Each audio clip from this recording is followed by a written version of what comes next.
morning everyone, and welcome to the fifth day of public hearings at the Royal Commission into Domestic, Family and Sexual Violence. My name is Natasha Stott-Despoja and I'm the Royal Commissioner for this commission. I begin, of course, by acknowledging the traditional owners of the land on which we are meeting today, the Kaurna people. I pay my respects to the elders past, present and emerging, and to any other elders from other communities who may be present or listening today. I do want to thank Mr. Robert Taylor for his initial welcome to country at the beginning of these hearings. As many of you are aware, the Commission has been in place since July last year, and we have endeavoured to engage as many stakeholders as possible. We've had more than 350 submissions, more than 800 surveys returned, and at this stage, around 100 consultation sessions. These have helped us to hone in on particular themes requiring additional exploration and investigation. So, we're now in the public hearing stage. Our first session examined the issue of housing, including homelessness for victim survivors of domestic, family and sexual violence, emergency accommodation, and funding arrangements for assistance.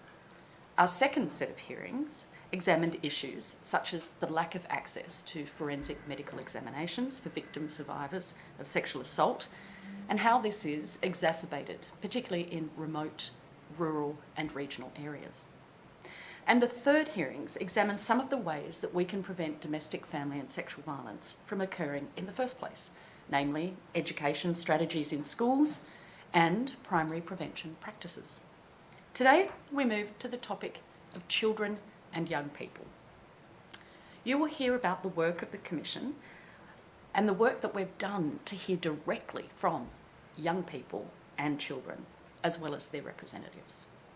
I'm particularly pleased with the Youth Forum that we held last year, at which young South Australians had the opportunity to tell me directly their views about what constitutes safety for them, what they consider a safe, peaceful environment. And particularly pleased about the postcards that we've received, thanks to the Commissioner for Young People and Children, Helen Connolly.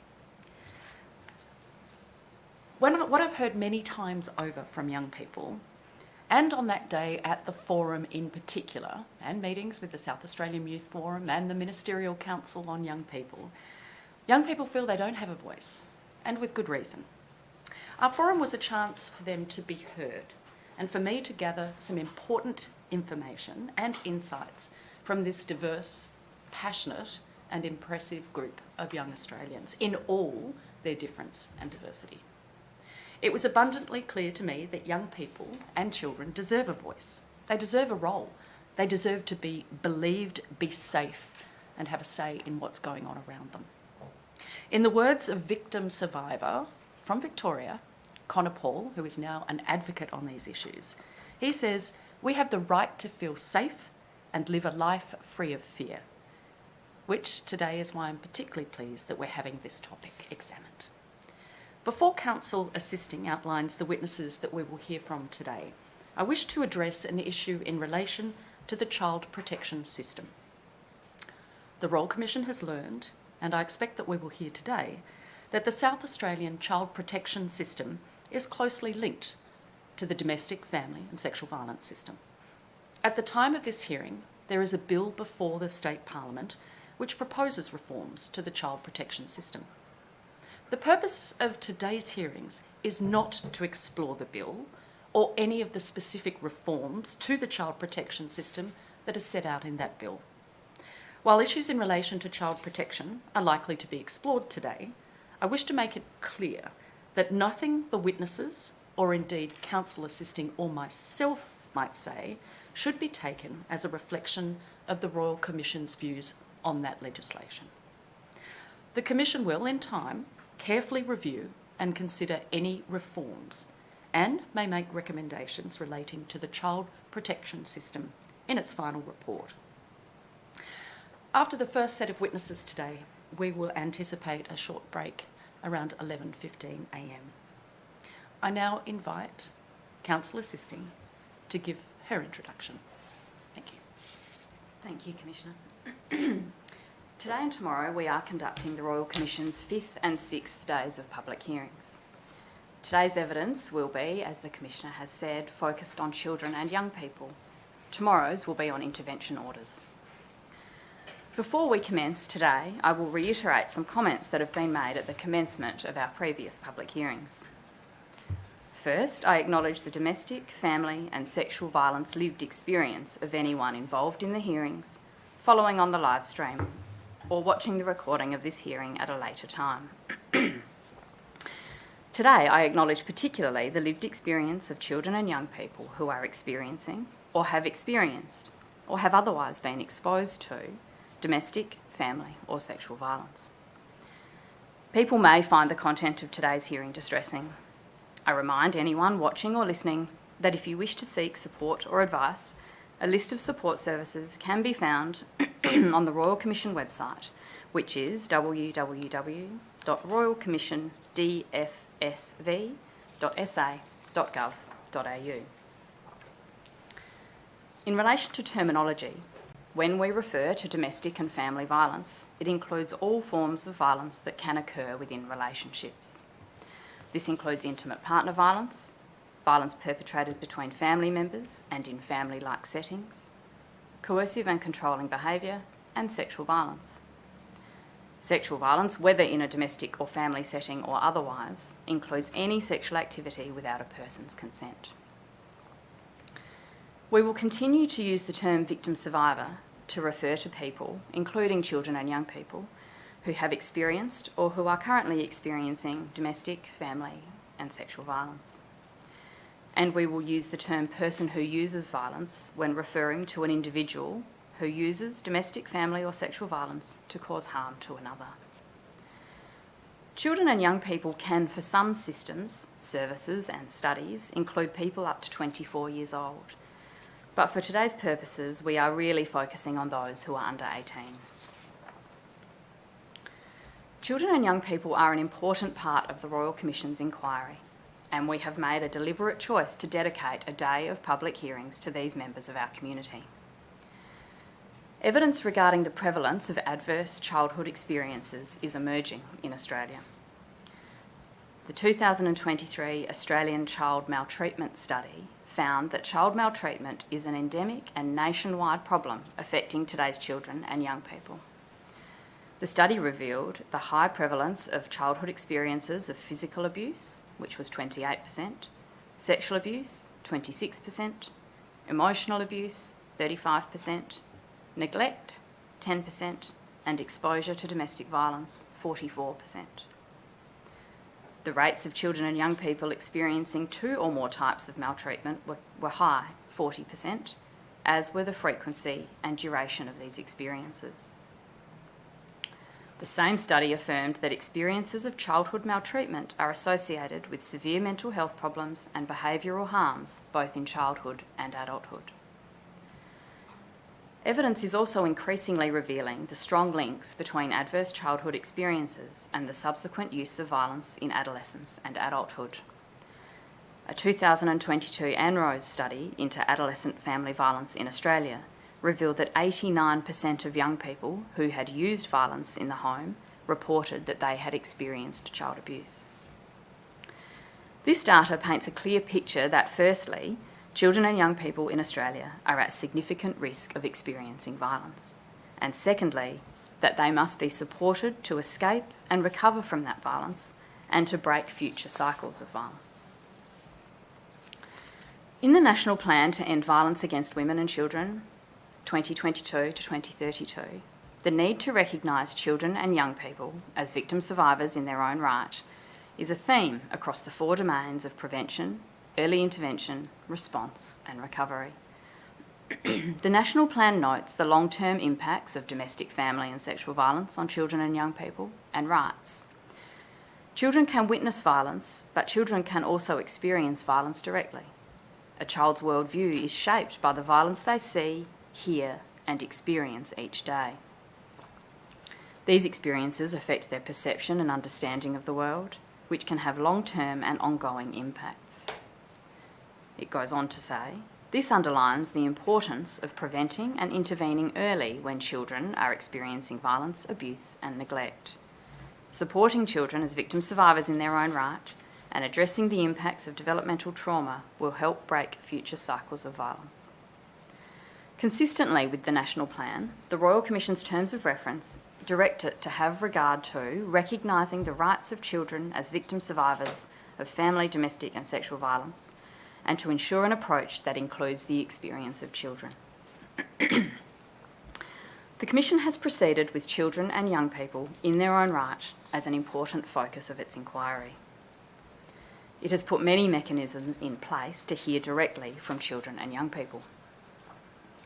The Commission has engaged Professor Kate Fitzgibbon to conduct a research project within South Australian children and young people to inform the work of the Commission. At the time of this hearing, she has interviewed over 30 children with lived experience of domestic, family and sexual violence. As the Commissioner has mentioned this morning, in November the Commission met with 89 Year 7 to Year 12 students from South Australian public, independent and Catholic schools at a student summit on creating safety for all in South Australia. The students were invited to advise the Commissioner on the issues the Commission should focus on to make life safer for young people and how the Commission can most effectively deliver change. The Commission also partnered with the South Australian Commissioner for Children and Young People to distribute postcards to services working with children and young people so that they could share their views with the Commission. We have received over 131 postcards from people of ages ranging between 8 and 17 years old. Some of the comments written on the postcards provide a clear insight into what children say makes them feel safe, such as being around people I trust, when I have good people with me, and when I am accepted and not judged. The postcards also included some suggestions for the Commission to consider in helping to prevent family and domestic violence in South Australia. Some of the comments were: stop parents fighting because they are drunk, have more intense education from young ages, better supports and a better system that people can trust. Sadly, one child responded with, I don't think they can prevent it, which is exactly why we are having this conversation today. The Commission has also engaged with and received submissions and reports from the Commissioner for Aboriginal Children and Young People, the Commissioner for Children and Young People, as I've mentioned, and the Guardian for Children and Young People. Engagement with the Commissioners and the Guardian will continue through the Commission's work. In its work so far, the Commission has heard that despite the risk of various forms of violence to children and young people, and the importance of providing support to children and young people in their own right, there are very few supports available in South Australia for children and young people experiencing, using, or at risk of domestic, family and sexual violence.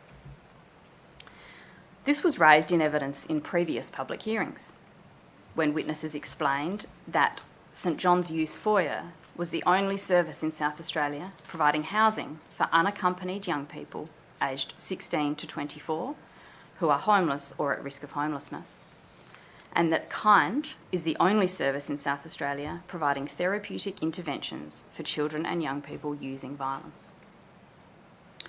It has also been clearly articulated in submissions received, in responses to our online Share With Us tool, and in listening sessions attended by the Royal Commission.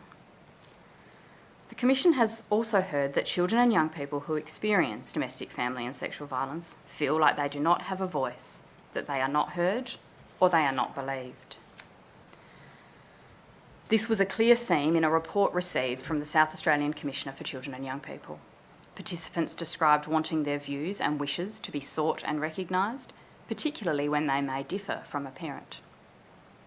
They expressed that they have no choice or control and they were not part of the service response. One young person shared that children know more than adults give them credit for. They might be confused by what is happening, but they know it is wrong and will often be able to be clear about how things should be different.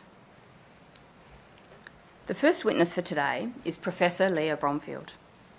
She is the Director and Chair of Child Protection at the Australian Centre for Child Protection at the University of South Australia. The centre is Australia's premier research centre for the prevention of child abuse and neglect. Professor Bromfield is an internationally recognised and award-winning researcher in the field of child abuse and neglect, child sexual abuse, and issues affecting child protection systems. She is also the 2025 South Australian of the Year. Professor Bromfield will give evidence about children and young people who experience domestic, family and sexual violence, including incidences of violence and its impact. She will talk about some systems which impact children affected by violence, abuse and neglect, and some issues seen in those systems. She will also give evidence about children who display harmful sexual behaviours. Then we will hear about therapeutic services for children and young people who experience violence from Ms Sarah De Crea and Ms Chloe Henderson from Relationships Australia, South Australia, or RASA. They will discuss the importance of providing these services and describe the therapeutic programs run by RASA. This afternoon we will hear from 3 witnesses from SA Health: Rachel Kirby, Melissa John and Heather Barron. They will give evidence about the role of SA Health in providing services to children and young people in the context of domestic, family and sexual violence. In particular, they will give evidence about the services offered by Child Protective Services within SA Health and the new model of care that has recently been released. Finally, Associate Professor Rhiannon Pilkington will give evidence. She is an Associate Professor at Better Start Health and Development Research at Adelaide University. She will tell us about Better Start's Thriving Families model, which is a vision for how South Australia can reach thriving families by 2045, based on research and data collected by the Better Start team. Thank you, Commissioner. I call Professor Leah Bromfield. Thank you.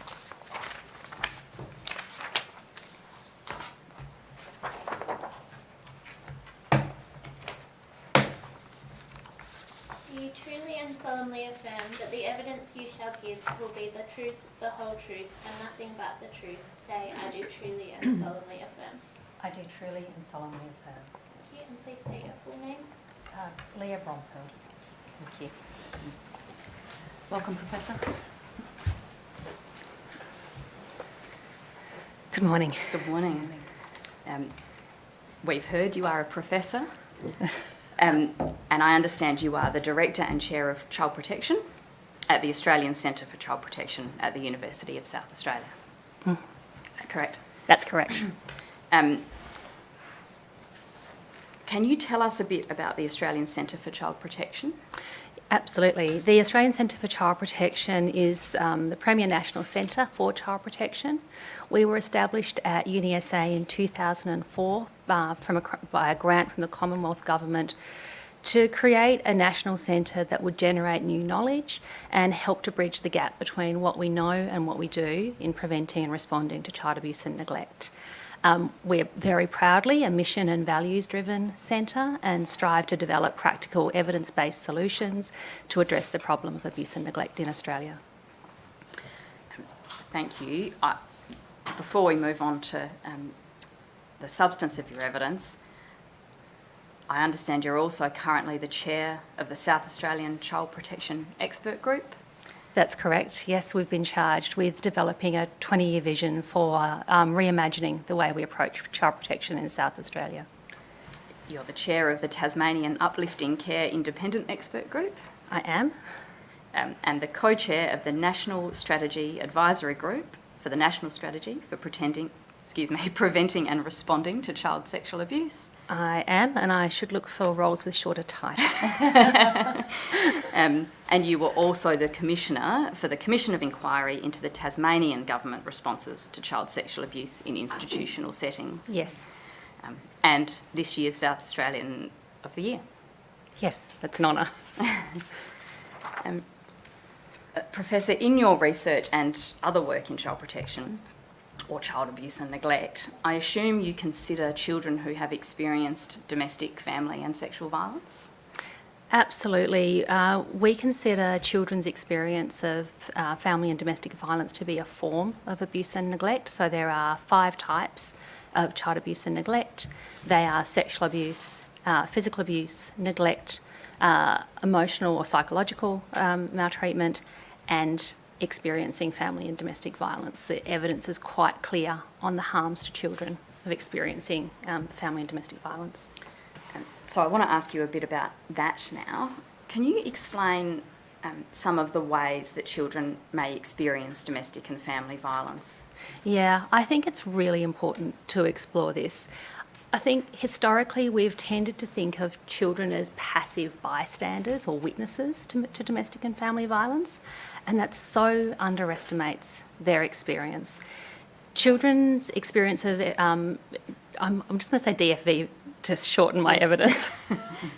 It can be really multifaceted. So it includes obviously seeing violence, hearing violence. Children can be, I guess, caught in the crossfire. So, for example, a baby in arms can be hurt during a violent incident. Children are not passive so often, though. They will at times be harmed when they're intervening to try and protect a parent. They can be threatened with harm as a form of control, or their parent can be threatened with harm as a consequence of their behaviour. So that's part of the coercive control and manipulation.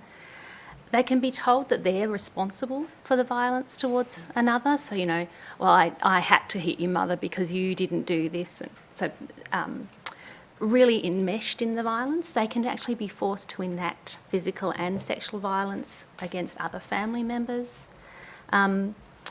And they can suffer violence in terms of, and threats of violence towards their pets. So really every aspect of the experience of family and domestic violence is also experienced by children. And it doesn't only impact children when it's happening. So I think that's, you know, when we talk about seeing and hearing, it's very much in the moment. Children know and understand so much more about violence than what they see and hear. You know, they will notice the bruises. They will notice the broken, the damage to furniture or property. And they can feel this fear, this pervasive fear about the violence and the impacts of violence, whether they're inside or outside the home. So, for example, I've seen kids talk about being afraid to go to school because they need to be at home to protect their mum or their younger siblings. Or being at school or outside of the home and just being so worried the whole time that they can't concentrate because they're worried about what's happening at home. So violence is not just about seeing and hearing. It is part of the daily lived experience of children who are growing up in households where there is active domestic violence. What are some of the impacts on children of this? Well, I guess not surprisingly, given what I just explained, the impacts are really significant and they affect all domains of a child's development and well-being. So obviously, children who experience family and domestic violence are at great risk of physical harm, and physical abuse and domestic and family violence are the two abuse types that co-occur most frequently.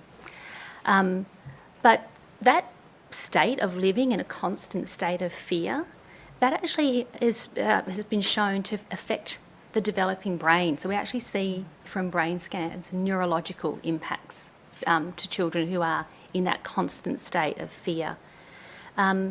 When you're in that constant state of fear, you can have what's called kind of hypervigilance. You know, when we talk about fight, flight, freeze, if you're ready for violence all the time, your stress response system is constantly switched on, and that's actually really functional if you've got to be ready to run, hide, because domestic violence can happen.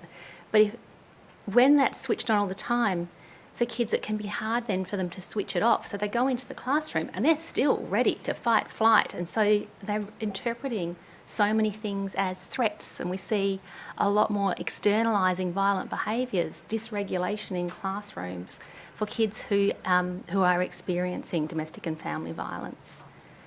When the people that you love the most are also a source of harm, that also creates attachment difficulties. So it's really hard to have that secure, trusted relationship with a person that's supposed to care for you when they're a source of fear. And that can flow through into later difficulties in forming and maintaining positive relationships throughout life. Obviously, there are significant psychological impacts, so depression, anxiety, PTSD, self-harm, suicidal thoughts. suicide attempt, suicide, complex trauma, plus, plus, plus. So really any kind of mental health condition, you are at greater risk if you've experienced chronic abuse and neglect and FDV. I talked about that, the link between FDV and experience, what I talk about as externalising behaviour problems. So that is things like violence, aggression, harmful sexual behaviours. That's partly about that being dysregulated and interpreting everything as threats, but also that you've been socialised, that violence is the way you respond to things. Violence is the way that when you're feeling out of control, you recreate control. And in households where family and domestic violence is tied to negative gender attitudes towards the role of women, then that also can manifest in kids, in their attitudes to girls and women.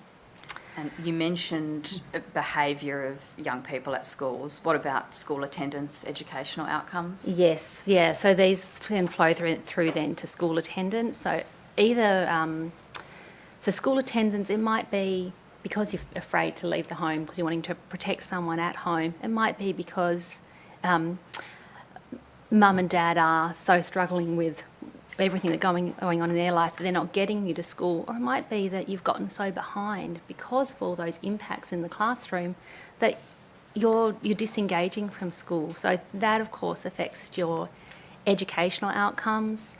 And so all of these impacts that I've talked about, they accumulate, so they kind of have these knock-on effects. It's not that they stand alone. So they accumulate across the lifespan and they reach into adulthood. For example, that not attending school, say you're not attending school to protect your younger sibling, you're distracted and dysregulated when you're at school, you're getting behind, you don't catch up, eventually you disengage from school because you feel so negative when you're there. You start interacting in youth spaces where you start engaging in high-risk adolescent behaviours, and this impacts your later life opportunities so that it's really hard to thrive. I wanted to ask you then about longer-term impacts, which you've started to address. What are some of the other long-term impacts? And I want to say, because I'm being... family and domestic violence, it's so bad for our kids. It is so negative, but it's also not a life sentence. So I don't want to suggest that everyone impacted by violence is irrevocably damaged. And healing is totally possible. I myself have experienced childhood violence. But we do know that experiencing family and domestic violence as a child is associated with a range of long-term impacts that can extend into adulthood. So your adults who have experienced family and domestic violence as a child and other forms of abuse and neglect are at a disproportionate risk of poor mental health outcomes, of substance misuse, of unemployment, poverty, socioeconomic disadvantage, which is often related to those poor early school outcomes. Relationship difficulties. Adults who experience violence as children are disproportionately at risk of re-victimisation, physical and sexual violence as adults. And adults who experience violence as children are at greater risk of using violence as adults.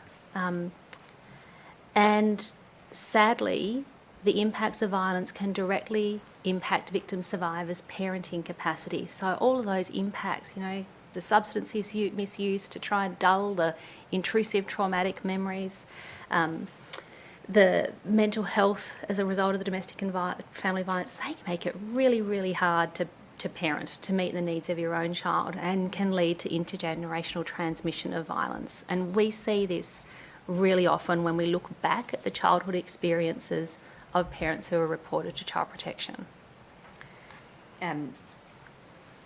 I want to ask you now about the incidences of domestic family violence in Australian children and young people. I understand you've got some data with you, some figures. Yes, I don't promise to remember all of these. Yeah, sorry. Go ahead. Yes, go ahead. So, you spoke about some of this. So there's different data sets for how we understand the prevalence of family and domestic violence in terms of children's experience of it. But The Australian Child Maltreatment Study is Australia's landmark, our first national prevalence study of child abuse and neglect. It was actually a recommendation of the Royal Commission into Institutional Responses to Child Sexual Abuse, for which I was the professorial fellow. And in that, we recommended a national prevalence study that looked at all abuse types together. Even though our Royal Commission was looking at sexual abuse in institutions, we'd heard so much in our evidence about the co-occurrence of different abuse types. We understood we needed a prevalence study that looked at all the abuse types. So the Australian Child Maltreatment Study is the response to that recommendation.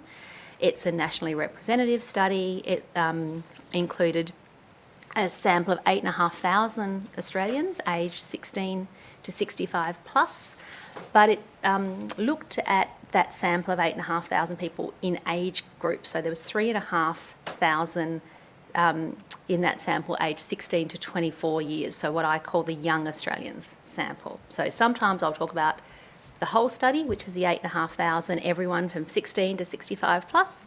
Sometimes, most of the time, I'll talk about the young Australians, 16 to 24, because that's our best estimate. I'm also going to just be a little bit professorial here. There's a difference between prevalence and incidence. So and because I'm a professor, I'll use the terms precisely. Yes. So prevalence is, did it ever happen in your life? So whereas incidence is about, did it happen in a specific period? So incidence rates are often a little lower than prevalence rates, because prevalence you're looking at any incidence up to age 18, and incidence you're often looking at things like your child protection data, like in the last year this many children experienced X. So the Australian Child Maltreatment Study is a prevalence study, so anything up to age 18. 61% of young Australians reported experiencing one or more forms of abuse and neglect in our landmark nationally representative studies. 61%. That's telling us that child abuse and neglect is actually experienced by the majority of the population of children. That's really shocking. I don't know why we're not shouting about this from the rooftops. Our kids are our greatest asset for the country, and 61% are experiencing one or more forms of abuse or neglect. 1 in 4 children actually experienced 3 to 5 types of abuse and neglect, and that was often repeated incidents over a prolonged period of time. So what I talk about is chronic abuse and neglect. And within this study, as you mentioned in your opening, experiencing family and domestic violence is itself a form of child abuse and neglect, and in fact the study showed it was the most common form of child abuse in Australia. So 43.8% of young Australians had experienced what they termed in the study exposure to domestic violence, or EDV. I want to point this out because you talked about your definition of family and domestic violence for the Royal Commission. Exposure to domestic and family violence is actually a subset of that, because that's a stunning statistic. 44% of young Australians having been exposed to family violence is actually them seeing or hearing intimate partner violence between their parents or a parent and their intimate partner. So it excludes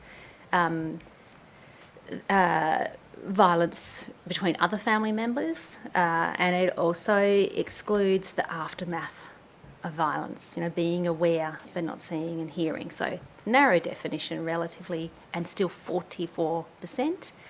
I guess the thing that really staggers me in this is it's actually increased. So when we look at the total sample, the 8,500, 39.6% of Australians 16 to 65 plus had been exposed to domestic violence, whereas in our young sample, 43.8%. We should be really concerned as a nation when we are going backwards in any statistic that relates to the prevalence of violence. I want to ask about co-occurrence. Yep. So, as I said, it's actually a really important issue, co-occurrence. Let me find my way back to what I was going to say about this. So, it's not just the most common form of abuse and neglect. witnessing or exposure to domestic violence in the study was also the abuse type that was most likely to co-occur with any other form of abuse and neglect, so physical abuse, emotional abuse, sexual abuse, neglect.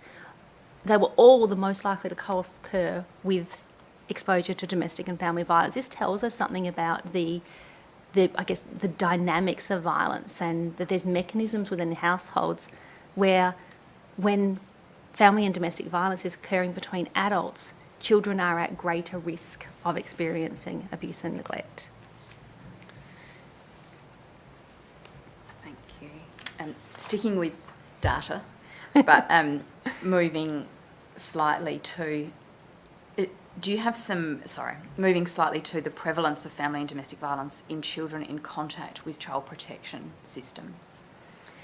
Can you help us with that? Yes. So, again, I will keep telling you statistics that are shocking, because 1 in 3 children in South Australia are reported to child protection by age 10.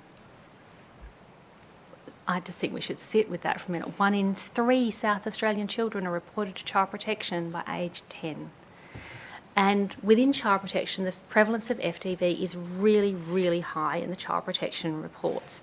And it might be the primary reason that someone calls child protection. You know, I'm worried about this child because of the violence happening in the home, or the police saying I've attended this call out for family violence and there were these 5 children in the home and they were involved in this way.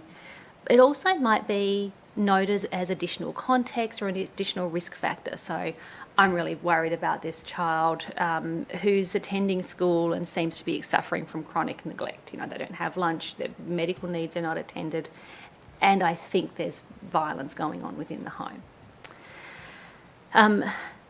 At the Australian Centre for Child Protection, we've done quite a bit of research here in South Australia, where we were able to work with the Department for Child Protection, and I do acknowledge the department for actually doing this kind of research, where we're actually able to look at the narratives that are written in the intake reports to child protection. So rather than just looking at the fixed format data, you know, you extract, here's the tick boxes, we were actually able to look at what was written, and that told us a huge amount about family and domestic violence in child protection that we didn't otherwise know from the usual ways we studied this. So looking at case file narratives, we found that in a 20% random sample of families who were just reported to child protection in a 6-month period in a geographic area in South Australia, wasn't the best, wasn't the worst in terms of socioeconomic disadvantage. There was family and domestic violence, either past or present, for 70% of the families in that case file review. Similarly, we looked at a qualitative case file review for 131 mothers who were reported during pregnancy, so what's called an unborn child concern. That again was a 20% random sample of mothers in a who had subject to an unborn child concern in a 6-month period in 2014. So 70% of that sample, again, keep coming back to that 70%, had experienced past or present FTV. But keep mentioning the past or present because the aftermath also matters in terms of impacts for kids, impacts for parenting. But 41% of mums who were reported during pregnancy to child protection had active FTV. The study used the narratives to also understand the nature of the violence that was occurring. I guess you can sometimes hear in the community people dismissing it. You know, maybe it's just a bit of push and shove. It was not. The violence reported towards women during pregnancy was severe. It included incidents of attempted murder, and it was pervasive. The other thing that, by doing the research this way, looking at what's written in the narratives, we're also able to find and give estimates on the way in which we were underestimating the extent of family and domestic violence in child protection. So in our usual way at looking, we used what are called, you know, the fixed format fields, the tick the box fields. Mm-hmm. So there's a tick the box field, I think that's an easier way of understanding it, for if domestic and family violence is the primary concern or a secondary concern. We compared where FTV was noted as the box was ticked versus where it was mentioned in the narrative. So it was in the text that it was happening. For 493 reports, the study found that only 8.9% had a box ticked, but 28.2% had current concerns. So it's a 2 to 3 time underestimate of the extent of violence. There's a lot more information in the narrative records. I think that's something that we need to be aware of when we look at some of our big population studies that have to rely on the tick the box, the fixed format data.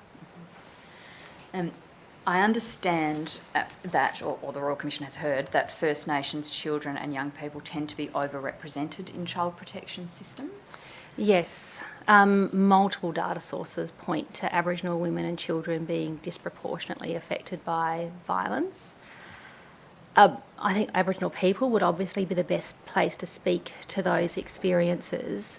My concern is when anyone uses that data and misconstrue that overrepresentation to suggest that Aboriginality or Aboriginal culture is a risk factor. That's not true. There's really strong evidence in multiple domains that demonstrate that culture is really protective. It's also an important element of healing. So it's the best, not the worst. The direct and continuing impacts of colonisation are what make Aboriginal women and children more vulnerable to violence. I was really struck by a research study that I was involved in for the Royal Commission into Institutional Responses to Child Sexual Abuse. In that study, we examined archival records from first settlement, so accounts from people on the First Fleet. And I think it's worth noting that was at a time when British children were on the First Fleet. But the South Australian Family Support System is our other system that's closely interlinked with. So child protection is kind of our investigative arm. Family support is our main response to families who are struggling. And their current was responsible for investigating or substantiating abuse and neglect, referring these matters to child protection. Now, in my work, and particularly because I've been able to spend so much time looking at those child protection case reviews here and in other states, really seeing the details of what's happening in children's lives over time as they're reported to child protection. I've seen families bouncing between the child protection and the family law jurisdictions, with both systems seeming to treat those matters with what I perceive as a level of bias. So, for example, I observe a tendency for the family court to fail to recognise children's experience of family violence as a form of child abuse, and instead to see them as witnesses or unaffected bystanders. So they might find that mum experienced family and domestic violence and that have no bearing on contact arrangements. I've seen a bias within child protection to dismiss allegations in the context of family law proceedings as fictitious or malicious. This is part of that kind of bouncing that I talk about. Oh, this is about trying to win your family court case, so you're making fictitious allegations. When I've looked into child protection records, I've actually not seen, in that context, great evidence of that occurring. There will always be the exception that proves the rule. I've also seen a bias for the family court and for single expert assessments provided to the family court to allege mothers, to make allegations that mothers are making factitious or malicious claims, and they don't appear to be informed by the dynamics of violence and control. So I'm really worried about those kinds of decisions where there are allegations of domestic and family violence, and you see in the narrative echoes of what used to be the old, which is debunked, the parental alienation syndrome, still in that thinking, still influencing decision making. The problem with that is that the actions of a parent who was deeply fearful that their child was going to be physically or sexually harmed by their ex-partner would look exactly the same as what are the alleged actions in parental alienation syndrome, denying contact. Could you just explain for us for anyone who doesn't know, what parental alienation syndrome Parental is? alienation syndrome is not a diagnosis, but it was popular at a time so pushed as a diagnosis that was popular in particularly the family court system for a period of time.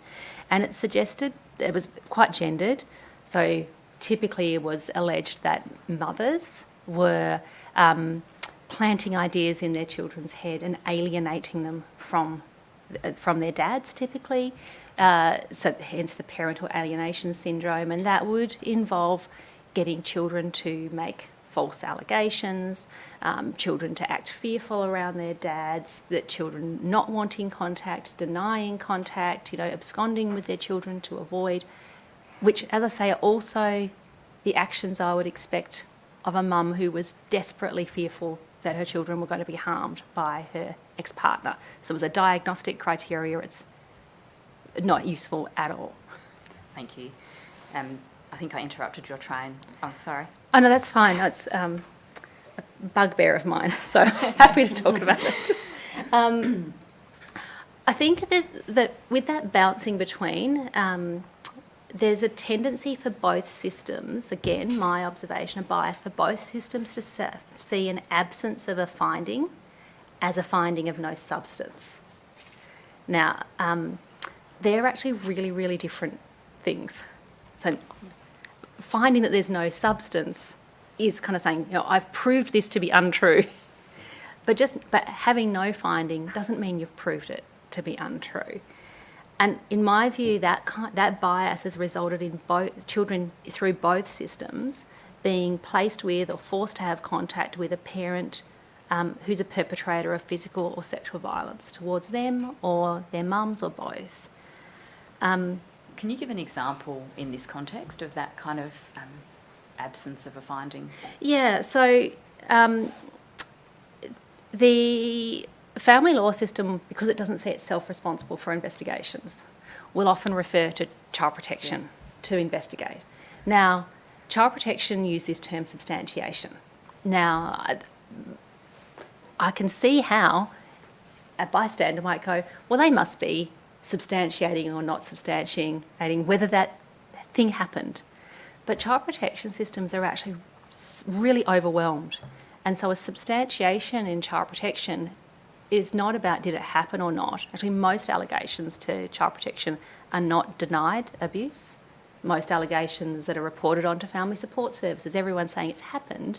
And so substantiation really has become a threshold for are we substantiating that the state needs to use child protection laws to intervene in order to protect the child. So when child protection go, we're not substantiating, effectively means we're not opening the case. But family law but some of the rationale in those case notes can be because mum's acting protectively, because mum's denied contact. But then in the family court system, you can go, well, child protection did not substantiate and she's denying contact with dad, so we actually are seeing mum as the problem now. And similarly, I've seen in the child protection system going, well, family law didn't make a finding that violence, abuse or neglect happened. Therefore, we don't think there's any reason for us to be involved. So the bouncing between each system is actually a whole lot of closed doors and children that we're worried about who are actually getting nothing and their voices not being heard, or when they're saying that something has happened to them, being dismissed as untrue. And that really concerns me because I see in these child protection histories, because I've been able to look over periods of years at the reports over time, that when those reports are denied, when children's disclosures are denied, so that they're said to be fictitious in the context of family law, all of their subsequent presentation is consistent with that being true, but they've been told, they've learned not to speak up, that actually when you speak up it can make things worse. It can mean you don't have contact with your protective parent, you're forced to live with dad. and I'm using the gendered terminology because often physical and sexual violence is perpetrated by men against women and children. So that's devastating, because not only have you not protected the child, you've placed them in greater harm, and you've taught them that it's dangerous to tell the truth about abuse and neglect.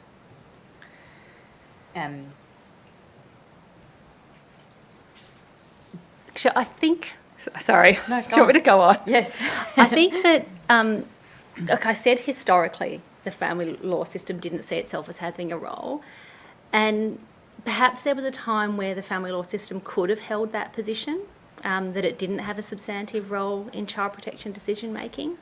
But we also have to consider the changing context for both of these systems. So over the last several decades, we've seen the family law system implementing reforms which have diverted the majority of separating families to settle financial and childcare arrangements outside of a court adjudicated decision. So the family court system's gotten smaller. At the same time, the child protection system has just been besieged by unrelenting demand. So it's gotten so much bigger, and there's multiple reports that say it's overwhelmed, it's not able to respond to the amount of need. I've been advised by family law experts and leaders that a consequence of some of their reforms that have made their system smaller is that now those cases that do come before the courts include a disproportionate number of cases in which there are allegations of violence, abuse and neglect. Mm-hmm. So it's become a primary part of the family law system. It's changed, it's got smaller, violence, abuse and neglect is a big part of its system, child protection's gotten huge, it's overwhelmed. I don't think in that context that the family law system can hold its ground, that it's not got a primary responsibility to respond to violence, abuse and neglect. Our data says that those systems now need, it's incumbent upon them to recognise their role, to recognise, respond to the data, to systemically address the fact that the family law is one of the statutory systems with a primary role in addressing safety concerns for children that are affected by violence, abuse and neglect, and to equip itself to act accordingly. And I'm concerned that without this recognition, the family court will continue to not be equipped to make good decisions, and the consequence of that is ordering children to have contact with perpetrators, to be in unsafe living arrangements, due to that failure to understand and address violence, abuse and neglect. Thank you. I want to move to child protection systems, and I just want to address the matter that the Commissioner raised this morning, because we know about your extensive expertise in the context of child protection, and we also know that there are proposed reforms before Parliament at the moment. The Royal Commission is going to consider those in time, but we are not addressing those today, just in case anyone thinks we've forgotten to ask the expert about these issues. What we do want to understand from you today is how the child protection system is important in the domestic, family and sexual violence context, how they interact and some of the issues with it. So we heard some data from you just before about the 1 in 3 children in South Australia are reported to the department. That's the Department for Child Protection by age 10. Yeah. Is that trending up or down? Well, at the time that the Nyland Royal Commission report was handed down in 2016, 1 in 4 children were reported to the Department for Child Protection by age 10. So, a decade of reforms, and we've got more children rather than less who are now reported to child protection. And that's despite those attempts at reform. And we're not alone either. It's not that South Australia is uniquely failing to address the problem of child abuse and neglect. Nationally, our long-term data trends show the numbers of children and families reported to child protection are growing rather than reducing over time, and that demand on child protection services, as I've said, has just been unrelenting. I'm going to ask you about why, in your opinion, but before I do, can you tell us about what the research says about outcomes for children and families who are known to child protection services? I'm proud to be part of the child protection field, and to be in a field where every day you get to go to work to try and make a difference for kids who are harmed. And I say that because actually the evidence about the child protection system is pretty dire. And I say it with respect to the practitioners and people within those systems. But research and inquiries have consistently found that our main system for responding to abuse and neglect, the child protection system, is not working for children, their families, or the people who serve within it. And our research is consistently showing that the majority pattern is that the more children and families are known to child protection, the poorer their outcomes are. Now, if I was interacting with the health system, and the more I engaged with the health system, the sicker I got, we would say that we had a major problem with our health system. That is true of our child protection system. You talk about children needing a protective parent, I think. Yes, actually, I think we should cut through the research and technical language here and talk about love, because actually it's really, really important that kids experience love. It's one of the most protective things we have as humans, to experience love, to be cared for, to have someone to go back to. So where a child loves and is loved by a parent, then we need to do everything we can to support that family unit to remain safely together. Recognising for some parents that will mean extensive support to make that happen. But we also have to look at the evidence about our out-of-home care system, and it's not that we are removing children from homes where parents are struggling them and placing them in a utopia. We're not. Our out-of-home care system, children some children have amazing carers and do better and thrive in care and protection. For too many, it's multiple placement disruptions, ongoing experiences of violence, abuse and neglect in the care system, and not having, exiting care without someone who loves you, without experiencing that love. So to me, it's quite clear, rather than investing in removing a child, it's far better to invest in that family unit and seeing the sacredness of love. So with that being said, I want to go back to the system, and you spoke about attempts at reform, but they haven't worked, to speak plainly. Can you explain, in your view, why that is? Yeah. So firstly, when we've reformed child protection, actually, if you look historically, the main thing we've done to reform child protection is to implement reforms to keep people out of child protection. That's not actually reforming child protection. I think we have to name that truth. Broadly speaking, the child protection system is not fit for purpose due to the scale of the problem of abuse and neglect and the many ways the world has changed since we established our contemporary models of child protection. To understand this, it's worth briefly looking at our history to understand how we got to where we are now.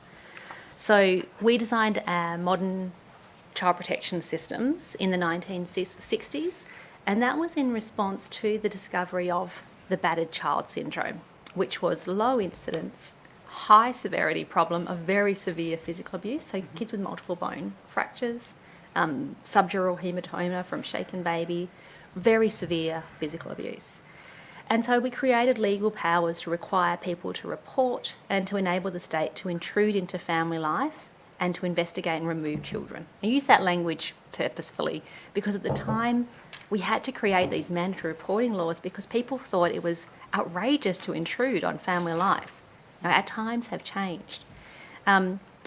We grafted that system of kind of investigation and removal onto the existing system of institutional care in the 1960s. Now, that is a time when we know that system of institutional care was a tool of colonisation, and we know that our orphanages were sites of horrific abuse and neglect. So that is part of our legacy, and when a child protection practitioner knocks on the door, they carry that legacy with them when families say, "What are you from the welfare?" Normally with some other words in between. The thing that has happened, though, since we designed that system for this small problem of physical abuse, is that we learned more. We did research and we recognised additional forms of abuse and neglect. Thank God we recognised child sexual abuse. We recognised the impact of neglect, or rediscovered it, because our earlier kind of colonisation welfare reforms were about neglected children. We recognised the impacts of emotional abuse, and in the 2000s we recognised family and domestic violence for the harm it is as a form of abuse and neglect. And so our child protection system now encompasses physical, sexual and emotional abuse, neglect and family and domestic violence. And the thresholds for what we consider to be abuse and neglect have also changed over time in response to that research. So we don't require you to have multiple bone fractures to recognise that it's physical abuse.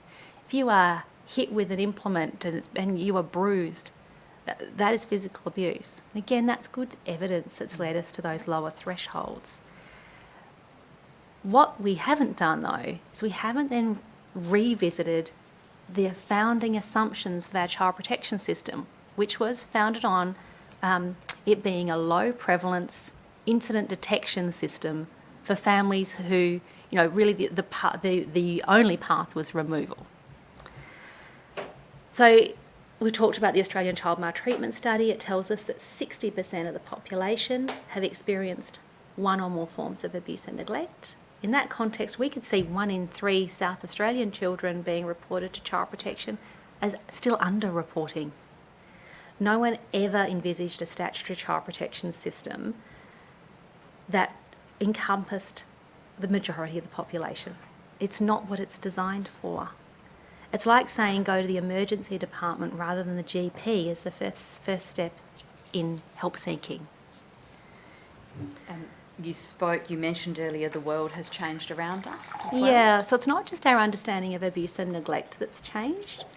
As we've attempted to restructure and reform our response to families in need, the world around us has also shifted and changed, creating new challenges. So we now have, as we all know, a really significant housing and cost of living crisis that's pushing more families into poverty and disadvantage. And that has downstream effects. So it's actually impacting decision making in relation to child removals and reunification. I think it's a travesty that in Australia we have children who are being removed from parents who love them because they don't have a house, and it's not safe to raise a baby in a car. That should not be a child protection response. That should be a helping response. We continue to see the devastating impacts of substance addiction on families. Again, I'm getting old, but we didn't have crystal meth when I started in this field. And it's had a devastating impact on families. The nature of the violence, what violence actually looks like when there's crystal meth involved, it is deeply shocking, the severity of that violence. That has a really significant impact on kids.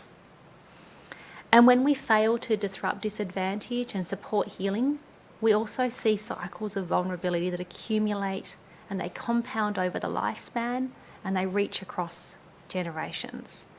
So we have to conclude that our child protection system is doing what it was designed to do: investigate, take reports, investigate and remove children, but for a population that it wasn't designed to serve. So we've got a punitive response when actually the majority of our families who are reported to child protection need a help response. Many of them are help seeking. Most of them are willing to voluntarily engage with services, but we have this punitive response. And so the reason we've failed to stem the tide of demand on child protection is because the incidence of abuse and neglect and family and domestic violence is so very high, and the needs of struggling families are so often not met. In South Australia, 2/3 of families who are reported to the family support system don't get a response because we don't have the capacity in the system to respond to them. So that's after, there's been a report to Child Protection have assessed it. Child Protection have taken some of those cases and said, we'll respond to those, that needs statutory intervention. The majority, they report to the family support system, and then the family support system says, we'll see 1/3 of you because we can't see the rest of you, even though you have desperate needs to be seen. And then our families and our kids are left in that struggle. Problems escalate, they become more entrenched, and ultimately we remove parents and we blame them for the failure, even though we didn't help them when we could. On that topic of help seeking and providing help to parents, is it, well, the Commission's heard that, in fact, the risk of child protection involvement may actually provide a barrier to the help seeking. Absolutely. And in fact, I'm a professor. I run a research centre. I have no formal role in the operation of the child protection system. And I get calls from parents who, I had a call from a GP recently who talked about a mum she'd been supporting. This mum had her children removed. GP didn't feel like that was a fair removal, but mum was pregnant again.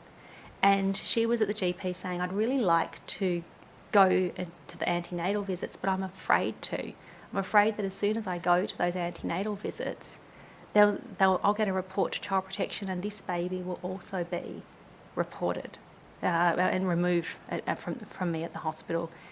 I'm happy to say that that mum was able to access maternal care, and her and her baby are doing really well.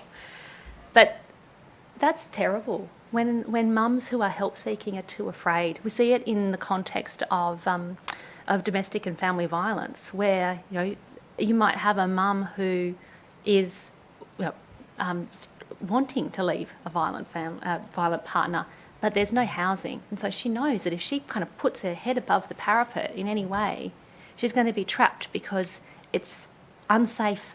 She's not protecting her children by staying in an unsafe home, and she's not protecting her children by living in a car, and she's got nowhere to go. I think that's a travesty for our system, that it actually discourages help seeking. Based on your evidence this morning, is it safe to say that you think some reform is needed to the child protection system? Yeah, I would say that we have to stop reforming the child protection system that we have. We've built it on the wrong foundations. So we actually need to go back to our underpinning assumptions. Child abuse and neglect is a big problem. Families in which children are abused and neglect, the majority are willing and able to engage in services and supports, and we should pivot our system to a system that offers help first and only uses the powers of the state, those punitive powers, when there's evidence to show we need coercive intervention. Otherwise, we should be helping our families. The child protection system, if you think about it like medication, there's some medications that have got really toxic side effects, and they are necessary at times. But you only use a medication with toxic side effects, that can cause harm in and of themselves, when it's really indicated for the treatment of that medical condition. The child protection system needs to be seen like that. It's a system that it has a really, really important role to protect children whose parents can't or won't protect them from harm. But for the majority of our parents, they shouldn't be exposed to that punitive system because it causes harm along the way. So help first. So turning to that then, the family support system and the help that's provided to families, it seems from your evidence that we're not doing enough to support children and families experiencing violence. Yes. So there's two parts. So investment in supports for families, they're a really, really important part of the solution. So in South Australia, we are the third lowest in the nation for our investment in family support. As I said, 2/3 of families who are referred to our family support system are unable to access a service because there's just not enough services. So investment in family support has to be a part of the solution, but alone it's not enough. So we also have to look at those foundations of the child protection system. We've also got to turn to our attention to healing. So we have to talk about trauma. When we've got such a significant proportion of our population who've experienced violence, abuse and neglect, we have to consider more than just physical safety. And we've talked about how the impacts of violence, abuse and neglect, they accumulate across the lifespan, they reach across generations. So if we are to support South Australians to break from the chains of trauma, then we actually have to treat trauma. So as part of a helping system, we have to look at where is the healing in this. And I think that's a really, really important part of what we do for kids, because they're kids and they deserve it, but also how we reduce violence, abuse and neglect in this state and prevent that intergenerational transmission. Is that the case for both mums and dads? Yeah, And children? for children, mums and dads. Yeah. So we talk a lot about where are your optimal windows for intervention. And children, we recognise in this state that children are harmed from violence, abuse and neglect. We know it. We know where they are, we know who they are, we know what kinds of harms they've experienced, and we know that that they're really struggling. And we'll provide them with speech therapy, we'll OTs, but it's really, really hard to get any service for healing from trauma. So there are some limited services typically funded for one form of trauma. So you might, if you've been a victim of child sexual abuse, there's some sexual abuse counselling supports in South Australia, mostly quite centralised. There's waiting lists for sexual abuse services across the whole country. You might be able to get some support. Counselling support's limited again if you've experienced family and domestic violence. But as we've said, the co-occurrence of all the abuse types is really significant. And so we need to be thinking more about healing from childhood trauma, from violence, abuse and neglect. We don't have a service system for that. If you attend CAMS, complex trauma is not a diagnostic category that makes you eligible for CAMS. So I'm not even talking about increasing the investment in our children's services system for healing trauma. I'm talking about creating one. I think it's pretty shocking, actually, that we know so many children have experienced violence, abuse and neglect, and we're not at that key window of opportunity healing then, supporting that healing then. But we also know that so many of our mums and dads who are involved in the child protection system are themselves victims of childhood trauma. And so again, trauma is often the underpinning driver of the mental health condition, of the substance misuse, of the use of violence. And so we need a trauma lens across all of our services for mums and dads and kids as part of breaking that cycle.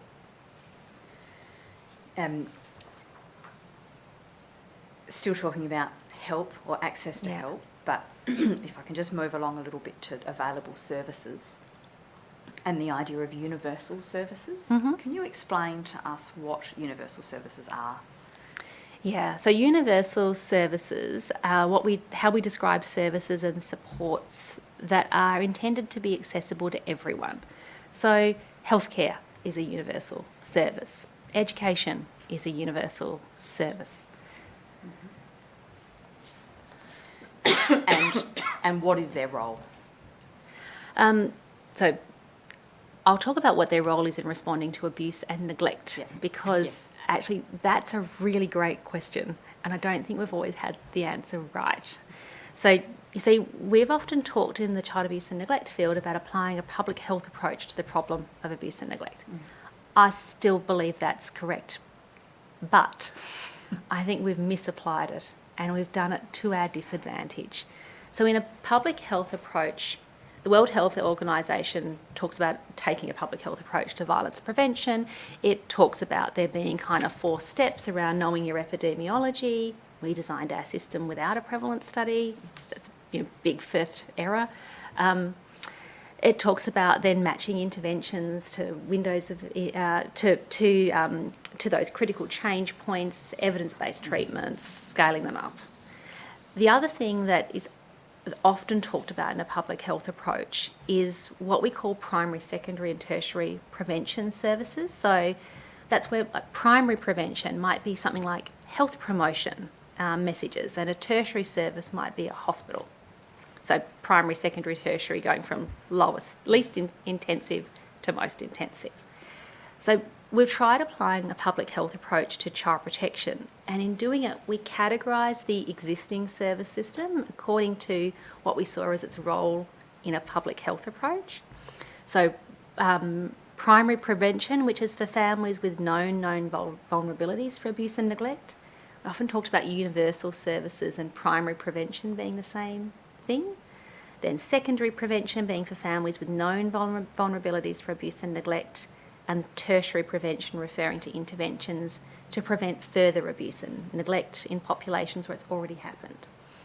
So we made this assumption that the primary prevention population was our largest population and that the tertiary was the smallest. Our data actually doesn't suggest that's true, because 60% of the population have experienced violence, abuse and neglect. So I'm repeatedly told that things like healthcare and education are primary prevention and that child protection is our tertiary service for child abuse and neglect. That's actually a problem because it's inadvertently created these service cliffs for children and families, because it means that our universal healthcare system doesn't have to be equipped to respond to violence, abuse and neglect. It doesn't have to be trauma informed. Its job is in referring and reporting, not in responding. That's actually not okay. Our universal system actually has to be designed around the needs of our population. So our universal systems need to be equipped to respond to violence, abuse and neglect and to be trauma informed.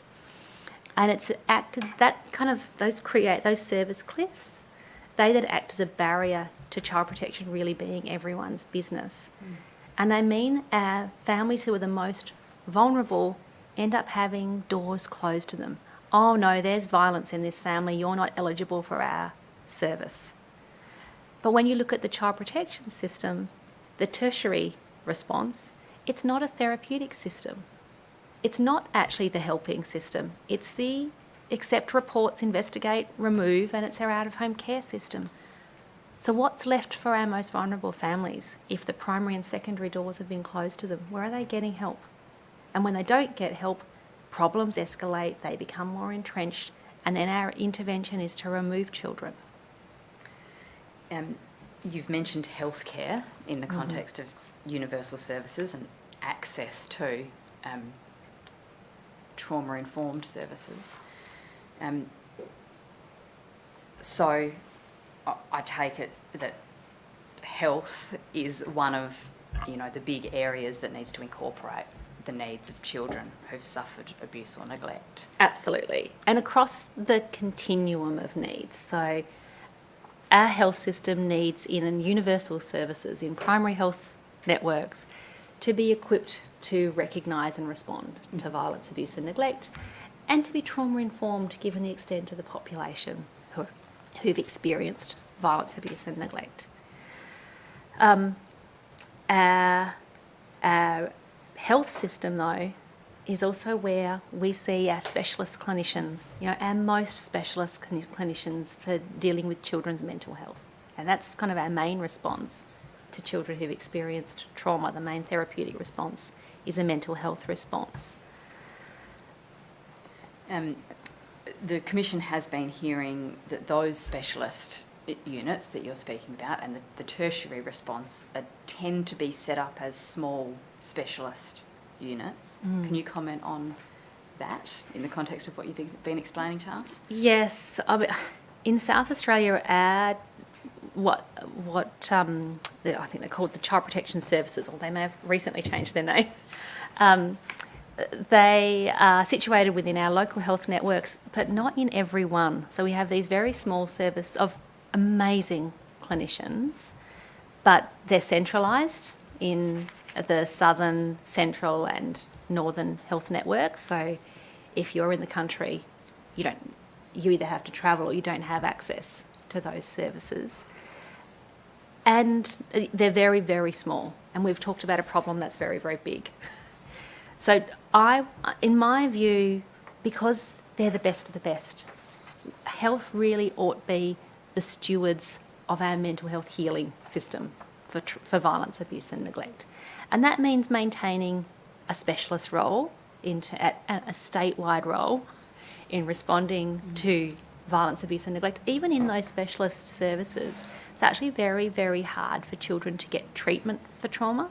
Those great clinicians, a lot of them are doing assessments, parenting capacity assessments or assessments for kids who are in care.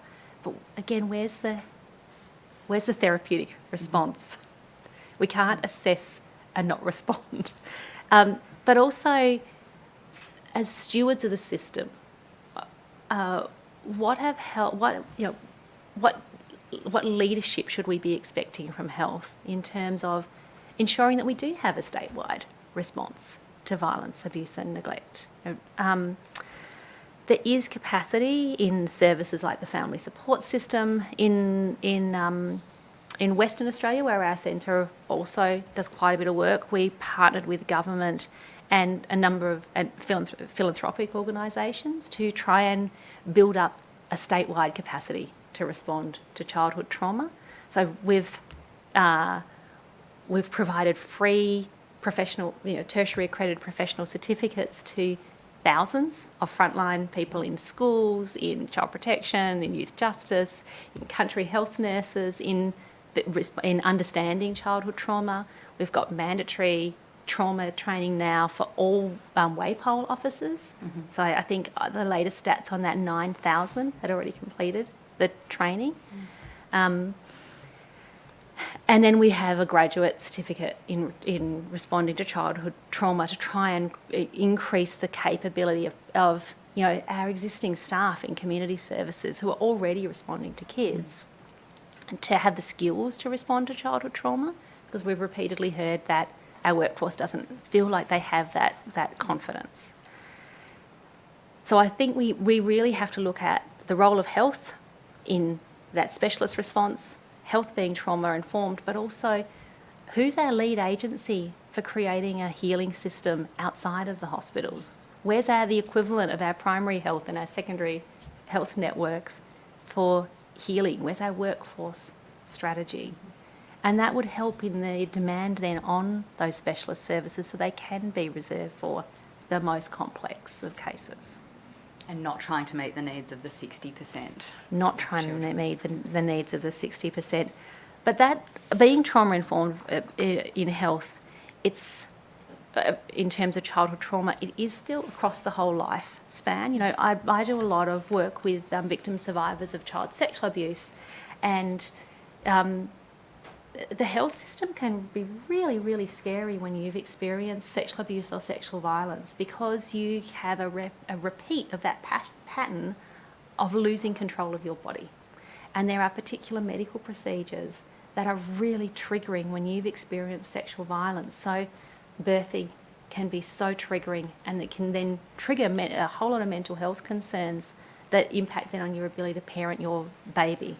But the medical interventions themselves can really trigger the abuse. Similarly, gynecological care, men experiencing prostate treatment, these can be really triggering experiences when you've experienced sexual violence. So when I talk about a trauma-informed health system, I'm talking about all aspects of healthcare, because our victim survivors are saying hospitals are terrifying for us. Thank you. I want to change topics slightly now and ask about harmful sexual behaviours, or children and young people who display harmful sexual behaviours.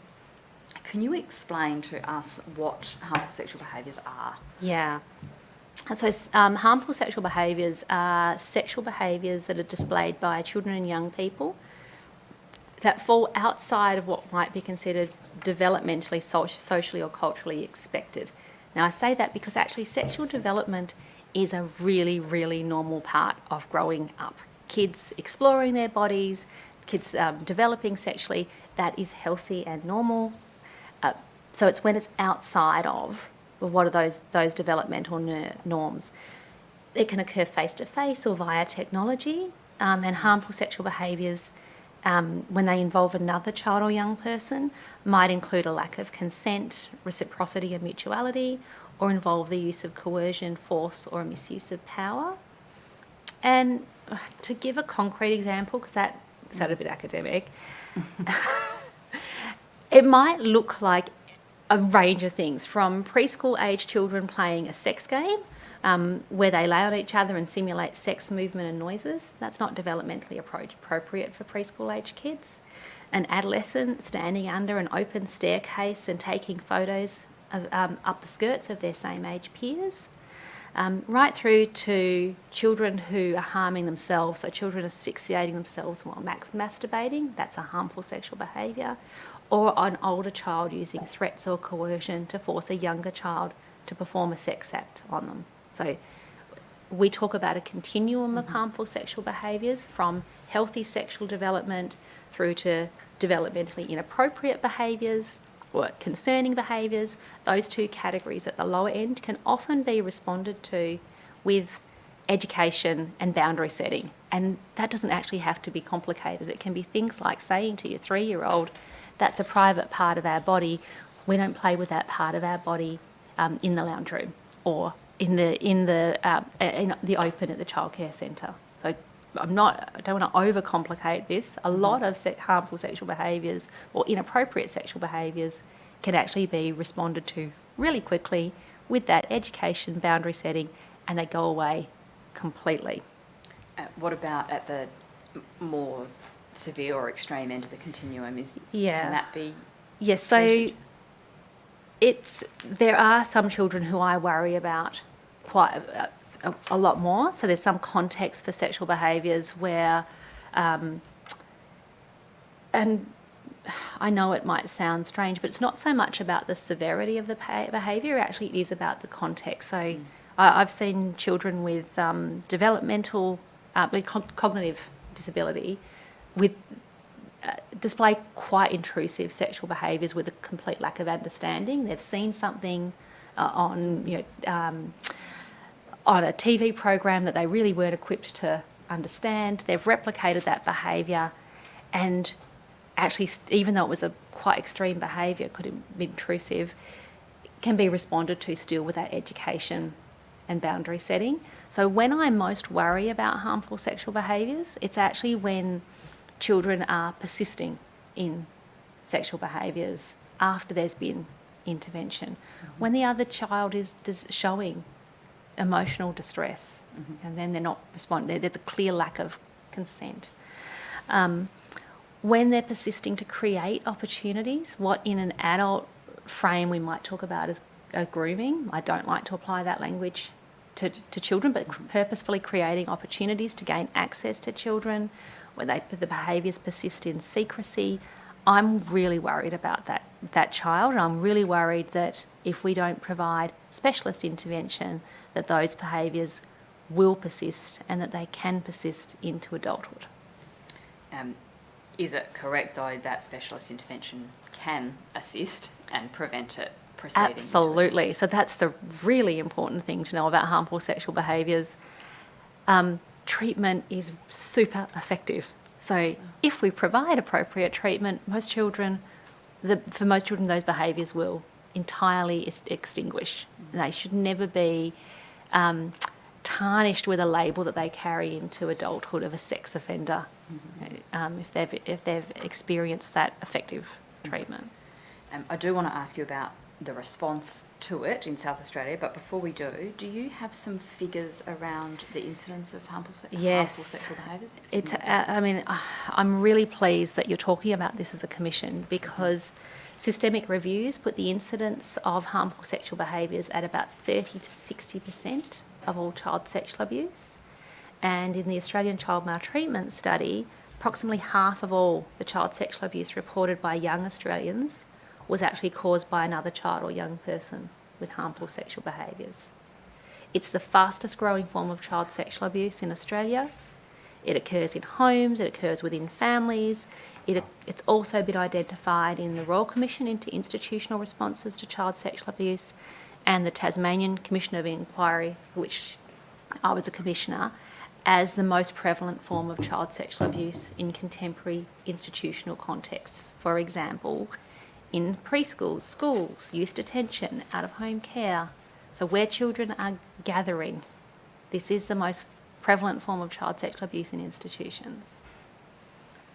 And our data is showing that adolescent boys' behaviours towards same-age peers is the biggest category. So in my view, this is a critical issue that needs to be understood and addressed in the context of any strategy to address family and domestic violence and sexual violence. Are there common pathways to children displaying harmful sexual behaviours? You've mentioned some in passing, I think, already. Yeah, so, one of the common pathways is what we call the child sexual abuse pathway. And particularly for young children, we'll see them emulating their own experience, or copying. They'll reenact the child sexual abuse that they experienced. Those children need to be seen as victims, and their harmful sexual behaviours need to be understood in that context. There is a pornography pathway that I'm really, really worried about. So more and more children are being exposed to more and more pornography in online contexts. And the pornography that they're being exposed to, the level of violence in that pornography is increasing, so the lack of consent. There are types of pornography that you can type in stepmother porn or brother sister porn. This is actually child sexual exploitation material, but there's bestiality. Like, there is so much, and the use of violence. So when our kids are seeing porn, and it's a normal part of sexual development for kids to want to see some stimulating content, But again, historically, that might have been the Bras and Things catalogue. Now our kids are online, and so what they're seeing is not the Bras and Things catalogue. What they're seeing is really explicit sexual content, and some of it is really outside of what we would consider, normal sexual, healthy sexual relationships for children. But our kids are absorbing this as normal. When 12-year-olds ask, is it normal for my boyfriend to try and choke me when we're kissing? That's a real problem. And so that's a pathway to children displaying harmful sexual behaviours, and it's part of it because they're being socialised, that this is actually what a sexual relationship looks like.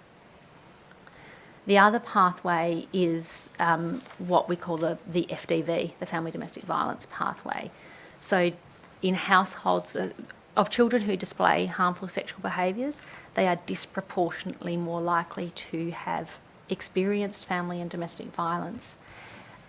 And in terms of the mechanism for that, you think about how family and domestic violence and harmful sexual behaviours can both manifest in a form of sexual entitlement towards women or girls.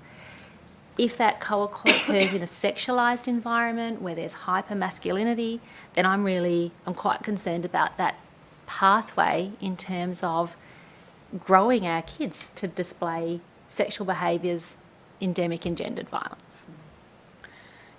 So how do we in South Australia currently respond to harmful sexual behaviours? Piecemeal.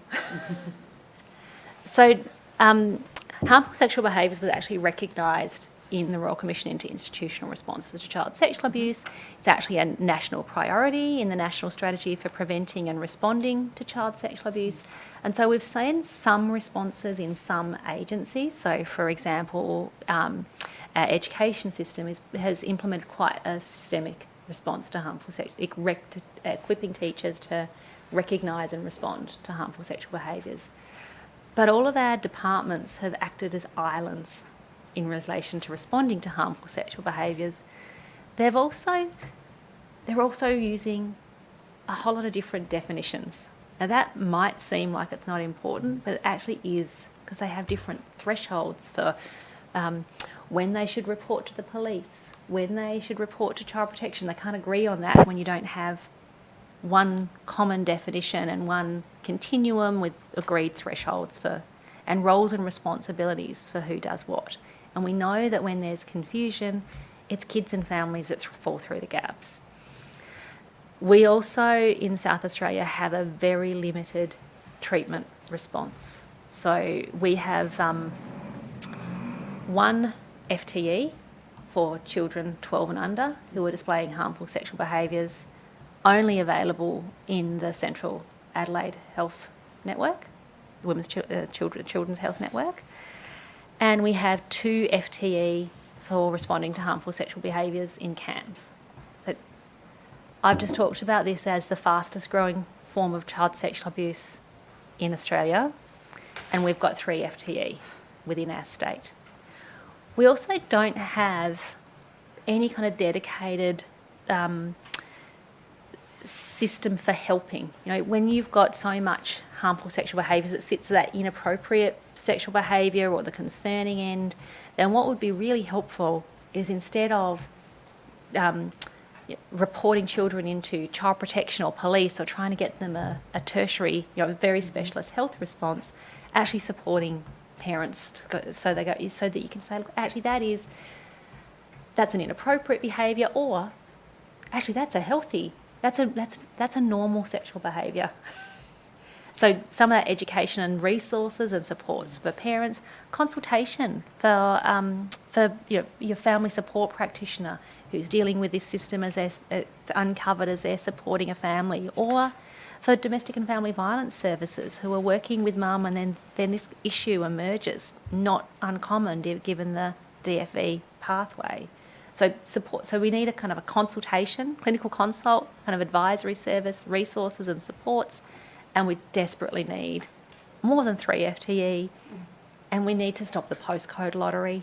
It's not right that if you're a child in country South Australia, you don't get access to specialist services and supports. So that's the response. Is there anything we can do, given that it's growing, is there anything we can do to prevent harmful sexual behaviours? Yes. So obviously there are, the home is and parenting is really important, reducing the incidence of domestic and family violence, supporting parenting. But I'm really, really worried about the role of the virtual world in the socialisation of our children. We were winning in the battle against child sexual abuse. Adult perpetrated child sexual abuse has decreased. We put in a huge amount of strategies around consent and respectful relationships, education, the Keeping Children Safe curricula in South Australian schools was nation leading, and yet we've lost ground. So what's happened at the same time that we've been doing all that? Well, it's the rise of, in my view, the rise of the virtual world. So our children are exposed to physical and sexual violence as part of the virtual world. They are now being socialised by influencers who are promoting toxic masculinity. It's really hard as parents to fight the influence of the virtual world. The eSafety Commissioner's Mind the Gap report found that 71% of young people, 14 to 17, have seen sexual images on the internet. 47% received a sexual message from someone online. 25% opened a message or link that showed pictures of naked people. 11%, 1 in 10 kids, have been asked online to send sexual images of themselves. But the same report also found that 1/3 of children use the internet as a source of emotional support. So we can't just demonise the internet. It's especially important for young people who are feeling marginalised or isolated, such as children with neurodivergence or young people who identify as LGBTQIA+. Sometimes the virtual world is their only source of support for people who look like them, you know, if they're in a regional area. So we do need to monitor our children's use of technology, but we can't just focus on children.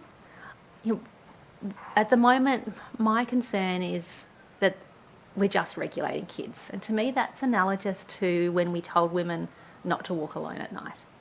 We can't just regulate children. We're just accepting that the virtual world is not safe and it's up to kids to be regulated or to keep themselves safe.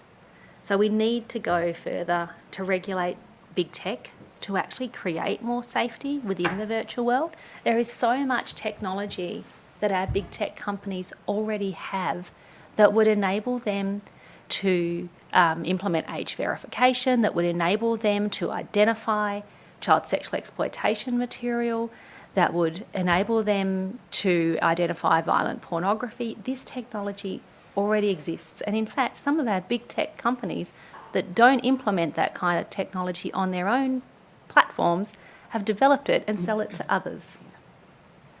I think we have to raise our kids as responsible digital citizens, so aware of the risks. We have to talk to our kids about sex, sexuality, sexual safety in the physical and the virtual world, as well as consent, respectful relationships and bystander intervention. But we can't leave protecting our children solely up to protecting children protecting themselves. Thank you, Professor. I have no further questions. Thank you, Councillor Sisting. Can I keep you a little longer, Yeah. Professor? Because you've given us a lot to think about. I'm curious, when you talk about pivoting in the child protection system, your evidence suggests more starting from the drawing board and reimagining the foundations. So you're talking not reform per se, but significant new, novel creation. Absolutely. Think about things like pregnancy and birthing. Look at all the evolutions of the ways that we've approached pregnancy and birthing. We kept rewriting the rules on how we did that. We actually have to rewrite the rules on how we approach child protection. We do have to reimagine what a different approach would look like. And I think it's not easy, but it is easier to reform, to try and patch up our existing systems. Let's add this extra thing. Let's try and divert people out of the child protection system by creating this family support system. Everyone's still reported to child protection though, so child protection is still our front door. We have to think about where our front door is. I think that's a major change to our assumptions in the child protection system. And the hardest part of change is actually being willing to dismantle systems that are no longer serving us. So when I talk about radical redesign, because I think that's what we need. And I talk about how we should be starting with a blank page. Start with the problem that we have today. And that's not about throwing out everything. Mm-hmm. It's actually about being purposeful. Let's drag onto the page all the things that are serving us well and leave behind the things that are not. And it's why I think we have to talk about long-term change, because you can't make that kind of radical change in a year or 3 years or 4 years. You have to, in my view, have a long-term vision. So we were charged as the Child Protection Expert Group with establishing supporting the Minister to establish a 20-year vision for what we wanted the child protection system to look like, because change does take time. By creating that 20-year vision, that doesn't mean leaving change to 20 years from now. It means every change that we make now, we test against that long-term vision? Is this a step towards? What are the things that we need to be doing now to get to that long-term change? What are some of the key populations? For example, women who are reported to child protection during pregnancy for their first pregnancy. Often they aren't hitting the threshold. They're not bad enough yet to get a whole lot of intervention. But if we through everything at supporting those women who often are still children themselves, to overcome their childhood trauma, to maintain that baby within family, then in 20 years' time, we've prevented that baby from being a mum involved in the child protection system. So that's some of the generational change that we need to be thinking about. So we have to know where we're headed, and then we create the steps to get there. Obviously, this is a Royal Commission that's dealing with South Australia, but should we be looking to standardise some of these child protection systems? I mean, are there jurisdictions, I mean, you mentioned WA, for example, from which we could be learning, or is it a case that most of those systems are somewhat outdated and require remodelling? Across the US, the UK, Canada, Australia, New Zealand, essentially the anglicised countries outside of Europe, we have all adopted essentially the same model of child protection. So there's innovations within the systems that look good, and we should look to those. But I can't point to anywhere where we've got it right, because we're still operating on the wrong foundations. When the assumptions that we designed our system upon have been proven wrong from our prevalence data, the problem we're solving has now changed. We have to build new foundations.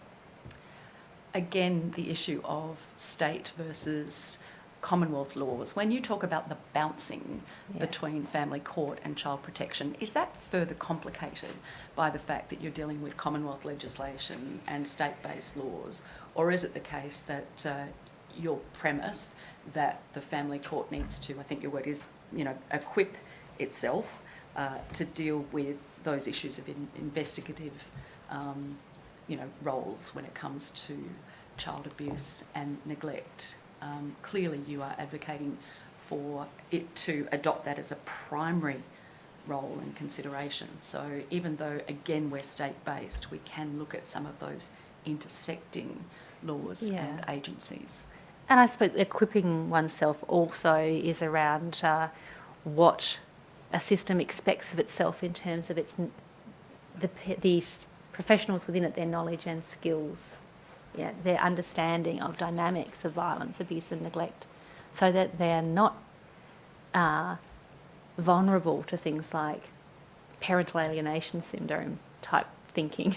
Yes. So, but your question was about the Commonwealth state. Look, I don't know is the answer to that. I don't see Western Australia saying we've got family law sorted here, and they do have a different approach to the family law system. And I still see children and families bouncing between the state-based child protection system and the criminal justice system, and bouncing between the health system and the family support system and the child protection system. I think when you've got chronic unmet need, you see a whole lot of service systems responding by trying to close their doors. You were talking about local health networks and the healthcare system. I'm just wondering if you had a view. I note that there was a system of child safety advisors within the Women's and Children's Health Network, since retired. Do you have a view on that? And it's understandable if you don't. I don't have a view on that network. However, I have a view generally on the premise. Yes. So in Queensland, they have quite a well-developed child safety network across Queensland Health.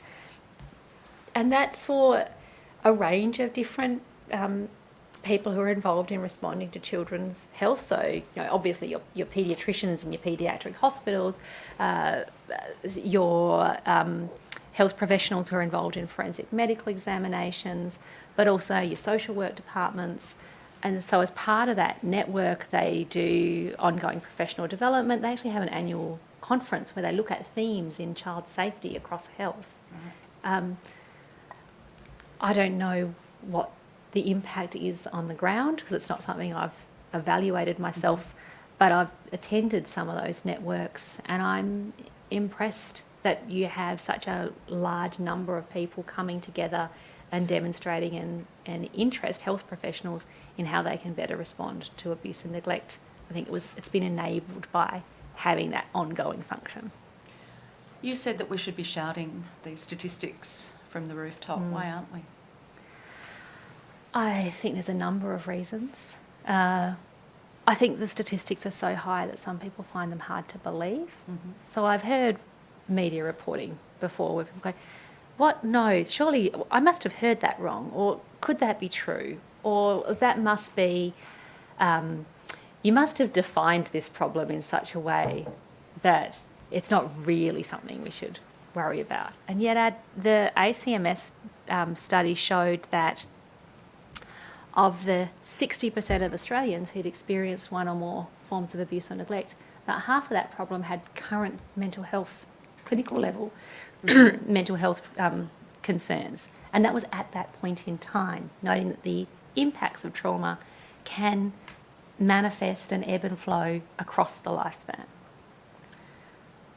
Finally, and I'm mindful of time, I apologise, I'm curious as to how we seriously embed young people's and children's perspectives, not just in law and in the services that they utilise or need, but how they can be part of shaping and creating some of those services and supports.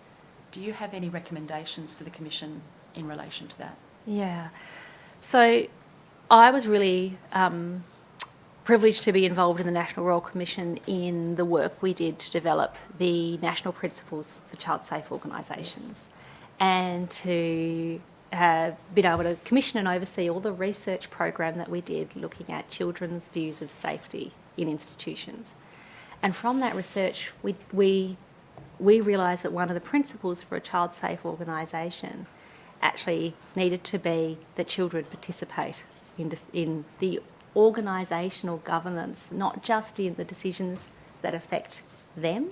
So children are heard and participate in how that organisation responds to child safety.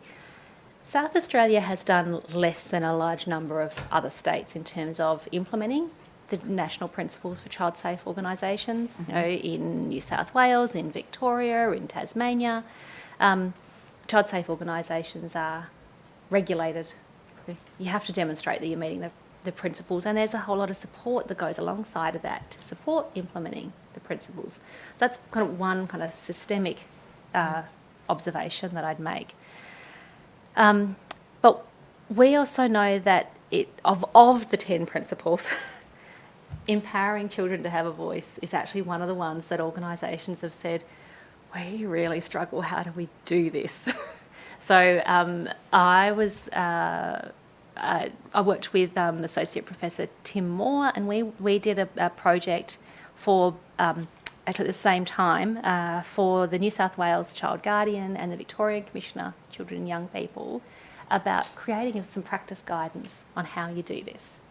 And the guide, I can't remember the title of it off the top of my head, but essentially we talk about if you are serious about children participating, there's 4 steps that you need to cover. The first is voice, obviously. So, and within this guide we give there's some tools, there's some checklists for thinking about how have you ensured that your process for children, the way you're thinking about children's participation, that there's actually, the children will have the opportunity to have their say in ways that are developmentally appropriate. We also talk about space. So where are you doing this? Is it in a room like this, which kids would find terrifying? And I'm pleased, the Commission has not taken that approach. Or is it in child-friendly spaces where kids feel not scared, but actually comfortable and safe to have a say? and that's part of that voice and space is also that, do kids feel safe to say what they are really thinking? The other thing we talk about is audience. Who's hearing? For what purpose? And who's it going to? Yeah. So is this just another process of ticking a box? We brought kids together and then we let them have a say, but it wasn't really meaningful because it didn't go anywhere. It didn't go outside of that room. Who was the audience? And that's why the last step we talk about is influence. So how are you actually ensuring that that process of children's participation actually leads to influence of decision making? That's an adult generated process. I know that you've talked to and engaged with the South Australian Youth Forum. That's an amazing organisation in that it is actually kids getting together and saying, we've got something to say. So it's truly youth governed. And to me, if we did a better job at these adult generated processes of getting kids equipped to participate, we would see more child-led groups and child-governed groups. So part of it is practice, having the opportunity to have a say so you know how to do it. The other thing I'm heartened by is that more and more large strategies are involving youth in the governance. And I co-chair the National Strategy for Preventing and Responding to Child Sexual Abuse. We as members identified that young people were not sitting around the table. So the National Office for Child Safety we did a whole expression of interest process. Interest was overwhelming. Young people want to talk about safety. And that's the other thing we know from the research evidence. Kids are already worried about child safety issues. They think about it, they're aware of it, it's impacting them, and they have ideas that we don't have about how to address it that are really, really important because they see things that we don't. So we've now got 2 members on the National Advisory Group who are young, under 25, young members. That's changed for all of us, the way that we are conducting those meetings and the care that we're taking to not always speak in jargon, to create the space for those young people to have a voice, for it to be connected to a broader youth forum. But I think the more that we get used, in the same way that it's been a journey around having people with lived experience as part of governance, we've got to travel that same journey in ensuring that young people aren't just advising or informing, they're deciding. Thank you. I appreciate you letting us go a little later because I think that was valuable evidence. You've given us, as you said, some shocking statistics, but you also reminded us of the sacredness of love, in your words, as a protective feature. So I thank you, Professor, for your evidence and hand over to assisting counsel. Thank you, Commissioner. I'd ask the witness be released. You are released. Thank you. We'll take a short break. Thank you.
Welcome back to day 5 of public hearings into the Royal Commission into Domestic, Family and Sexual Violence. I call on Council Assisting to introduce our next witnesses. Thank you. Thank you, Commissioner. I call Ms Chloe Henderson and Ms Sarah De Crea.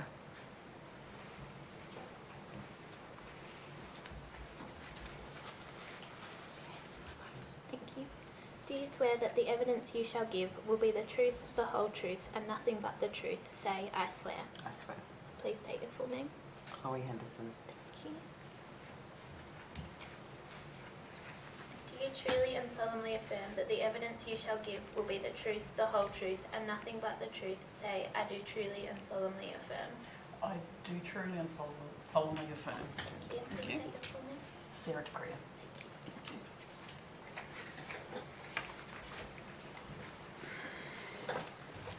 Welcome. Thank you. Thank you. You are both from Relationships Australia, South Australia, Yep. known as RASA. Yes. Can I ask one of you to explain what is RASA? Okay, so Relationships Australia, South Australia is RASA, and so we're a federation, but every state and territory has its own RA. So the federation is Relationships Australia, and then every state and territory has their own. And so what RASA really focuses into, it's in the name, is relationships and relationships on all levels. So relationships with families, relationships, individual relationships. So a lot of our work is done in increasing the participation in relationships and really focusing on how we have healthy, safe relationships in South Australia. And I want to ask what each of your roles are at RASA, perhaps starting with you, Ms Henderson. Could you Sure. tell us what you do? So I am the manager of Children's Services Partnerships, and part of that role is to manage a program called Safe and Well Kids and another program called Walking Together, focused primarily on domestic violence, child protection, and many other things that our families face in this time. And Mr Crea? Yep, so my role at Relationships Australia, South Australia is I'm the Executive Manager of Children's Services.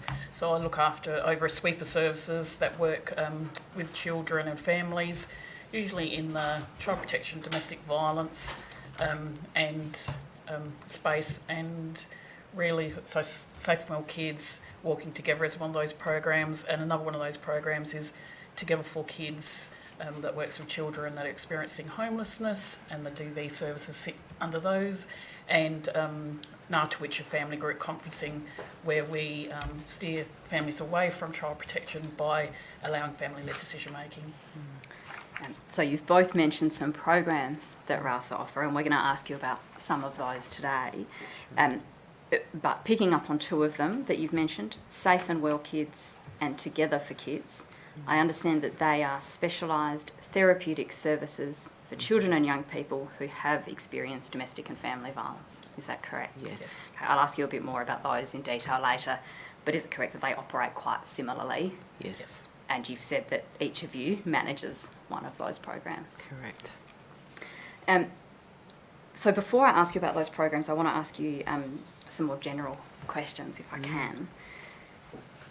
I've just mentioned that they are therapeutic services for children. To your knowledge, are there many or any available services, therapeutic services for children and young people experiencing domestic and family violence in South Australia?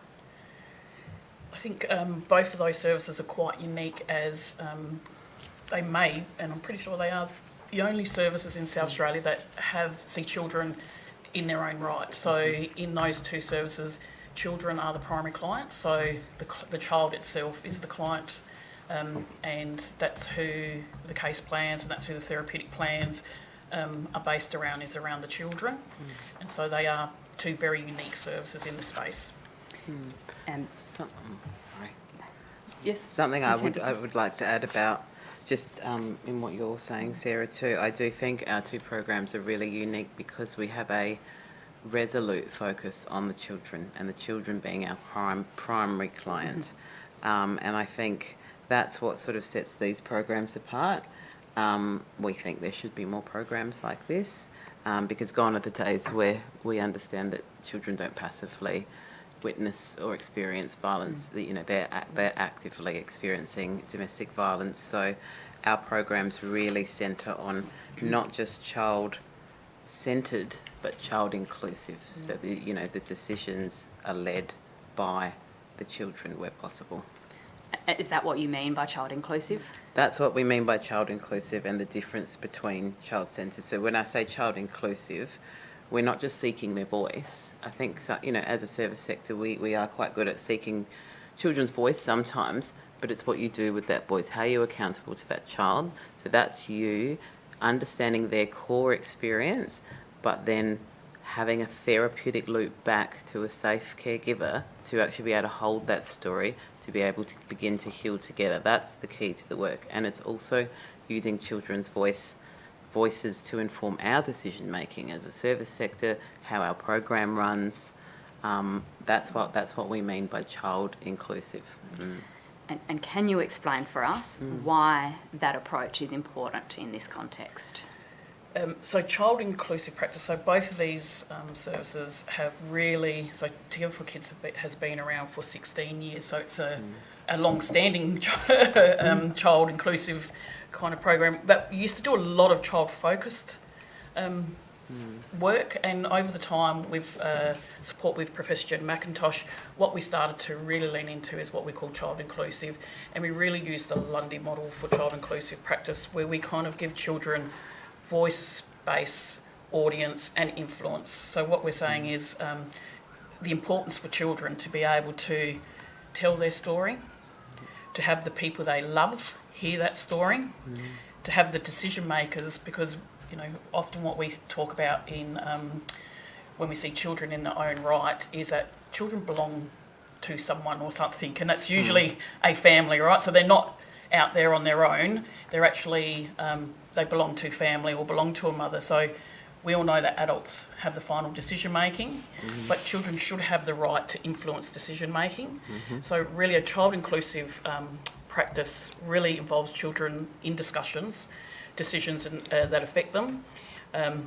We really seek to understand their feelings and views. And when Chloe talks about we loop that back to the parents, what that is for parents, so we often talk about reintegrative shame. So in the space of family and domestic violence, reintegrative shame is we can use shame to create change. And that is something that we don't do well as a sector, right?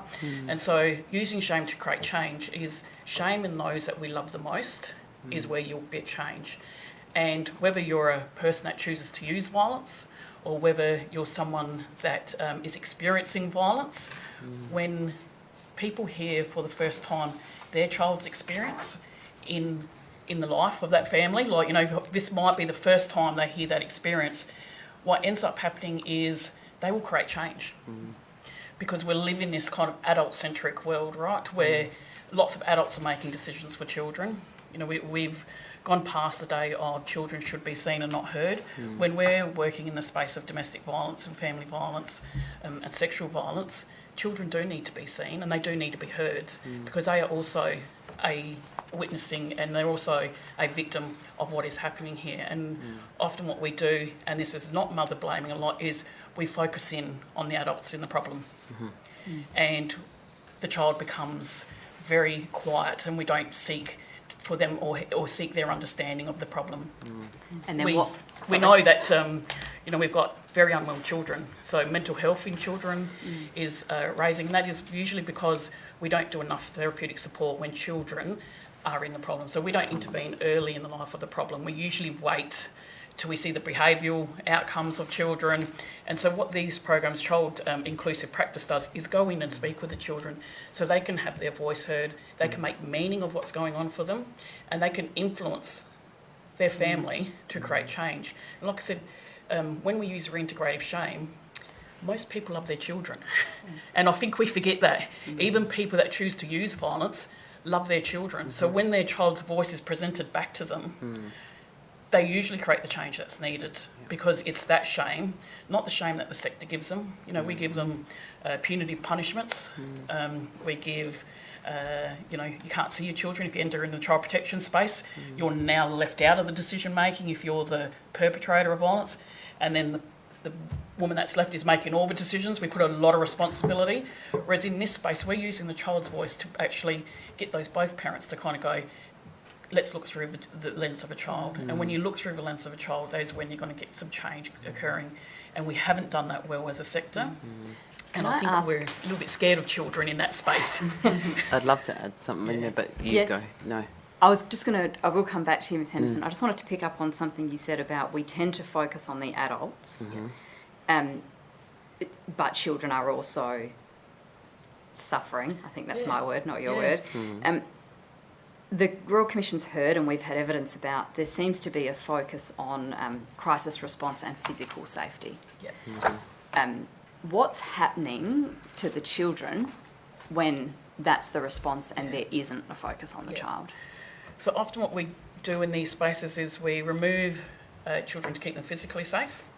We might take them out of the domestic violence situation or sexual, and we stick them into, hotels or DV shelters, and we think because they're out of that physical, everything will be okay. That's usually when behaviours escalate for children, because often we don't think about this is the first time that they've actually they're not in their fight, flight, freeze, right? So I can now sit in my own screen, and that's scary to sit in, because what happens with children is they start to also do exactly what mothers do, which is start to create their own safety behaviours. And so when you take them out, usually we've got this pattern of he turns up at this time, so I don't know when Dad's going to turn up. I can't see him, so we've got more fears and anxiety actually occurring, and then we don't concentrate on the emotional safety of children, the psychological safety of children, and even the spiritual safety of children.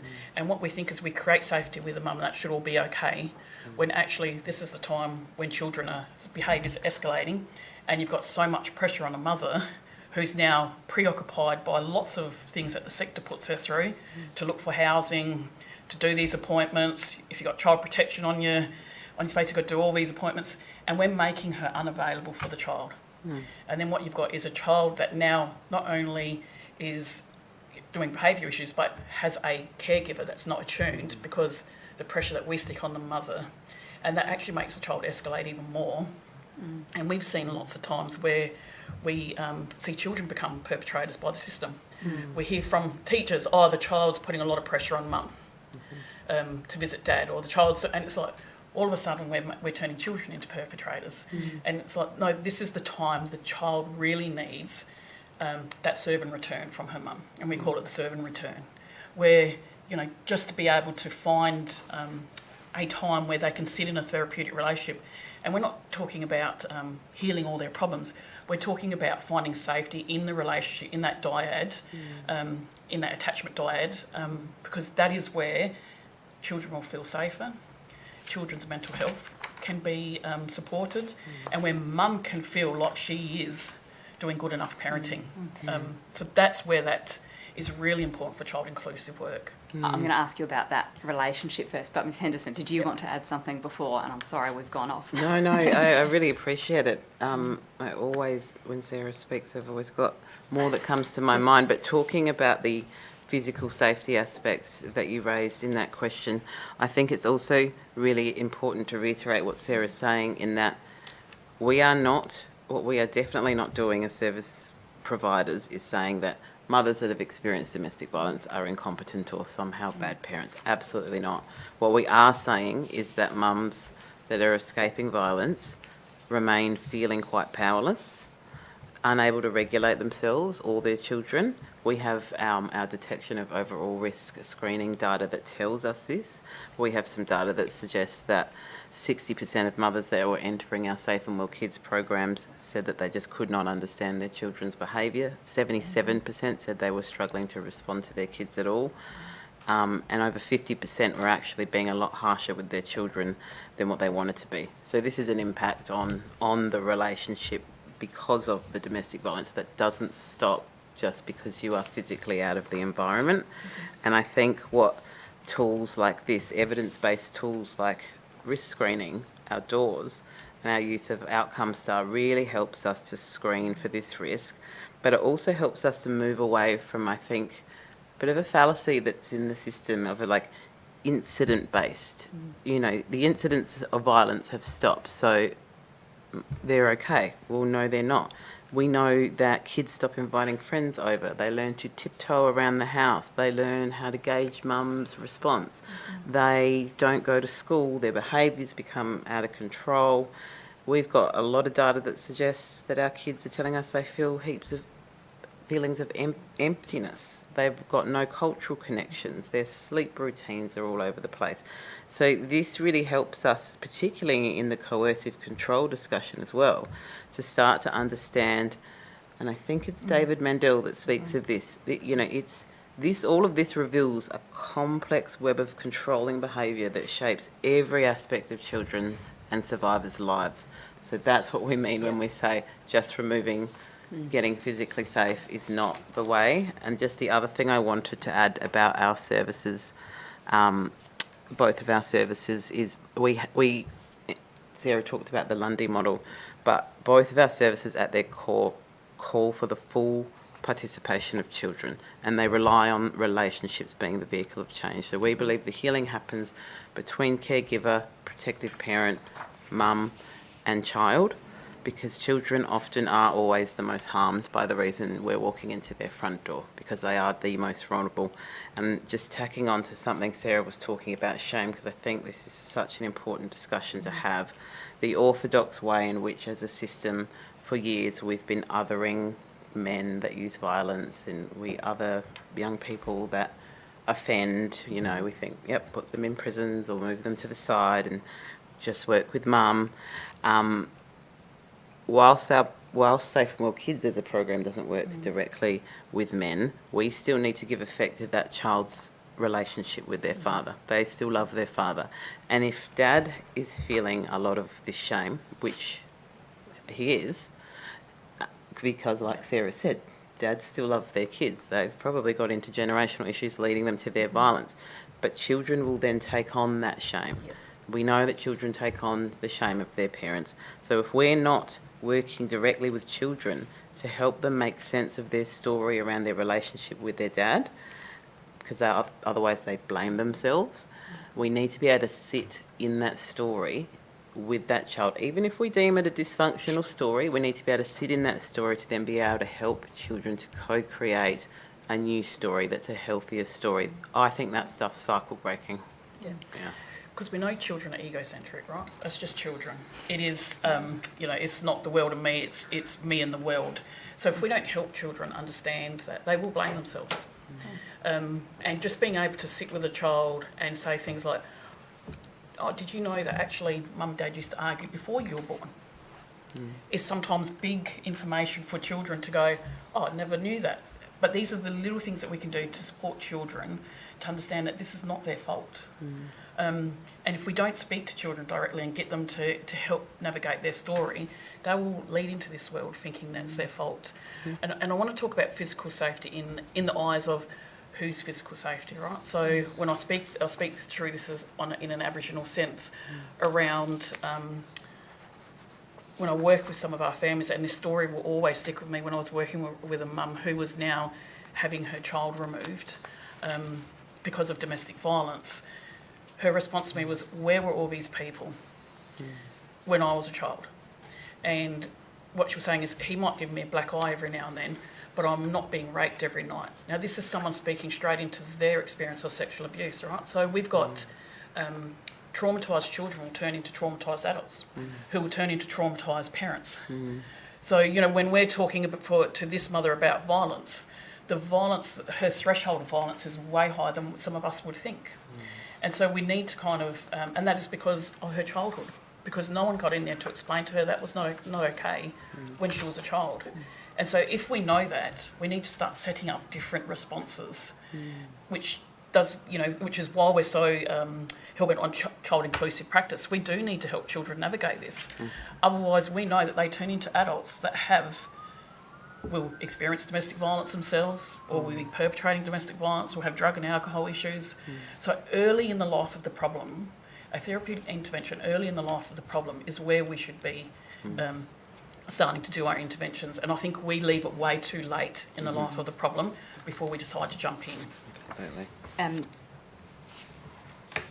Can I pick up on that and the timing of providing therapeutic intervention? Can you talk to us a bit more about that and the kind of views around providing that therapeutic intervention to children when they're in crisis or not? Yeah. Before I hand over, so I think what happens is we think therapeutic interventions are a really intense intervention, right? A therapeutic intervention is as simple as creating space for a mum to delight in her child. Do you know, we forget the simple things of actually in all of this chaos, where is there time for a mum and child just to delight in each other, to actually sit together and do the turn of reserve of I'm hearing you, I'm spending time with you, I'm showing, you know, because we know that you only have to be a good enough parent, you know, majority 40% of the time, and then it's how you do your rupture and repair after. But we don't even create, so that is a therapeutic intervention, but we don't even create that. We think we have to do something really intense. And it's not about intense work, it is about getting that dyad to actually be together, to actually support each other. That relationship, fixing, as Chloe said, that going back into that relationship is a therapeutic intervention. That's enough for the child to go, someone is hearing me, I have an attuned caregiver to my needs, they can see that I'm struggling. You know, we talk about, and people don't often think about these things around when someone is fleeing domestic violence, they're now in this shelter, they've got all these things to do, my child starts wetting the bed. A therapeutic intervention is helping mum cope with that child wetting the bed, because we know that 60% of our parents are saying, mothers are saying, I am parenting harsher than what I need to, because the stress of that. So being able to sit with mum and work with mum around wetting the bed, and working with her and her child about what's going on for that child when wetting the bed, instead of going, oh, that's just, you know, they'll get over that. We just brush it aside. And so therapeutic interventions are focused in on just fixing that relationship, helping that relationship sustain. Because helping that relationship sustain will help that mother not have to enter back into a domestic violence relationship, which is usually what happens, right? We force mum to go, I can't cope, I can't do this on my own, the children aren't coping, I'm just going to enter back into that relationship. And we know that perpetrators will often make mums, you know, it's a parenting choice to make mums feel like they're not good enough parents. And so if we do that again as a system to mums, we actually put them into that space. I'm going to come back to that relationships topic again in a minute, but if we can, Ms Henderson, if you had something to add about the timing of the intervention. Sure, because it is something I'm very passionate about. I truly believe that the crisis time of, and particularly for Safe and Well kids, of having escaped the violent relationship, being in motel or being in a shelter, is the most opportune time to start to do therapeutic work. And the reason I say that is very similar to Sarah. We know domestic violence is a parenting strategy that has interfered with the relationship. Mum and kids need to learn to just be together again. That in itself is therapeutic. But also what I wanted to say about that too is waiting for this so-called stabilisation to occur. You could be waiting years. What does stabilisation really mean? Is getting a house stable enough? I don't know. I don't think I really do think we need to move away from that, because children's needs are actually at their highest upon escape. And so is mums, as Sarah just said, this is when people consider returning. So, but it is about dosage. You know, I'm not saying we get in there and we sit down for 2 hours and we have a full therapy session. It's really creative ways that we do some somatic work, some play-based therapy.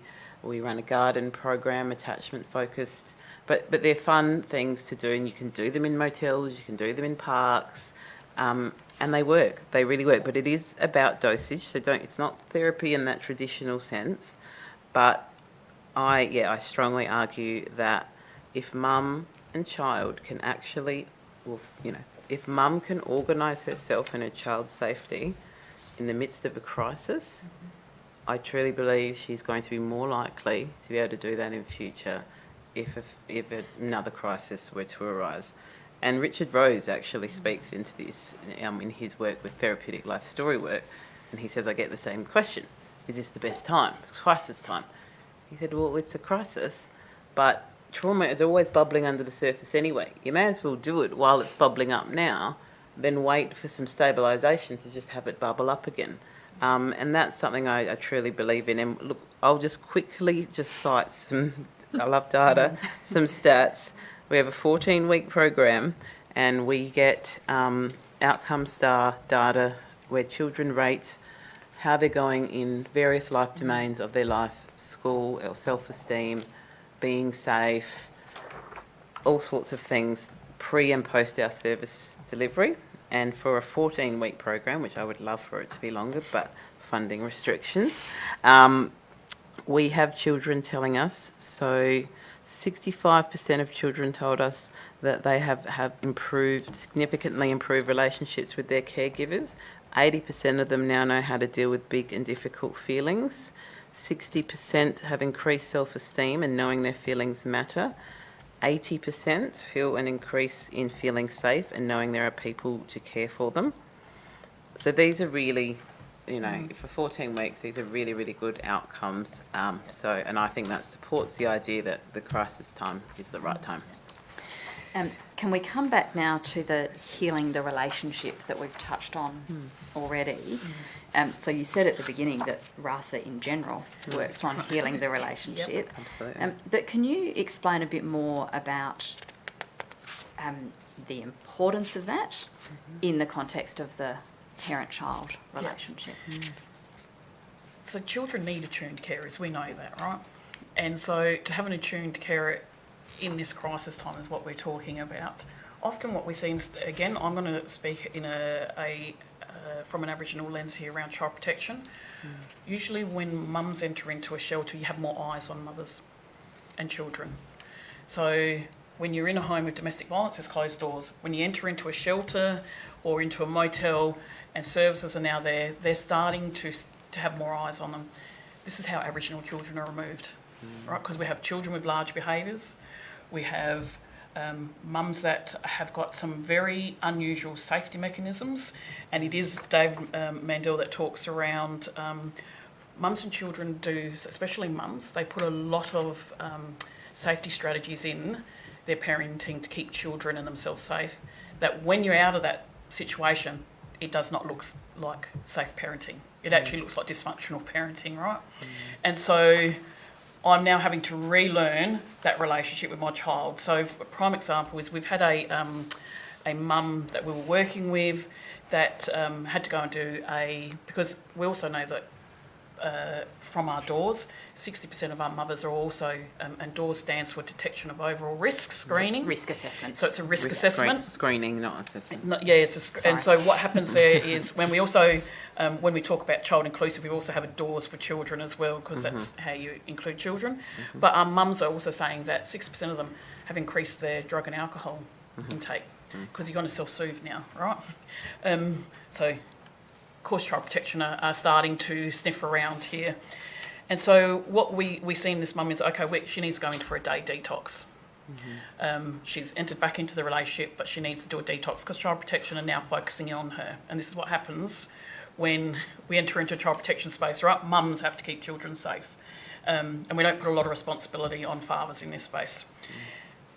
For her to go and do that detox, she wrote on butcher's paper, all over the wall, steps for her children on when you get up in the morning, make dad breakfast. When you do this, make sure dad doesn't keep the noise down so dad can have sleep. So she's done all these things, and the child protection worker went, look, she can't even focus in on her children. She's so preoccupied with him. Actually, what that was a safety strategy. Is I'm not here for this day. I need you to be able to keep him satisfied, because I can't protect you when I'm not here. And so she done all of this stuff that actually didn't look like safety through a child protection lens, but through her lens, it was definitely safety. And it had to be pointed out to child protection to see that, because they just went, see, this is why they're thinking about removal because she can't keep her child in mind. She hasn't got her caregiving sensitivity. And what we're saying is actually that is caregiving sensitivity. That is someone who's so in tune with her children that she needs to know how to keep them safe. And so this is where we kind of really, when in this space, we can put so much pressure on mum, and this is where child protection comes in, and we start to do exactly what perpetrators do to mothers. We start to blame them. We start to do power and control of them. If you don't control if you don't look after your children's safety, if you enter back into that relationship, you're going to lose your children. So she's being pulled from all directions. And so this is why that relationship with the child is so important, because they are both now in positions where they've got behaviours that are escalating each other. And so this is the prime opportunity to go in and mend that relationship. If you mend that relationship, you're less likely going to have that mother return to the violent situation, because she's going to feel more confident in her parenting. She's going to feel like her children are feeling happy and feeling safe, and I can do this. And like Chloe was saying, we often wait for some stabilisation, and that's often what the system says, there needs stabilisation in there. By then, it's usually too late, right? We'll probably get her into a house and she enters into another domestic violent relationship, or for Together for Kids, we see them back homeless because they can't keep that house because we haven't actually addressed core issues. So children are unsafe again. And so it's that we all have the first attachment relationship we have is with our mother. It is a sacred relationship. And I think we forget how sacred that relationship is and how important attachment is when it comes to domestic violence. We lose sight of that relationship, and we start going, we need to heal mum, or we need to get mum out of domestic violence, and we just go, look, I said it's an adult-centric world, so we start looking at adult problems. Adult problems cause big worries for children. And if we don't start thinking about children, we'll just keep going down the path of unhealthy children.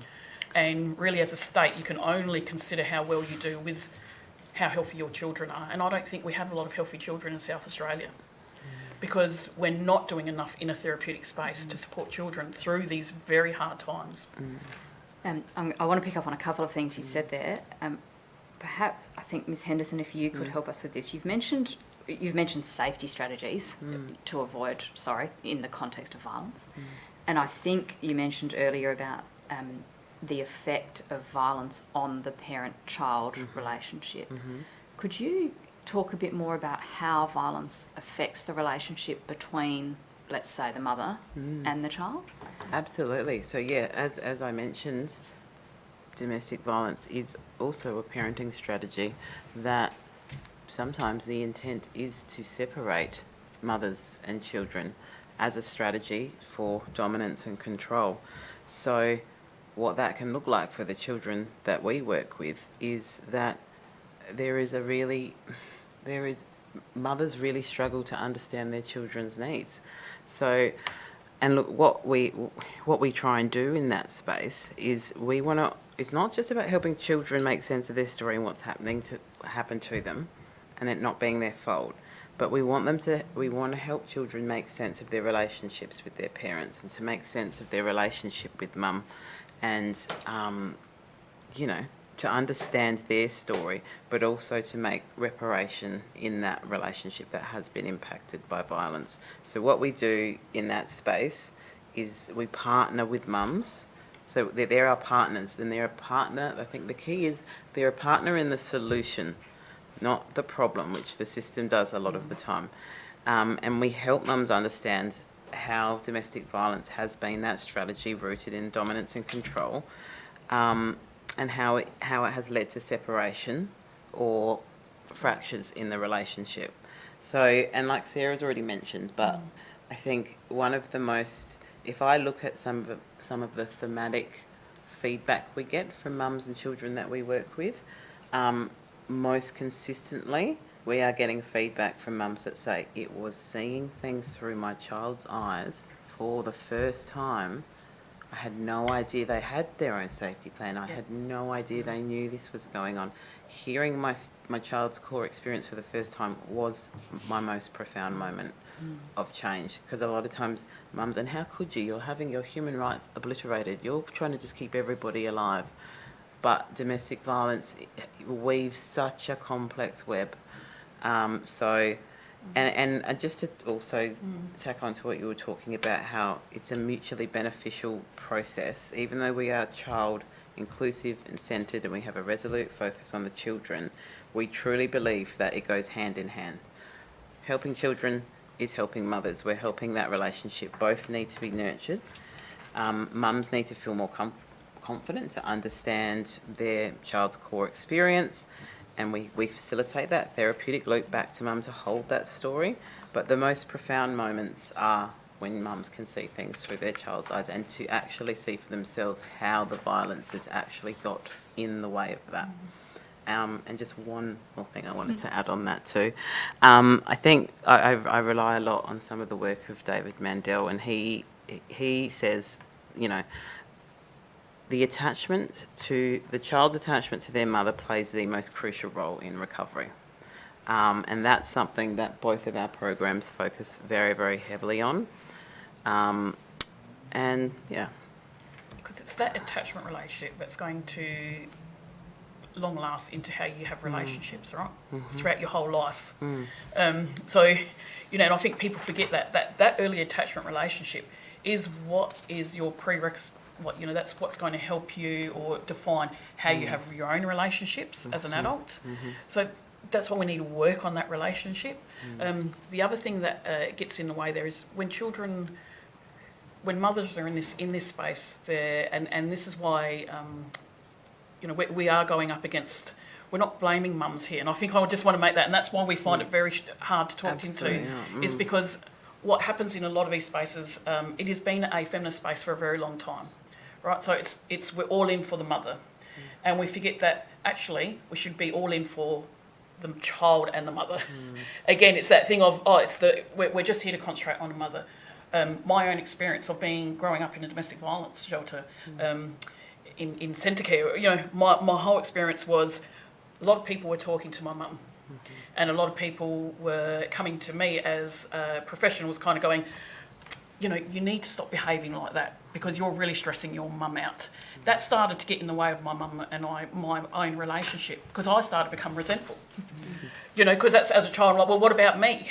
And no one was listening to me.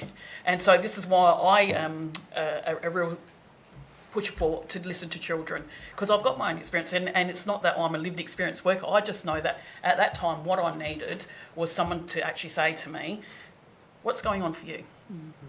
And no one was doing that. Everyone was saying, oh, this is what's going on for your mum. And I was sitting there as my own individual saying, yeah, but I'm also, I felt like everyone was taking my mum from me. And that's when I needed her the most. And I think as a system we do that, right? Because she's now looking for lots of different, I've got to look for housing, I've got to do these things.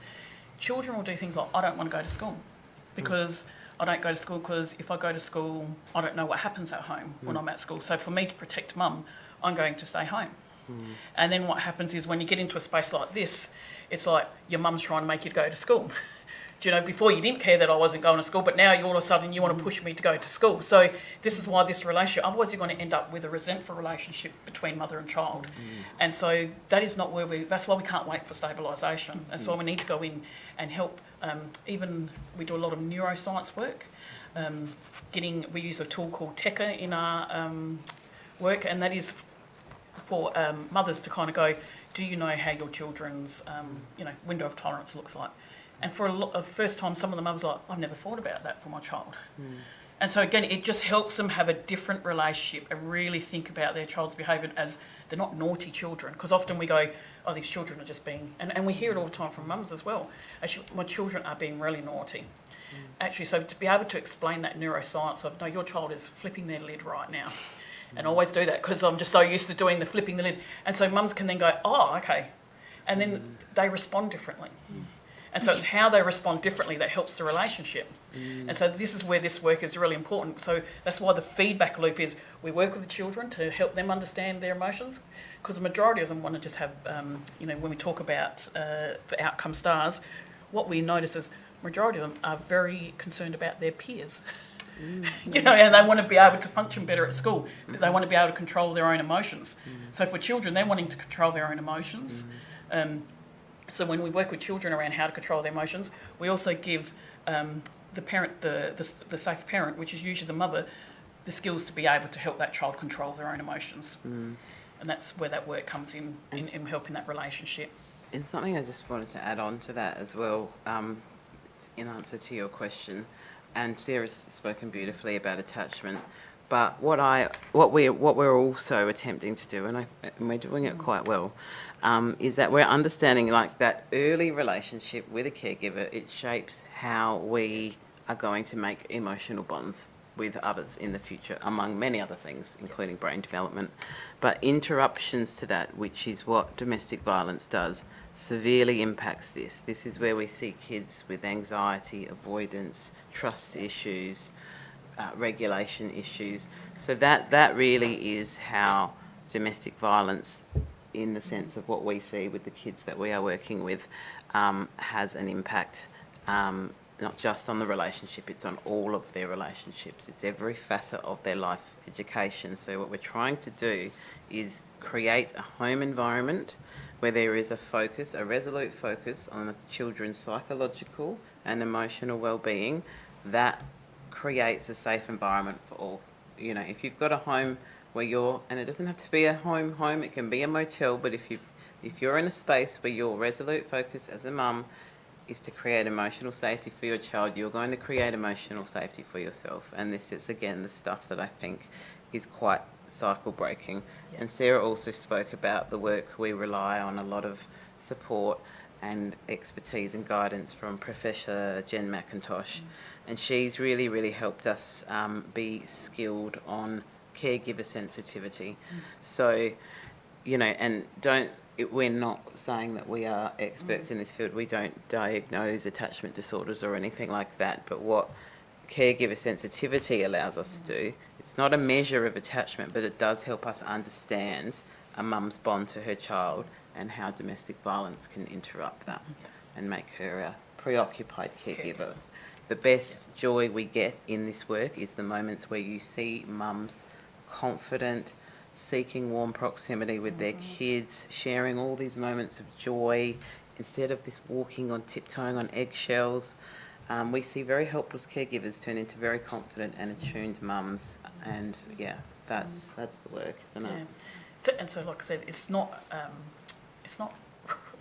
a kind of complex work. It is just around rebuilding that relationship.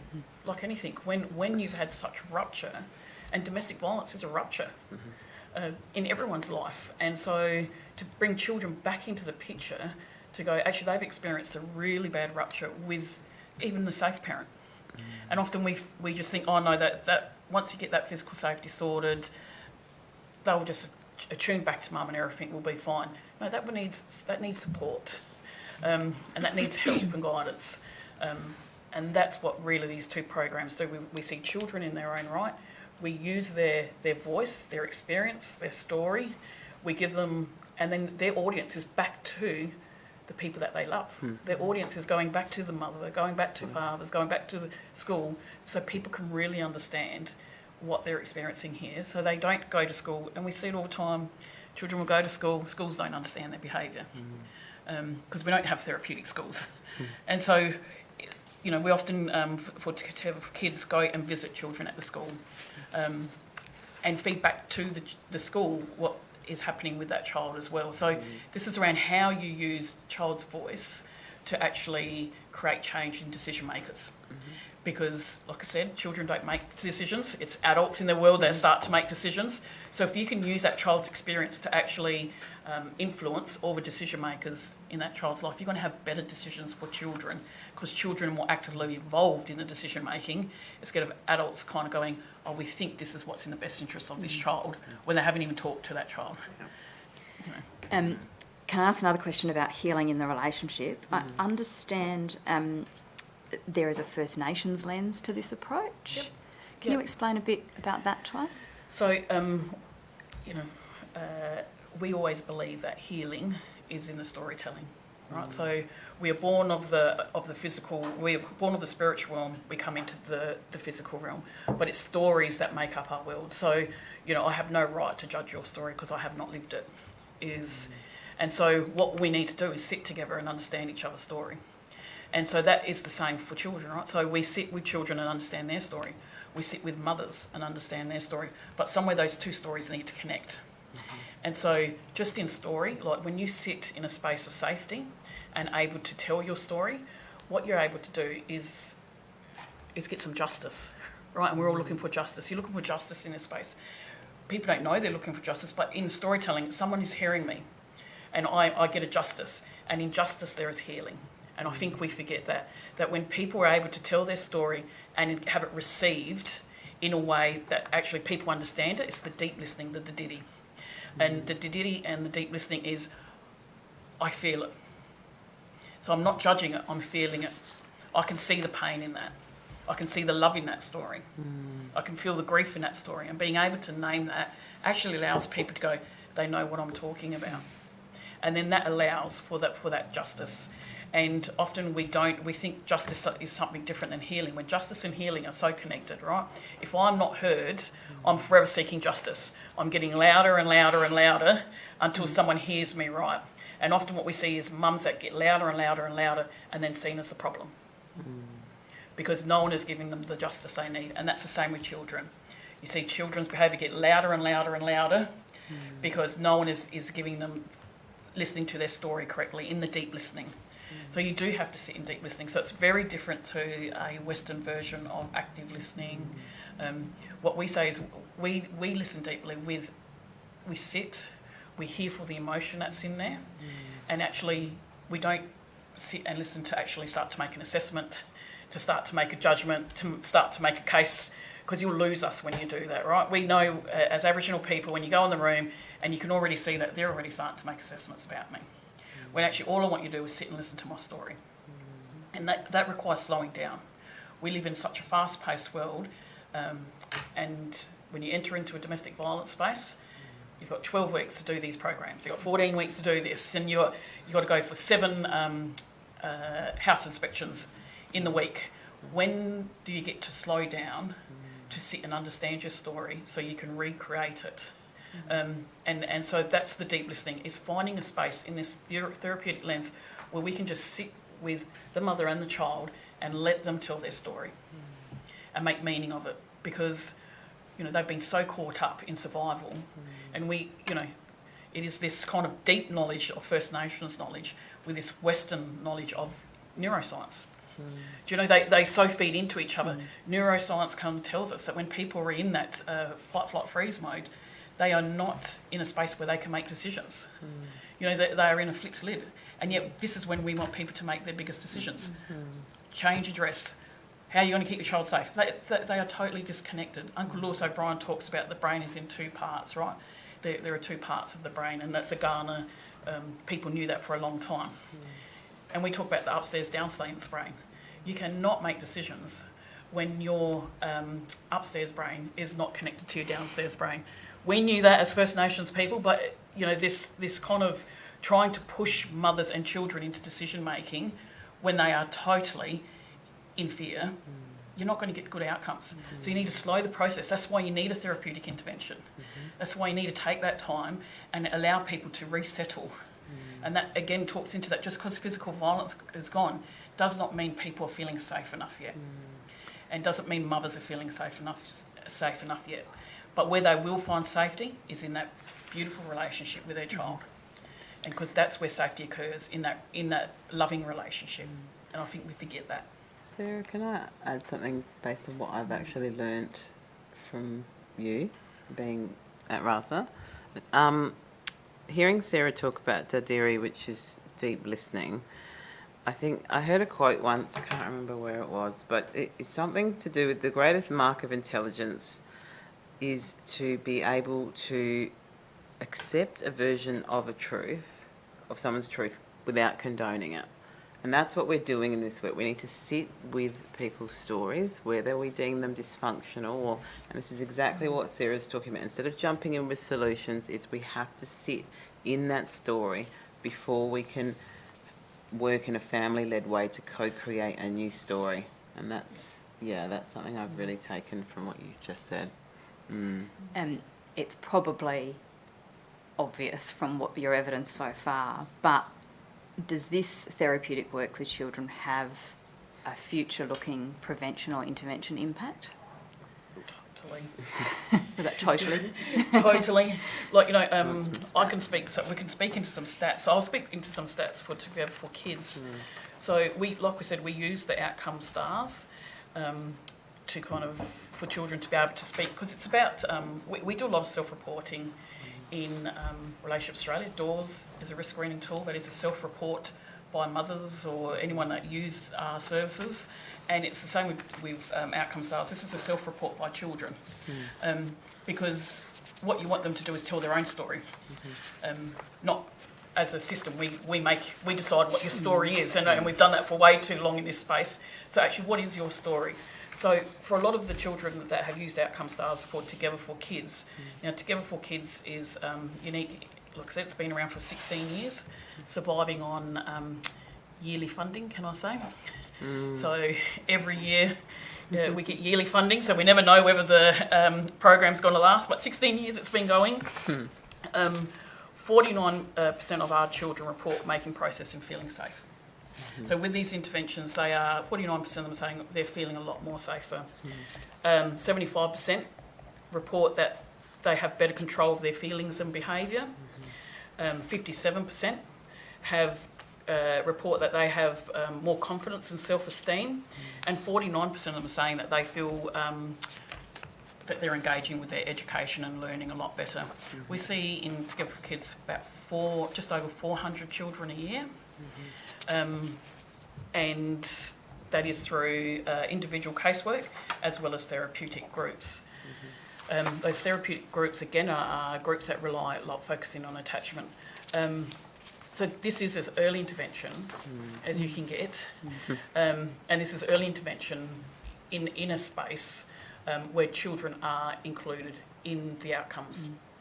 So this is definitely a space where I think as a sector we should be moving. I don't think we've done well for children. I think what children bring up in us is our own vulnerability, right? And it means we have to step into there. And it doesn't mean that people don't want to work with children. I think it brings up a lot of vulnerability. What if I harm this child more? What if I ask the wrong question and they start crying? We've seen children that we've, especially in the Ngartwitch Family Group Conference space, where we had a lot of people saying, that was just harmful for children to be in that room. Because in that family group conference space, they're talking about child protection issues around domestic violence, where children will talk about their experience to their parents. They're included in that conference.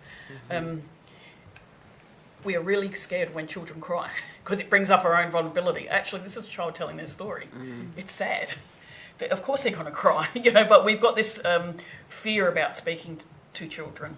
So I think we need to start working about how we become more child inclusive. How do we set the boundaries for children to work in, right? Because like I said, children aren't decision makers. So we need to make sure that we don't set children up to think that when they tell their story, they're going to be able to change decisions that are going on for them. It takes quite a skill set to do that. But they will give us better solutions. It goes back to the common restorative practice of you put the problem at the centre, you widen the circle around the problem, and those most affected by the problem should be at the decision-making table. Well, that's children. But often we leave them totally out of the decision-making table. We don't even bring their voice. We decide that we will speak for them. And there's a beautiful, we've got a beautiful voice recording of a young child that kind of says to us, when I decided to speak for myself, I'd done that because people will speak for me and think they know what I want to say, but they don't. And that's really simple, right? If we ask children, they'll tell you. But we often don't even ask them. We just assume, and that's because it comes out of all good intention that we don't want to cause further harm, but by not asking, we're actually causing further harm. And we see that because we have, like I said, we have children that are growing into adults who are perpetrating the same, we see 4 generations of violence within families. So when I speak with families and kind of go, so where did violence stem for you? Like, did you experience violence as a child? Is it just now, or did you experience violence as a child? I know I experienced violence as a child. So did my mother. because we're not doing anything to kind of go, so what do you want for your child? And most of the time they don't want the violence to continue. But, you know, we do a thing called like a trauma gram, which is working with parents around being able to see where trauma sits. And it's a visual, and they will often go, I did not realise that was our story. That's 4 generations of the same story being passed. So they want to change it. And we see that. That's why when these mums come into and we use the doors, they want help. They're seeking support. Like, these are self-report tools, right? So they're actually writing down that, actually, I am struggling with my parenting. I am struggling with drug and alcohol use. I'm not feeling safe. So they're self-reporting this. And so if they're self-reporting this, we should be acting on that. But we don't. We kind of, as a system, go, oh, look, that's not what you need right now. When Chloe was talking about the dosage, we'll go, you need this. It's the wrong dosage at the wrong time. Let's find the right dosage at the right time, which means bring mum and child into that decision making. And if we're going to be really brave, sometimes we might need to bring dad into that too. And put some of that responsibility back where the behaviour belongs. Because too often what we see, especially in the FGC, is we get into that space and mum's now responsible for dad's behaviour. Well, that's not fair. Actually, he should be responsible for his own behaviour. He chooses to use violence, then he should be responsible for that. We shouldn't be putting that burden on the mother. FGC Family Group Conferencing. Yeah. Okay, thank you. I'd like to ask just a little bit about the programs that you offer at RASA. Maybe if we can start with Safe and Well Kids, you manage that program, Ms. Henderson. Sure. So I understand that operates in a partnership. Yes. Can you explain that for us? Absolutely. So, yes, we were created in 2021. So we are a partnership with Women's Safety Services SA, Legal Services Commission and Relationships Australia. And I guess I want to just be really clear what our program hypothesises, because we put a lot of work into our program logic model, is that the safety, stability and recovery of women and children impacted by domestic violence is secured through holistic access to coordinated service responses. So that's really the key for me. So it's a coordinated service response because we know that siloed systems cause harm, and we actually know that siloed systems can continue to unintentionally perpetuate more violence. So, and we actually also know coercive control becomes even more dangerous when it's combined with systemic oppression and siloed systems. So, in my view, partnership programs like this are vital because women and children come to the service. They are referred to through WISA. They have to be referred in by WISA.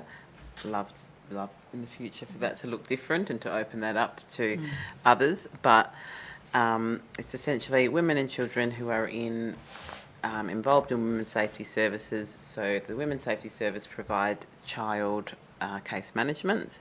Legal Services Commission provide free legal advice to women, which is very, very useful for them because we know how the legal system can also be weaponised against women who are escaping domestic violence. And Relationships Australia provide the therapeutic intensive work with mothers and children.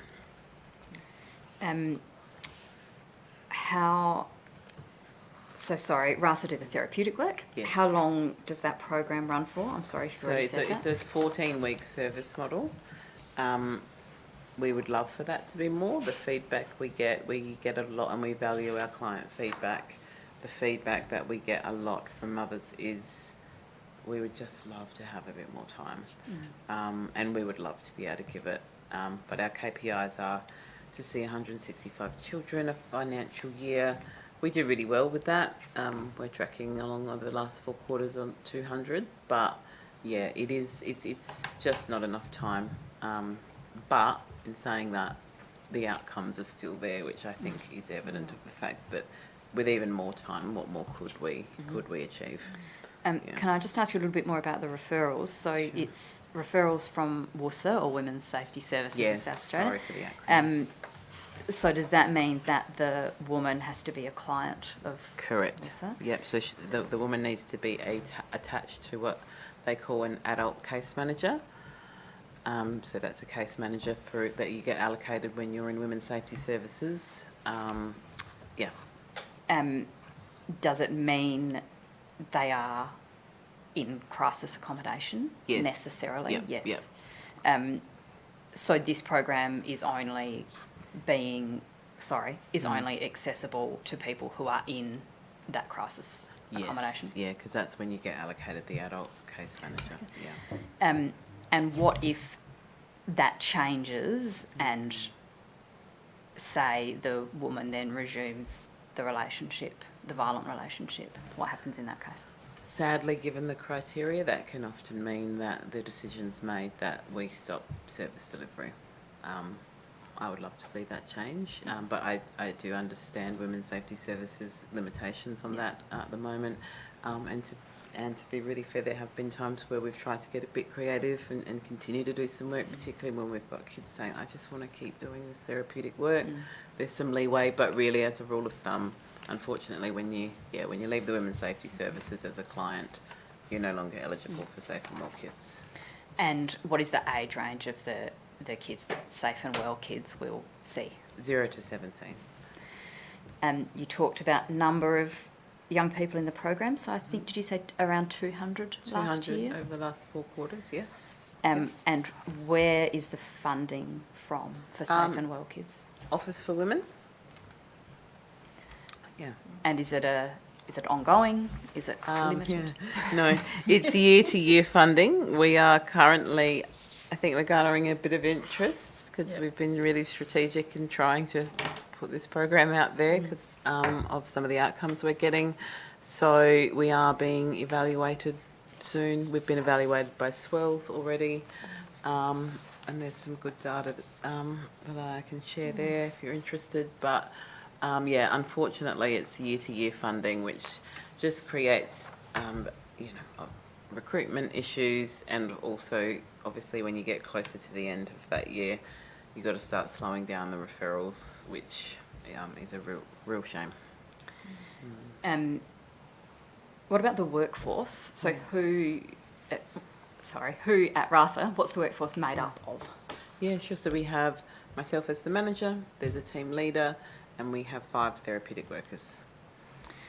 Can I turn to Together for Kids? Yeah, which is go your for it. program Yep. as to create. So perhaps if you could explain the eligibility and referral pathways. Yep. Sorry. So I've looked both of those programs as the executive manager, but Together for Kids is one of our unique ones because it's been around for so long, like I said, 14 years. And where that comes from, it started it was directly funded service by South Australian Housing Authority, so Housing Trust, so children come through the Homeless Gateway service, and that also includes the domestic violence shelters. What we know is when mothers leave, like when they're physically safe or they leave the violence, it often means that they become clients of the homelessness service, right? So they're no longer a domestic violence, so they come under the homeless and they get managed under homelessness. So, so Together for Kids, it gets direct referrals from the Homeless Gateway. And so just recently that has been taken over in 2024, so the funding was transitioned over to Department of Human Services, so that's where we get our funding from now. You said before year to year. Year-to-year funding. Yeah. So we have 6, and the KPIs are to see 400 children. We always usually see about over 400 children a year, and we've been doing that for 14 years. We're statewide service, and so we also have a regional office based in the Riverland in Taberry, and so we go around to every area in South Australia. As in metro, so we can go from south to north to west. What we are really focusing on is championing the voices of unborn children up to 12 years old who are accompanying a parent into homelessness or DV shelters. So really what we want to do is, it's an intensive, therapeutic 14-week session. Often if we have a not as restricted as, so if we go, actually this as long as we have a good rationale about why we want to extend that out to longer than 14 weeks, we can extend it out sometimes longer than 14 weeks. We do therapeutic groups, we do school holiday groups as well, because school holidays usually are the time that a lot of stress comes on back to mums around, okay, now the kids aren't going to school, I'm stuck in this hotel, and I somehow have to keep them occupied for the whole week in this hotel. So the school holiday groups are quite successful. What that also does is allow children to come together with other children who are experiencing the same. So they're not feeling like this is just their problem. They can see that this is happening for a lot of children in South Australia. So like I said, 14 week sessions. There are 6 therapeutic children's workers. We have a team leader and a manager for that program. So those 6 therapeutic children workers often will do are fully trained in attachment theories. We do infant, what we call is baby massage for bonding. So going back to some of those basics, so because we're talking with children at young, is getting mums to be able to just do still hands on baby.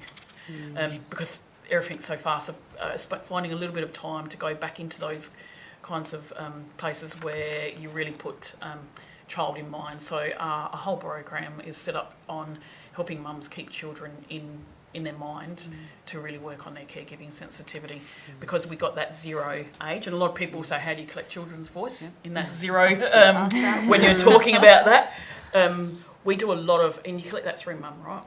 And so, we have worked very close to Jen McIntosh to kind of get these kind of therapeutic questions around rupture, repair, can parents speak into responsibility? So, if you could apologise to your baby for something that's happening right now, what would that be? So we bring the parent's voice out through that, letters from the baby to mum, especially in the pregnancy stage, around being able to speak into what they're going to be born into and what they might need. So we do lots of creative ways of collecting that unborn voice and feeding that back to mum around developmental age for young children, what they need at the developmental age, and really focusing on what does, because we know that 0 to 5 is really important, right, for brain development. So that's why we do a lot of the brain development work with mums in this space, so they can understand that, because children that experience domestic violence are forever changed, but not forever damaged. That came out from Salvation Army when they were doing a lot of the Safe and Together. So that's what we're focusing on, that your children are experiencing things and they will be changed, but that doesn't mean that they're damaged children. So that's what Together for Kid really works on. Currently we've got a book club, and people go, oh, what's a book club? The book club is getting a group of stories using play therapy to get children's stories of domestic violence, and that will be put together into a book that then they can share around, but it's not actually, it gets written into a storybook. We've written quite a few storybooks over Together for Kids Life to help the sector understand. So we do a lot of sector training, and part of that sector training is we do working better with Nunga kids. So that was designed in Together for Kids for people to understand how to work with Aboriginal children and understand intergenerational trauma and how you be trauma responsive, because we've seen a lot of trauma informed but not a lot of trauma responsive. We have conversations on the kitchen table, and that is a training that was developed for practitioners to be able to go, you catch those cup of tea moments when you're sitting with a mum who then explains something. You can have this conversation around, what you're explaining to me is your child really was outside of their window of tolerance. So you capture those therapeutic conversations where you can kind of put them in. We have the Gardens Therapeutic Group. We have, which is a trainer-trainer program. And we also do a children's strategic roundtable, like a communities of practice. So we do a lot of feeding back into the sector as part of the KPIs as well, of training the sector up. Can I just clarify, you said before the referrals are from the homelessness Yep, alliances. Yep. Does that mean that they are linked to people in emergency accommodation? Yep. And then what happens in Together for Kids if people then move out of that emergency accommodation? Is it the same as? No, so we can be a little bit more and we can hold on to them.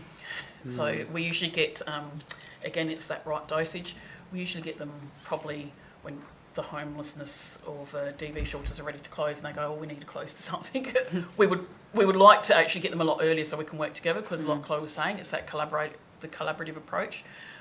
People don't live their life as singular problems, but our services are kind of, like, you know, they're made to kind of hone in on singular problems. So we would like to do more collaborative work in that space and probably get those referrals earlier in that space. I'd also like to have community referrals. It's something that we don't have a lot, especially from an Aboriginal perspective, is usually I'll hear from the community around, oh, this mum really needs support right now. And so then we'll often have to ring the homelessness or ring a DV shelter to say, look, we've heard that so-and-so's in there. Could T4K be a good referral process for you? So we're actually kind of pushing it, because community will come and actually say, can you support my... And so community referrals are really important. Like we would like to put that in there. I couldn't agree. Oh, sorry. No, sorry, go on. I couldn't agree more, because when I'm just looking at some of our data, 24% of our referrals are Aboriginal families, and I think that needs to be a lot higher. The other thing I just wanted to add in talking about outcomes for Safe and Well Kids too is we have, our DOORS data tells us that over 50% of mothers entering the program are aware of child protection being notified or involved. So whilst I can't speak data-wise or longitudinal to that, we know that over the last year, none of the children that we have been working with within Safe and Well Kids have been removed during our intervention. I think we also see an increase in our feedback surveys from mums in help-seeking behaviour, which is really important. They feel equipped they know who to call if they need help. They've had legal, they know RASA now, they know Women's Safety Services. So these are all really good outcomes too that come from having a coordinated service delivery model. I've already spoken to some of the great outcomes that kids are telling us about the improvements to their life, but I think the key one for me is 80% are saying they are feeling safe and 80% are saying feelings and behaviours are being able to be managed. I think where I would love to see us move as a sector and as programs is to be able to look at some more intermediate or population level outcomes, because you know, whilst we have a program logic, it would be really good to see at a system level what impact we're having, how focused on children are we, is the cycle of domestic violence actually being interrupted long term. I think we need to move into that space. I have one final question. The Royal Commission has talked a lot about recognising, actually more broadly than the Royal Commission, but we hear a lot about recognising children and young people in their own right. And I think, Mr Creer, you touched on this earlier, but if we could finish with me asking you, what does that really mean? I think we need to get children's voice in their own right, but we also need to understand that children do not belong without someone. So while we say children in their own right, we need to not set up children for failure by saying they hold all the decision-making power, because they don't. So children in their own right is they're experiencing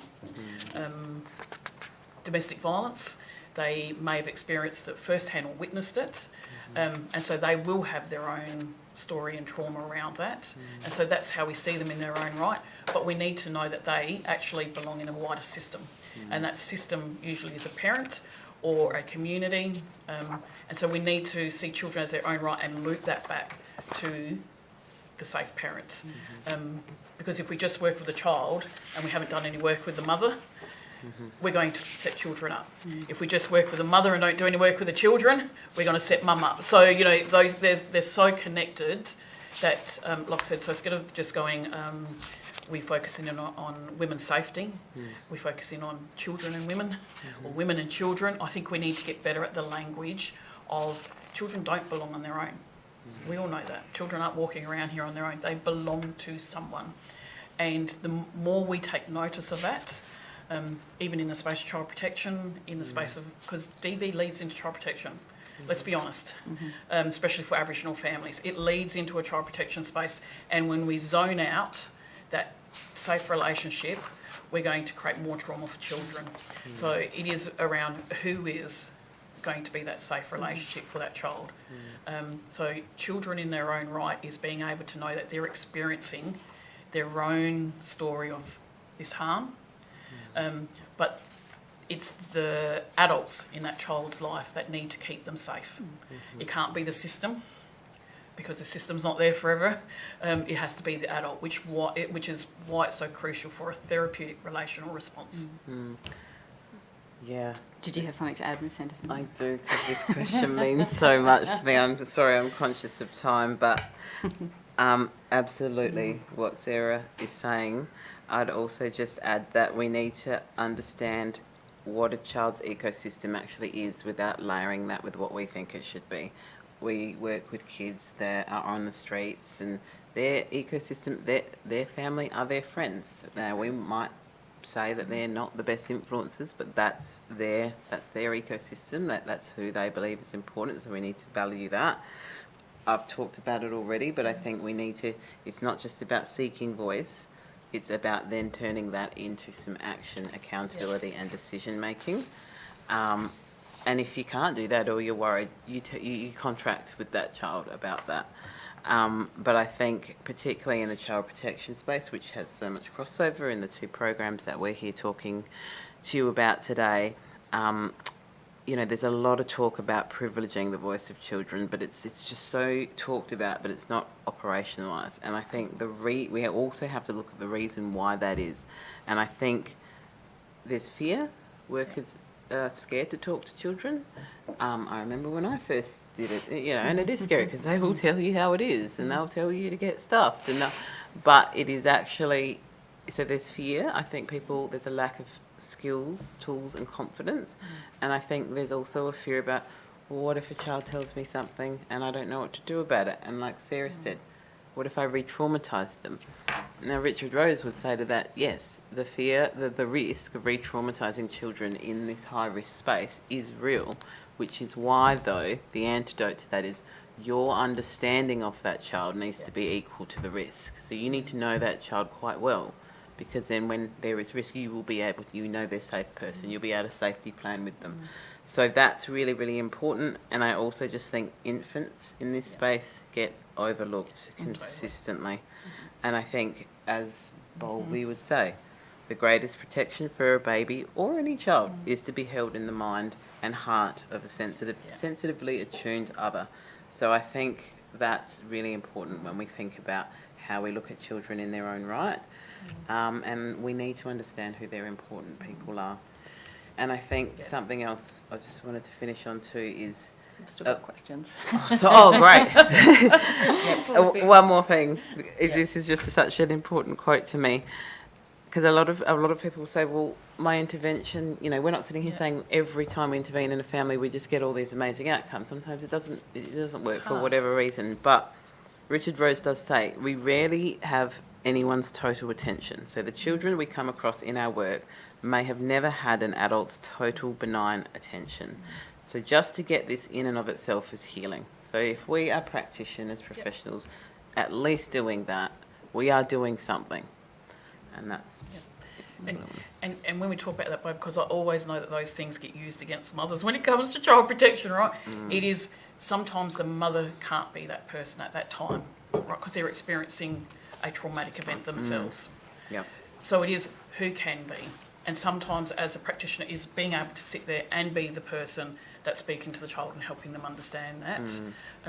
So we're kind of the holding space for mum while she is able to then enter into that space. Because we don't want, again, I don't believe that children should be being removed from mothers because of domestic violence. Again, it is another power and control over mothers. That actually, because you couldn't keep your child safe in that relationship, we're now going to remove that child. That is so traumatic, and we've seen that happen with Aboriginal mothers throughout a long time. And so that really needs to be looked at in this space around how do we hold mothers in a space so they can recover from that trauma when they can't keep their child in mind? Because currently, right now, they can't, because there is so much going on for them. So, and we slowly have to in-tune that caregiving sensitivity. And so when we talk about children in their own right, children have the right, and I think we forget this, it's children that have a right to family. It's not that we have a right to children. And we need to go back to children have that right to be connection, to be loved by their family. And so we need to think wider, and often what we do as a system is kind of go, when we think of family, when it comes to safety in this space, is we leave out the perpetrator's family. They're often worried about that child too. You'll have sisters, mothers, aunties, who don't condone that behaviour and are worried about that child, but then are also left out of decision making for that child. So this is the other reason that I believe family group conferencing works in this, because we bring that child's ecosystem in to help them understand and hear that child's voice and what can they do to keep that child safe. Because we can't keep relying on systems, right? And that's what we kind of do as systems. It's service dependency.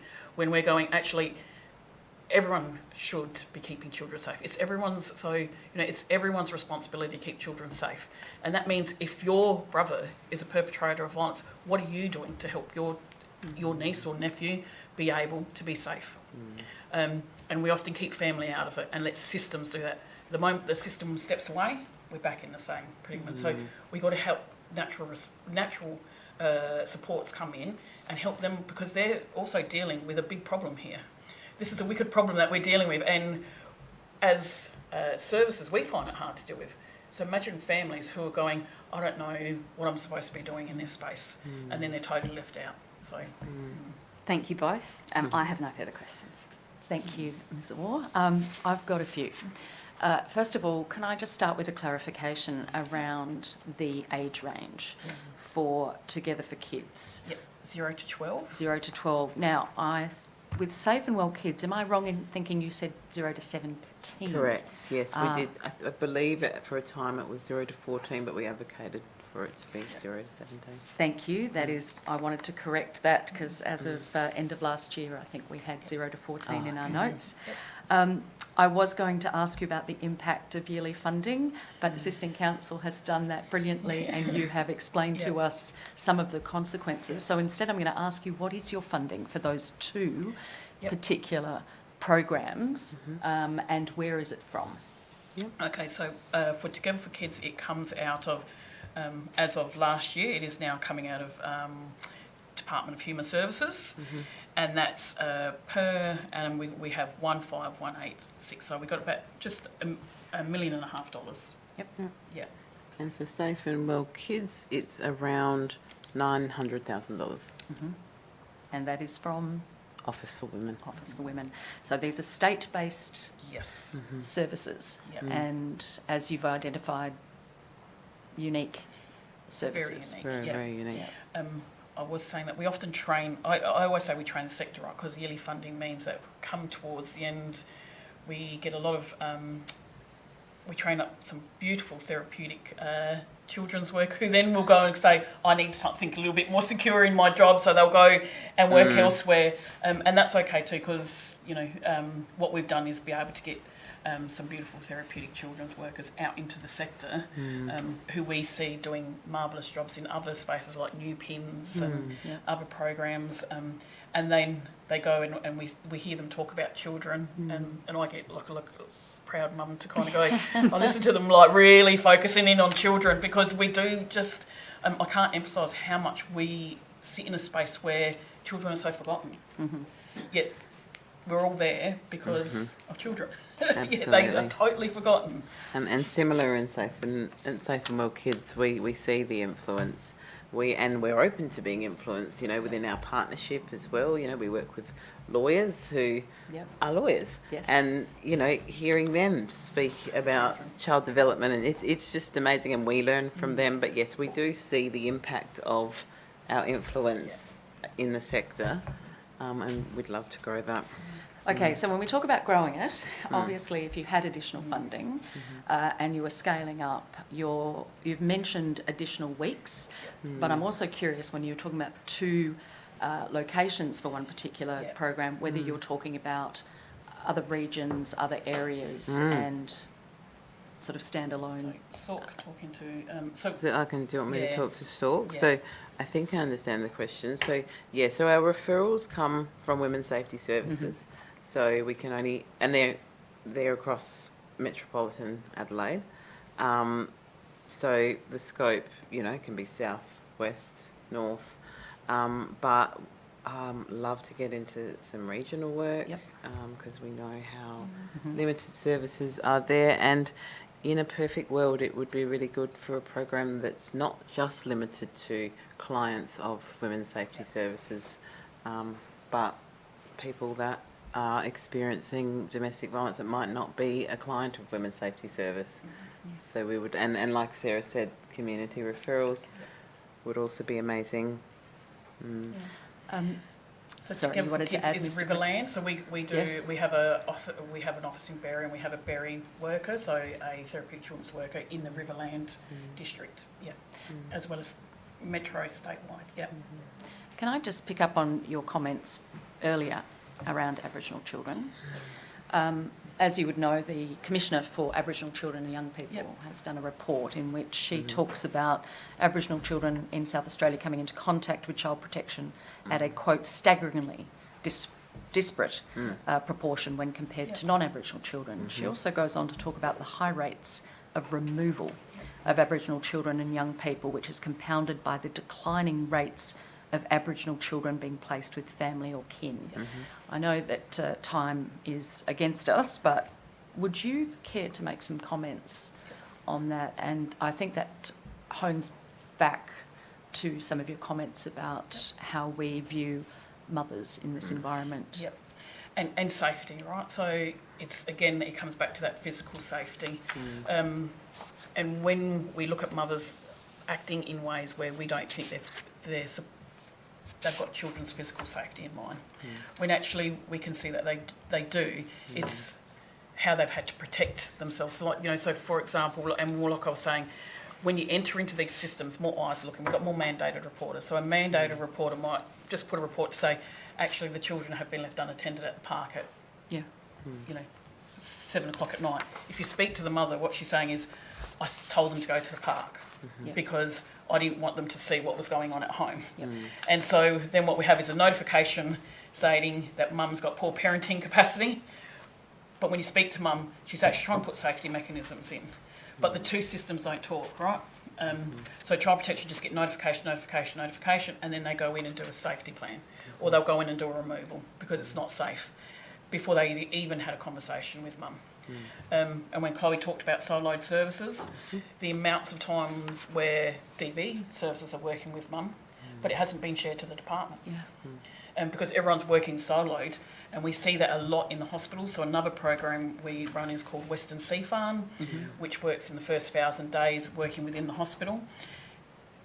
And because we're the case managers in that program, we'll sit on we used to sit on we were privileged enough to sit as an NGO provider on what was called the Strengthening Links. And what we would hear about the mums that we were working with going, oh yeah, but you haven't heard about what the intervention that we're doing, you haven't heard about the intervention that's happening with drug and alcohol, all you've kind of heard is what you're seeing at the hospital. Yeah. So again, it really, mums become under the scope. And that is why Aboriginal children are being removed. And it's generational, right? And then what happens is we've got this way, and this is why family group conferencing is so important, because if we can find someone in that, if mum's not available and dad's not available, there should be someone in that kinship network. Yes. But what we kind of do in the DCP space, in the child protection space, is go, dad's a perpetrator of violence, don't speak to his family. Look at mum's family, they've all got some history on file, so we don't look at them as safety, and we just remove children. When actually, if you brought people in together, they will come up with a plan. We've seen that in child inclusive mediation, we've seen it in family group conferencing. When you bring people together to keep children safe, they will they will come together for children. But we don't do that in the systems that we do. We just kind of go, mum can't keep a child safe, dad can't keep a child safe, we remove. And then we just end up with generational removal. Ms Henderson, do you have any final words before we wrap up this session? Just to what Sarah's talking about, I spent a long time of my career working at the Department for Child Protection, and I agree wholeheartedly with what Sarah's saying, and a lot of the times the rationale given for the removal of children from mothers, Aboriginal mothers, is that they lack protective capacity or that they lack insight into their child's needs, which is one, why these programs are so important, but two, like Sarah's saying, you need to actually look at mum's intentionality in what she's actually trying to do. It might be what a department might deem a maladaptive strategy, but she is trying to do something protective. And just to kind of Okay, last word to touch you into then. that, touch into that. It is around the safety strategies that mum uses, right? And we don't see them as safety because we're not creating relationships. And I'll go back to our name of Relationship Australia. If you sat and spoke to that mum, that's why we like doors. When we have child protection saying, oh, she's got no insight into her parenting, we can use the doors and go, actually, what she has said is she knows she's parenting harsher. She knows that the children are feeling unsafe. She knows that. So actually she is showing insight. You just haven't spent the time to build a relationship or actually ask the right questions. Yeah. So again, I think risk screening is really important in this space, even for child protection. Instead of assuming, let's ask. Thank you, and thank you for your powerful evidence today, Assistant Counsel. Commissioner, I'd ask the witnesses be released. You are free to go. And Thank then, you. Commissioner, we will have a lunch break now and we can resume a little bit later at 2:15. Okay then, 2:15, we will resume. Thank you. Thank you very much.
Welcome back to the fifth day of hearings for the Royal Commission into Domestic, Family and Sexual Violence.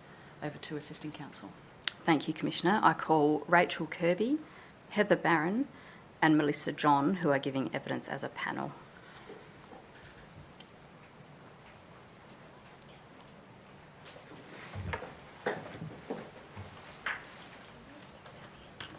Do you truly and solemnly affirm that the evidence you shall give will be the truth, the whole truth, and nothing but the truth? Say, I do truly and solemnly affirm. I do truly and solemnly affirm. Thank you. And please state your full name. Rachel Elizabeth Kirby. Thank you. Do you truly and solemnly affirm that the evidence you shall give will be the truth, the whole truth, and nothing but the truth? Say, I do truly and solemnly affirm. I do truly and solemnly affirm. Thank you. And please state your full name. Heather Ann Barron. Thank you. Do you truly and solemnly affirm that the evidence you shall give will be the truth, the whole truth, and nothing but the truth? Say, I do truly and solemnly affirm. I do truly solemnly affirm. Thank you. Please state your full name. Melissa John.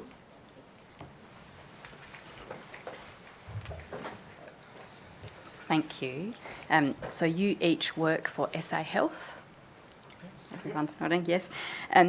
Today, during your evidence, we will be talking primarily about child protection services and CAMS at SA Health, so that's child and adolescent mental health services. And is it correct that SA Health have nominated each of you to give evidence about those topics today? Correct. I'll start with some introductions, if we can. So, Ms Kirby, if I could start with you, could you tell us your role at SA Health, please? Yes, sure. I'm currently the Interim Director of the Child and Family Health Service, but I'm here in the capacity as someone who's previously had an executive lead role and strategic role over these services. And you mean the services that I've just referred Yes. to? Thank you. Ms Barron? Yes, hello. My current role is Senior Policy Project Manager in the Child Protection and Policy Unit in the Department for Health and Wellbeing, SA Health. And I've had a lead role in the development of the Child Protection Services model of care for the state. Thank you. And Ms John? Yes, I'm the Director of the Child Protection Services at the Women's and Children's Hospital. We will probably talk today, I imagine, about local health networks or LHNs within health. Could someone explain for me in a very general way what the LHNs are in South Australia? I can do that. There are 10 LHNs across the state. There are the 4 based in Metro Adelaide, geographically based. There's Northern, Central Adelaide and Southern Adelaide Local Health Network, and the other is the Women's and Children's Health Network, which is the only specialty-based network as opposed to geographically based. Women's and Children's has a statewide remit. And there are 6 regional local health networks. In the southeast, there's the Limestone Coast, there's the Barossa Hills Fleurieu Local Health Network, the Riverland Mallee Coorong, York and Northern Local Health Network, Flinders and Upper North, and the Ayr and Far North Local Health Network. I think that's 6 in total. I wasn't keeping track, I must say. This is probably a very basic explanation, but are health services in South Australia divided into those networks? Yes, they are. And there's also a regional support service that sits in the Barossa Hills Fleurieu network that provides sort of support and coordination over the regional LHNs. And services are provided across the state. And I should just add that obviously while Women's and Children's has that focus, there are child-based services across all of our Other networks. LHNs. Yes. So, as I said before, we will focus today on 2 areas of SA Health and in particular on the health response of SA Health in relation to children who have experienced abuse and neglect, or for the Commission's purposes, domestic, family or sexual violence. So as I said, we will, for a lot of today, we're going to focus on child protective services and on CAMS, as it's called. But is it correct that health across the board provides various services for kids experiencing or, in fact, using domestic family sexual violence in different LHNs in different areas? Yes, thank you. And so I'll just make it clear for anyone viewing or listening that the focus on these two areas today doesn't mean that that is the only way that SA Health is interacting with these children. I want to start with child protection services, if I can, and Ms. Barron, that might be with you, I think, to begin. Can you explain what child protection services is or are? Yep. Well, there are three sort of dedicated child protection services. One in the Northern Adelaide Local Health Network, one at the Women's and Children's Health Network, and one in the Southern Adelaide Local Health Network. And they've recently changed their name to Child Safety and Wellbeing Health Service, but we'll call them Child Protection Services for the sake of this, because that would be way too confusing. But they're tertiary-based services that provide specialist, trauma-informed assessments and therapeutic interventions for children and young people who have been harmed or where there's suspicions of harm. Tertiary-based? Tertiary meaning if we think about health along the spectrum from primary care, like going to your GP or seeing a CAFS nurse in the community is primary care, through to secondary care, through to tertiary care. So the tertiary care is sort of the pointy end, if you like, and on a pyramid, the tertiary is the top of the pyramid. When violence, abuse, neglect is already happening or Yes. happened. Those three child protection services, do they operate separately? Yes, largely. While they have broadly, very similar functions and purposes to exist, they operate in three LHNs that are run independently by their own governing boards. I want to ask about the services in a general sense that the child, I might call them CPS because I know that's the acronym that everyone uses. Yes. So Child Protection Services we'll refer to as CPS. So just in a general sense, the services that they provide, I'm not sure who could give me that information, but you mentioned tertiary, specialist trauma-informed services. So what are the services that fit within what CPS does? Well, I'll provide a broad outline. So there's consultancy and liaison. So that's, providing advice and input and direction as to what needs to happen with a child when they present. With who? Sorry to interrupt you. I guess anybody who is seeking that advice. It could be a referrer. It could be it could be an outside agency, or it could be someone from within health seeking advice from the service about this child is presenting to us. We need advice about what we're seeing and what should happen next. Assessment services, and they might be medical or they might be psychosocial, so by psychology and social work clinicians who are specially trained in this area. And then providing therapeutic interventions for children and young people, so therapy of a range of types that are determined by the clinician as to what that child or young person is needing most, or it might be working with that family. That in a nutshell, I think, Melissa, do you want to add to that? Yes, well, referrals are made from a DCP in Sable, and the age group is 0 to 18. In terms of the forensic medical assessment, the age group is 0 to 16. So children who have, with their allegations or concerns about sexual abuse, up to the age of 16 are seen by the CPS, and I'll explain the medical side of things too. And children where there are physical abuse allegations between the age of 0 and 18 are referred to the Child Protection Services for forensic medicals.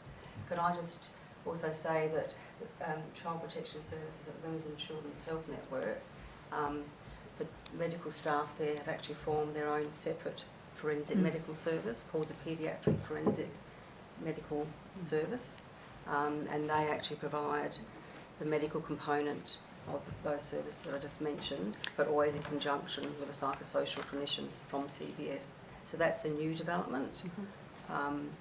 So that's the forensic medical side of things. Forensic psychosocial, children up until the age of 7, where there are allegations of abuse or neglect, are provided with a forensic interview. There's a psychosocial assessment. And children over the age of 7, where there are communication difficulties, are also seen. So the situations involving children, I guess, who have made allegations or there's been notifications of physical, sexual abuse or neglect. And the purpose of both the medical and psychosocial is to collect information, to gather information that can be used as evidence for legal purposes, court, policing or child protection. We also see children up to the age of 12 from the Aboriginal remote communities. It's a higher sort of age bracket due to their developmental status. So that's the assessment component. And the other one is parenting capacity assessments. So that service is referred by DCP, and they're in situations where children have been harmed, and that harm is usually confirmed, and that could be abuse, neglect, domestic and family violence are very much entwined in all of what I've just said, and we assess the capacity of the parents to safely nurture and parent their children, and we do that as a piece of work for DCP and provide opinions and recommendations about the future of those children. And domestic and family violence is, a very common, part of the presentation, almost, every case. So therapeutically, the CPSs do vary. At Whitchin CPS, we provide therapy for children under 12 in out-of-home care who have experienced abuse and neglect, domestic and family violence.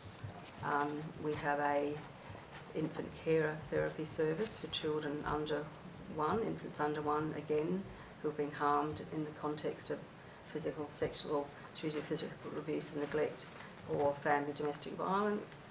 And we have a harmful sexualised behaviour service. And the other components to the CPSs are the out-of-home care clinics. So each CPS has an out-of-home care clinic, and that provides a comprehensive health and developmental assessment to children out of home care, with a KPI of the referral really needs to happen within 3 months of them entering into care, to make sure that their health and development needs are assessed and properly met. You mentioned the beginning of it, the infant care program for children under 1. Yeah.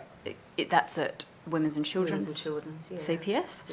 And can you just explain in a bit more detail what that is? So that's infants who, again, have been harmed, either in the context of an injury, physical abuse or neglect, domestic family violence, and they may have been removed from parental care or they may be with the parents, but the focus is on to provide therapy for infants at an early age and carers, early intervention. So that therapy is provided over, or whatever period of time it is required, but it also works with the systems involved.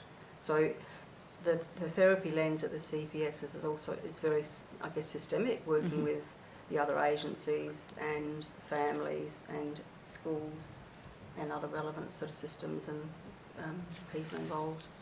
What type of therapeutic services or therapy is provided to a child that young? Well, it's mainly working with the carer. There's child parent psychotherapy, which is a modality of therapy that's sort of being developed at CPS Whitchin. But it's often at psychoeducation and, child, parent psychotherapy, that type of approach. Is that a separate thing from the high-risk infant program, which I understand is also part of CPS? So what's the high-risk infant program? Each of the 3 CPSs are involved with the high-risk infant programs or pathways, if you like, but not necessarily in the same way. And some of that, again, is just how services are differentiated. certainly at Sarlin, and I think at Narlin, I'd have to just double check, but they provide therapy, aim to provide therapy earlier with the woman when it is identified that, that situation, there is a risk of removal, and to try to support that woman early enough in the pregnancy to potentially be able to keep that child. If the involvement is too late, then there may not be time to actually make an effect. So we don't have a standard approach across all of the services as yet, but that's certainly one of the intentions, is to sort of look at how do we best look at this whole continuum of the pathway for unborn infants that are at risk right through to a tertiary service where the child has been harmed. So there's a whole continuum of support that health can provide. Do you want to talk further about the program for which? Well, that strengthening links has been put on hold, so I guess that requires further development. But one thing that we have instituted at Witchin is something called the Cocoon Program, which I don't know whether people have heard of. It's quite an innovative pilot program for infants under 12 months again, who are born with complex medical needs, and they're vulnerable due to sort of inter-utero issues, which includes domestic family violence, drug and alcohol use, parental drug and alcohol use, and further risk after they're born. So these children are seen in this multidisciplinary clinic intensively. It's sort of a wraparound service, and that's staffed by a paediatrician, a physiotherapist, an mental health therapist and a coordinator. And children are seen usually up to the age of 1 year, but we're sort of reviewing it now. And but I guess that program is focusing on early intervention in the trauma space. And all of these services are trauma, they're not just trauma informed, they're trauma responsive. Trauma underpins all of them. How many children would be seen? Sorry, I'm giving this question without notice, but approximately how many children in a year by that Cocoon program? I think we've got about 60, this is just approximately 60 children at the moment. I oversee that program, but it could be a little bit less, but I think it's been sitting between 50 and 60. And that's the only one of its type? In South Australia at the moment, yes. That's correct. I want to ask you now, if I can, about, I think you've both said the services offered in the different CPSs, they vary. And I want to try and get an understanding of some of those variations and what you might get, if you like, when you're in a different CPS. So perhaps if we can start with the Women's and Children's, because that is the, we've already spoken about it a bit, but that is the specialist women's and children's health network. If, I might need to narrow this question, but I'll start this way. If a child presents at the Women's and Children's Hospital with suspected abuse, neglect, injury, what happens next?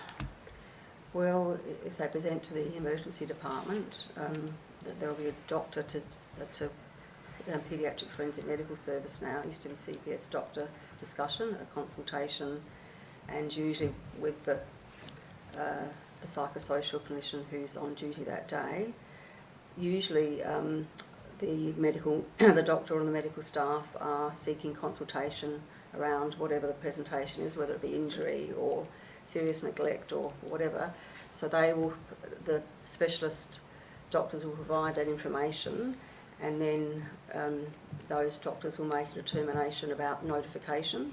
So a notification to the child abuse report line, if indicated, will be made, and then that will kick off the whole child abuse and neglect investigation. So if that's screened in as a 24-hour response, which should be for an infant or children older, there's a 24-hour or 10-day response. Well, then that triggers a response, a multi-agency response, which will be a strategy discussion, and we CPS doctors paediatric forensic medical service, that's going to get confusing actually, will be involved as you know, in addition to the emergency department doctor possibly, but usually that's SAPOL and always SAPOL and DCP depending on the circumstances, and a plan will be made. Infants under 12 months of age with suspicious or unexplained injuries or inflicted will automatically be admitted. They're usually admitted because of their age and vulnerability. So that admission will lead to a forensic medical inpatient assessment, and that's undertaken by the forensic paediatricians and a social worker or psychologist, and that really largely involves DCP and SAPOL. The purpose of that admission and the purpose of most all forensic medicals is to gather information to understand the nature of the injury, how it came about, or the neglect, it could be really serious neglect, and then provide an opinion to SAPOL or DCP about how, the likely cause, and then a determination as to an outcome, read the investigation, whether it goes down the criminal path or the child protection path or both. And usually during the admission, safety planning is undertaken. I guess at all stages, the safety of the child is kind of paramount, and there's a lot of advocacy, in relation to that. If there's an infant who there are concerns about the relationship between the infant and the carer, our infant carer specialist will come and do some observations between the infant and the child and feed that into the information for the assessment. And I think it's also important to say that the medical services in each CPS are different. So Witchin CPS has 5.1 FTE, 4.1 of those are paediatric consultants, and the other one's a registrar. So they actually provide a service to NALHN. They see all NALHN children who are under 12 months and all children who have been sexually abused, all of them. They will do a forensic medical. I might, if it's okay. Yeah. Sorry, I might Just so, probably do it no, too no, fast. so I can keep up, to be honest. We might talk about NALHN in a moment. Yeah. I want to ask some more questions, though, about what you've said. So you mentioned the forensic medical assessment, and perhaps I'll just say for the benefit of the panel, we had a previous public hearing in relation to forensic medical examinations for adults. So we have had evidence about how they work, what they are, and from Yarrow Place about their role. So that's part of the forensic assessment, and then you also mentioned the psychosocial forensic assessment, so that also takes place if it's determined that that's warranted. That will take place at... It's automatic, so every child who presents with injury or allegations of abuse or trauma is seen always by a doctor and a psychosocial clinician because of the nature of the trauma.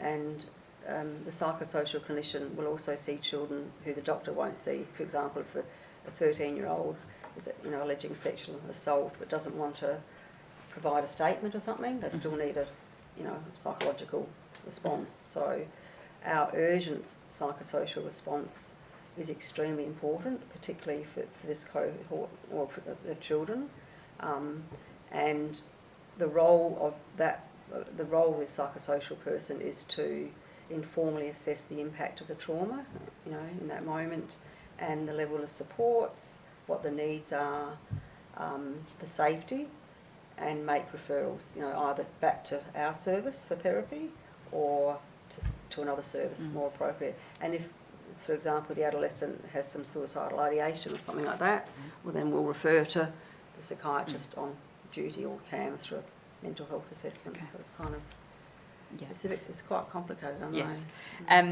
That's okay.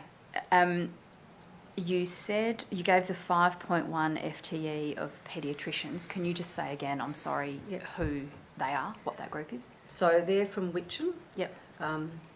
And they are now, like I said, the Paediatric Forensic Medical Service. Yep. They used to be CPS. So Can you why have they been separated? sort of a complicated There was build-up. the Women's and Children's Health Network was previously Child Protection Services, and then in May of last year separated to just have a distinct paediatric forensic medical service in recognition of the particular type of work that's done there, and so that we're sort of able to receive referrals directly into our service. So that hasn't changed the way that we operate in any way. It's just separated internally the two functions. Okay. And they are, what are they doing in practice? They're doing the forensic medical assessments?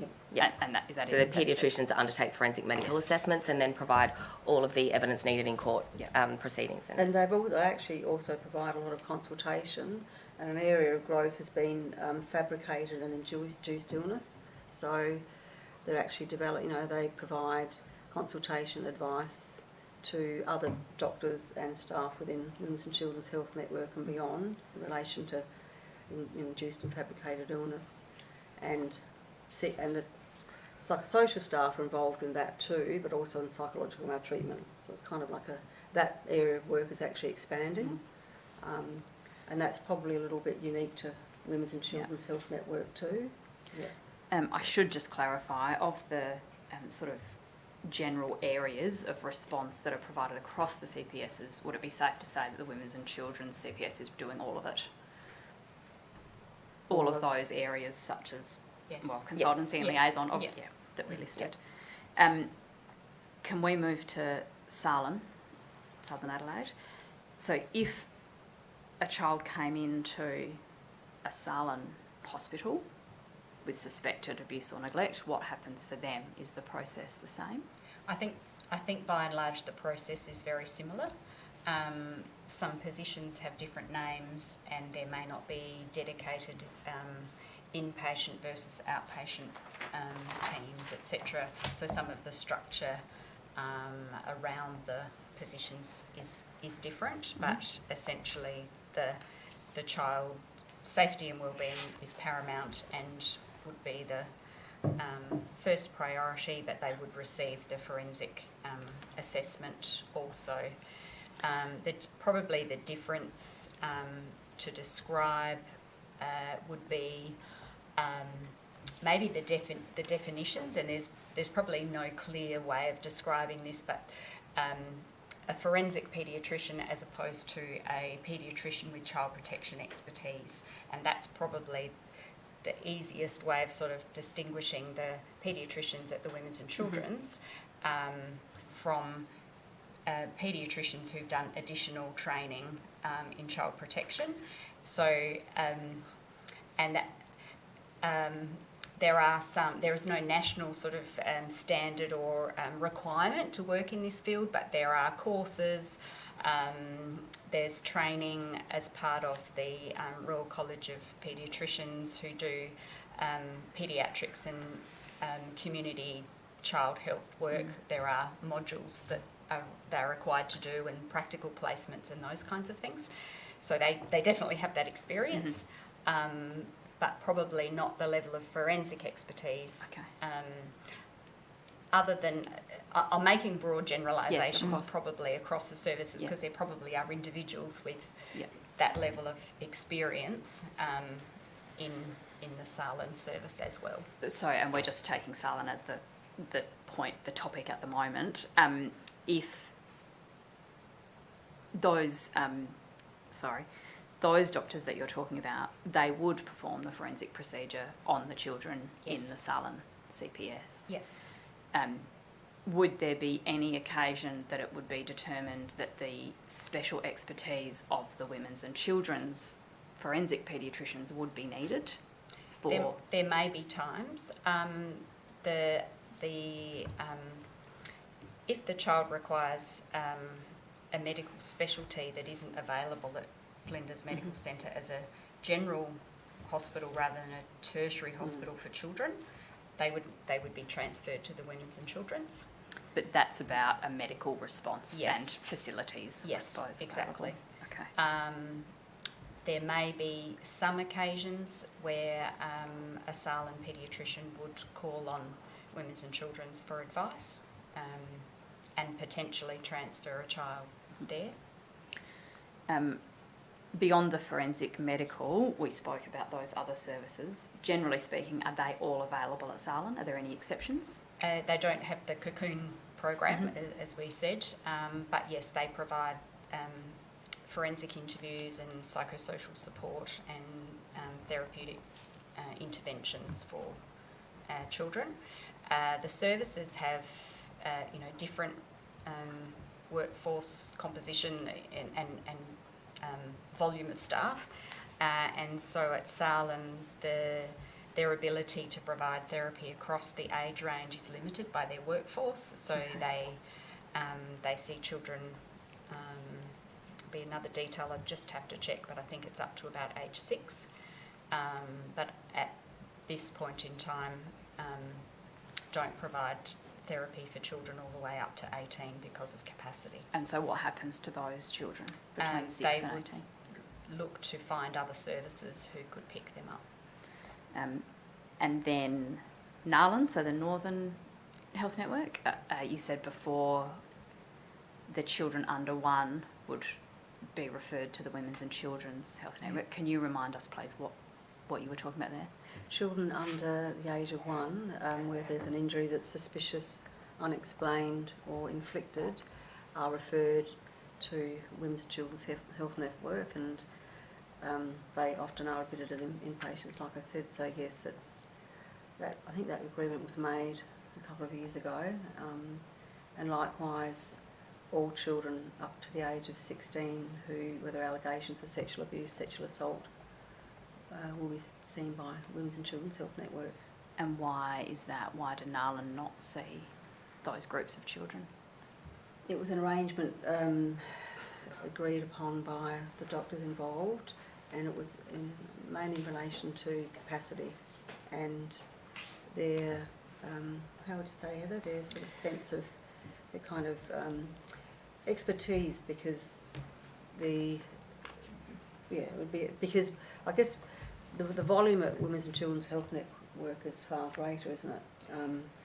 I think it probably relates to a low volume, yes. high specialty field, and the need to develop expertise, have sufficient training, learning and development, support and supervision,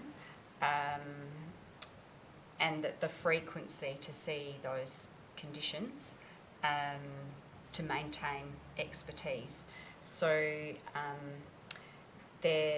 as part of the model of care, there is recommendation to have a learning and development framework for the medical staff across CPS to really build that capacity across the teams, so that there are skills in every network. That, as I said, is balanced with the high volume, low specialty, low volume, high specialty area, where you need to see enough to maintain that expertise. So there's the balance that needs to be found there. Good way of putting it, actually. And then for NALHN, other than those exceptions that you've mentioned, is NALHN offering services across the board under CPS? I mean, the services we've spoken about already this morning. Yes, they provide, they do other assessments and provide support and therapy for children, and they have a high-risk infant pathway, they have an out-of-home care clinic, and yet they provide all the functions of a child protection service otherwise. But they don't have the forensic paediatricians that we spoke about that are at Women's and Children's. Yes. Correct. For the services provided across the 3 different CPSs, is it correct that they operate separately? Yes. Separate governance. Yes. And so the way the services are provided, and you've just said governed, may differ between those CPSs. Is that correct? They each have a director in their service, and the director is a psychosocial clinician.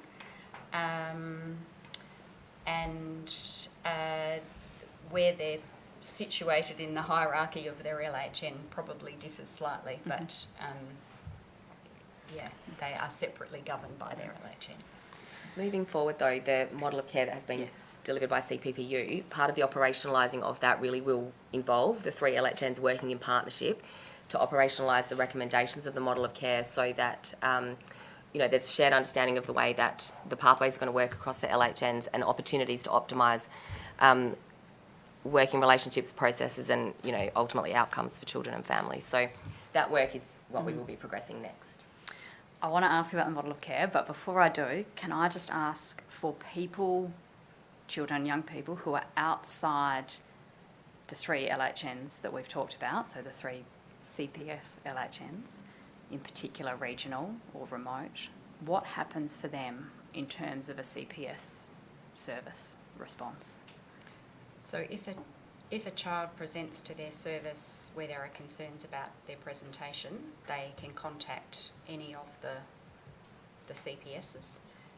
They will be aligned sort of roughly by the catchment. So, Mount Gambier or Naracoorte, for example, would ring the Flinders or the Saaland-based service and seek advice, really. And there are opportunities to strengthen how the CPS support those regional networks to manage, the safety of children, but there will be times if a child requires a forensic assessment, at this point in time, that child or young person has to travel to Adelaide for that. And when you talk about forensic assessment, medical assessment and the psychosocial assessment? Yes. And what about therapeutic services? Same? Yes, there are some LHNs that do provide support to children via therapy, but it's not across the board, and it is certainly an area where, as part of this implementation, that capability could be built. That would be a really great first step. Can I just add something? Where possible, at Women's and Children's, we will travel to the country to provide forensic psychosocial assessments. We're doing one next week, actually, so we'll travel somewhere like Whyalla or Corlington. How often does that happen? Probably a couple of times every few months, maybe a few times every, it's hard to say, maybe a few times every 6 months, maybe 3 or 4 approximately, but it's probably about 40, 60, they'll probably travel to Adelaide. 60% of the time we might go there 40. It's, I guess, depending on capacity and where they reside and whatnot. What about children and young people who live in the APY lands? Is there any arrangements for people living there?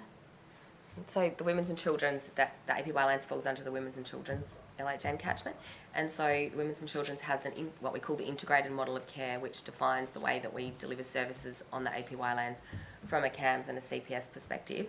And the model of care we've had in place since 2023, so we're now going to be reviewing that to understand more the needs of the community, what the impact of our service delivery has been. We've been working on rebuilding relationships in community and really sort of like a conscious entry approach into the communities. We've now got teams that fly up every fortnight, which have got trained mental health workers and social, emotional and wellbeing workers and child and family support consultants. And so those teams are sort of starting to rebuild relationships and understand what service provision is needed to best suit the community under the ethos of what the model of care is, which is community-led services and building capacity within the community to lead these services. So that brings me to the model of care. Sorry, can I Yes. just quickly say too that Saaland does travel to Mount Gambier and provides services down there. I don't know the frequency, but they do provide services. And what kind of services? They do provide parenting capacity assessments down there and possibly other services as well. I can find that out if you would like to know. Thank you. So the model of care, could you, Ms Barron, just give us an overview? We've heard a bit about it this morning, but what is this CPS model of care? Well, the model of care broadly defines the way that services are delivered for an individual for their condition or injury, from start to finish. And the aim is to deliver the right care in the right place at the right time. And so the model of care was developed as a statewide model, noting that there are 3 separate services, but having a single model, but also ensuring that the needs of children in regional South Australia are considered and how how we build that capability in the regional LHNs. So it outlines sort of core functions of consultancy and liaison, including strategy discussions, the forensic assessments that we've talked about, parenting capacity assessments, therapy, plus enablers like workforce, data, the governance is discussed as well. So that's broadly what the model of care is about. It was released in December last year, Yes. understand? If you could maybe be here for a long time answering this question, but could you give us some background into how that came about? Yes. So there's quite a long history to developing the model of care, but if I go to the recent sort of past, it was in about 2020, and Z Management Consulting was asked to develop a single model of care for the CPS, and that was sort of in alignment with the clinical services capability framework that had been developed, and that's an SA Health document that describes clinical services in a whole range of areas, and child protection is one of those, and it describes functions at a different levels. So level 6 being the highest level of service that's provided, down to level 5, level 4, level 3, etc.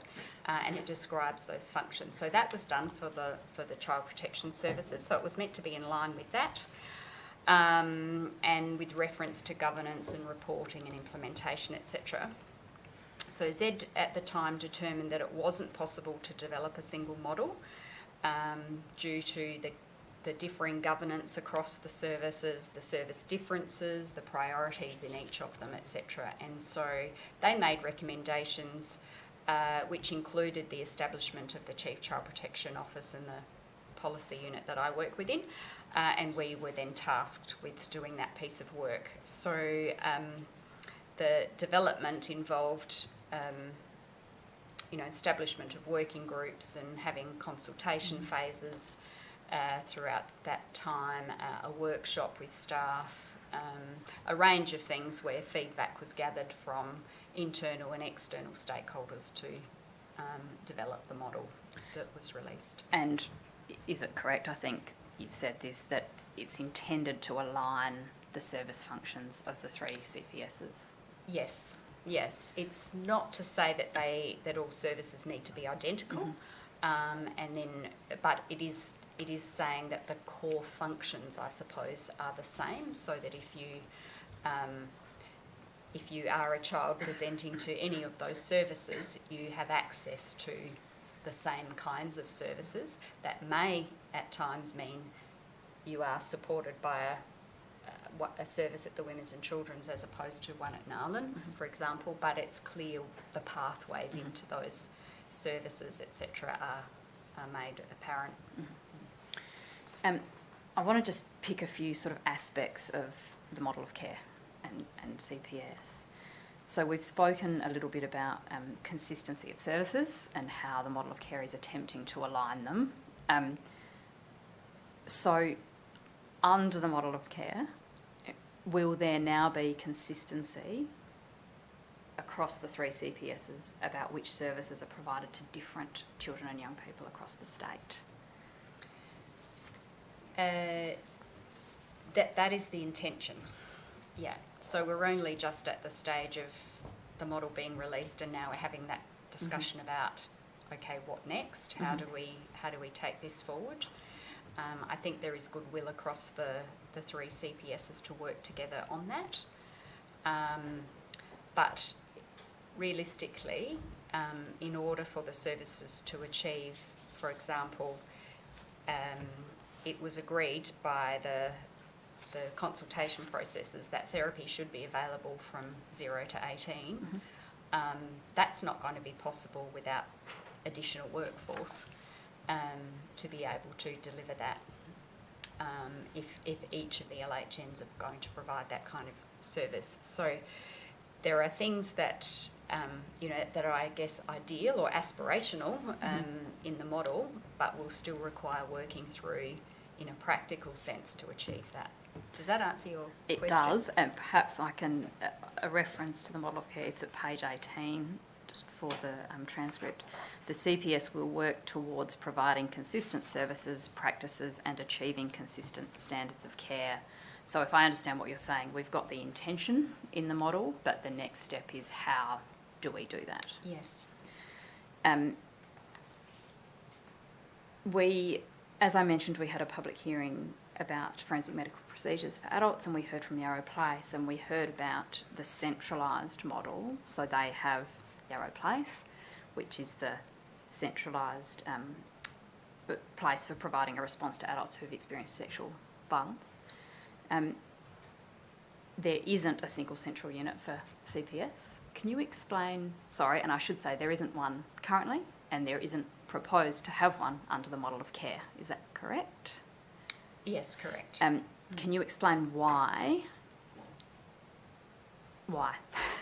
Why are there three separate ones instead of having the centralised model like there is for adults? Yeah, I think wherever possible, services, we aim to deliver services as close to home for people. That's not possible for everything in health. There are specialties where people do have to travel to Adelaide across, adult services, paediatric services, everything. Ideally, where possible, people don't need to travel. But there will always be services that, the low volume, high specialty things, where they need to be centralised. So there are probably pros and cons about that argument. And at this point in time, it wasn't seen that there was enough rationale to centralise those services and to mean that there would be more travelling for children and young people to those services other than where it's essential. Say, for example, at the moment where children from the north will travel to women's and children's for a sexual assault forensic examination, medical examination. The Z report, which you've referred to, identified some barriers to developing a statewide model of care. Mm-hmm. And one of those was, this is at page 68 of the report, significant philosophical differences between CPS staff on the provision of medical services and who is qualified to deliver them. Is that still a difficulty faced? I think it's fair to say that those difficulties, are still in circulation. I think there are just, some fundamental underpinnings that are different across the services, Which is then a barrier if you are trying to have one system, I suppose. Yes, from a medical point of view, I think that's probably fair to say. I don't think those barriers exist across the services in every other area. I think the medical focus has been more of a challenge than the psychosocial support that children receive. Still on consistency, but moving to governance. So, again, we've heard that the CPSs are governed separately, but the model of care is attempting to align them to some extent. And you've mentioned the creation of the Chief Child Protection Officer. So how will that drive implementation of this united approach, one model? I think ideally there would be some agreement across the three LHNs as to how that is going to happen. So, I think it's only based on discussions at this point in time, but whether there's a memorandum of agreement to support that implementation across the state, it is one issue. And I also think that, sorry, now I've lost my train of thought. I can talk to that. Yes, up to you. Just to follow on from what Heather's saying, we are now, because we're now at the stages of meeting across the 3 LHNs to work out the way that we are going to operationalise this, and particularly in relation to the paediatric forensic medical service component. So we are now starting the conversations to have MOAA or some other type of agreement that is going to allow us to have a shared understanding of how the 3 LHNs will work together to try to get consistency, shared approach, and really work on those sort of, you know, collegiate pathways so that we're able to have, as even though it'll be under separate governance, still a shared understanding of the way the services will operate, informed and underpinned by an agreement. So that brings me to my next question, which is an implementation, and what are the next steps to bring the model of care into effect, I suppose? Yeah, so from the perspective of the operational level, we have got a meeting coming up shortly with the 3 LHNs that I would be leading as an initial conversation, where we would start informing what our next steps need to look like. So understanding kind of, I guess, the positions of the 3 LHNs in taking the model of care from CPPU, and also in knowing what we're needing to agree from a paediatric forensic medical service response component. So that's what's happening at an operational level, and we would be working closely with CPPU to feed in the strategy and taking the actions and implementation plan that they've developed, and I guess systematically working through those to understand which parts will sit with each of the LHNs respectively, and which parts we would consider would come under a shared sort of central viewpoint, I suppose. So, yeah. I want to ask about the regions, as we've touched on.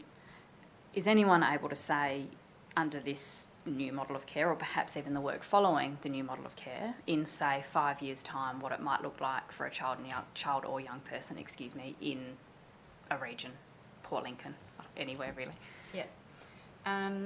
I think the regional LHNs have been, quite progressive in this area, and each of the 6 LHNs now has a key coordinator or a lead clinician in this area of abuse and neglect. So they're called Prevention Response to Violence, Abuse and Neglect. They've picked up the acronym from New South Wales. So there is an individual in each of the LHNs that has that portfolio. So I think that's a great step forward for a connection into the CPS, because it can be difficult liaising with regions of any size and geography, but to have a key contact is really helpful. So I do see that there will be able to be, strengthening and connections between regional LHNs and the CPS. I think there's opportunities in the bigger LHNs, or where there's more of a critical mass of workforce, notwithstanding the real challenges that regional networks have attracting and retaining their workforce, but building their capability from a therapy point of view, I think that's really something that we could strengthen, because there are child health teams and social work staff in some of those regions who would have that capability, and they could be upskilled to deliver those kind of services. That would be a great first step.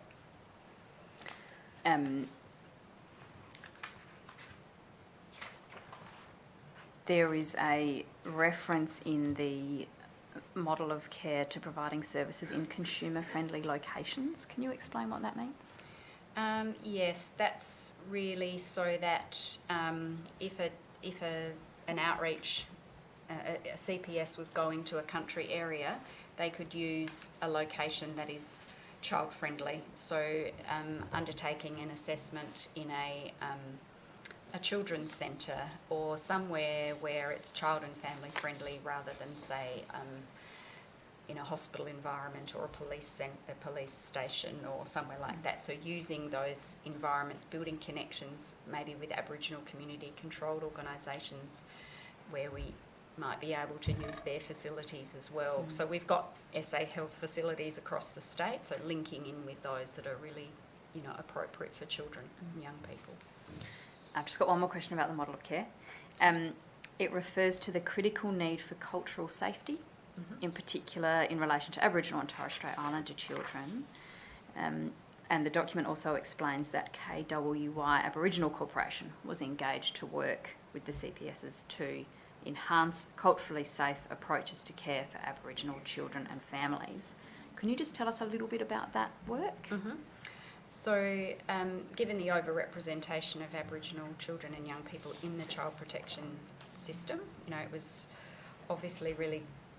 obviously critical that we pay attention to that, to address that disparity, but also look at our service approaches that might be contributing to those poorer outcomes for Aboriginal children and families.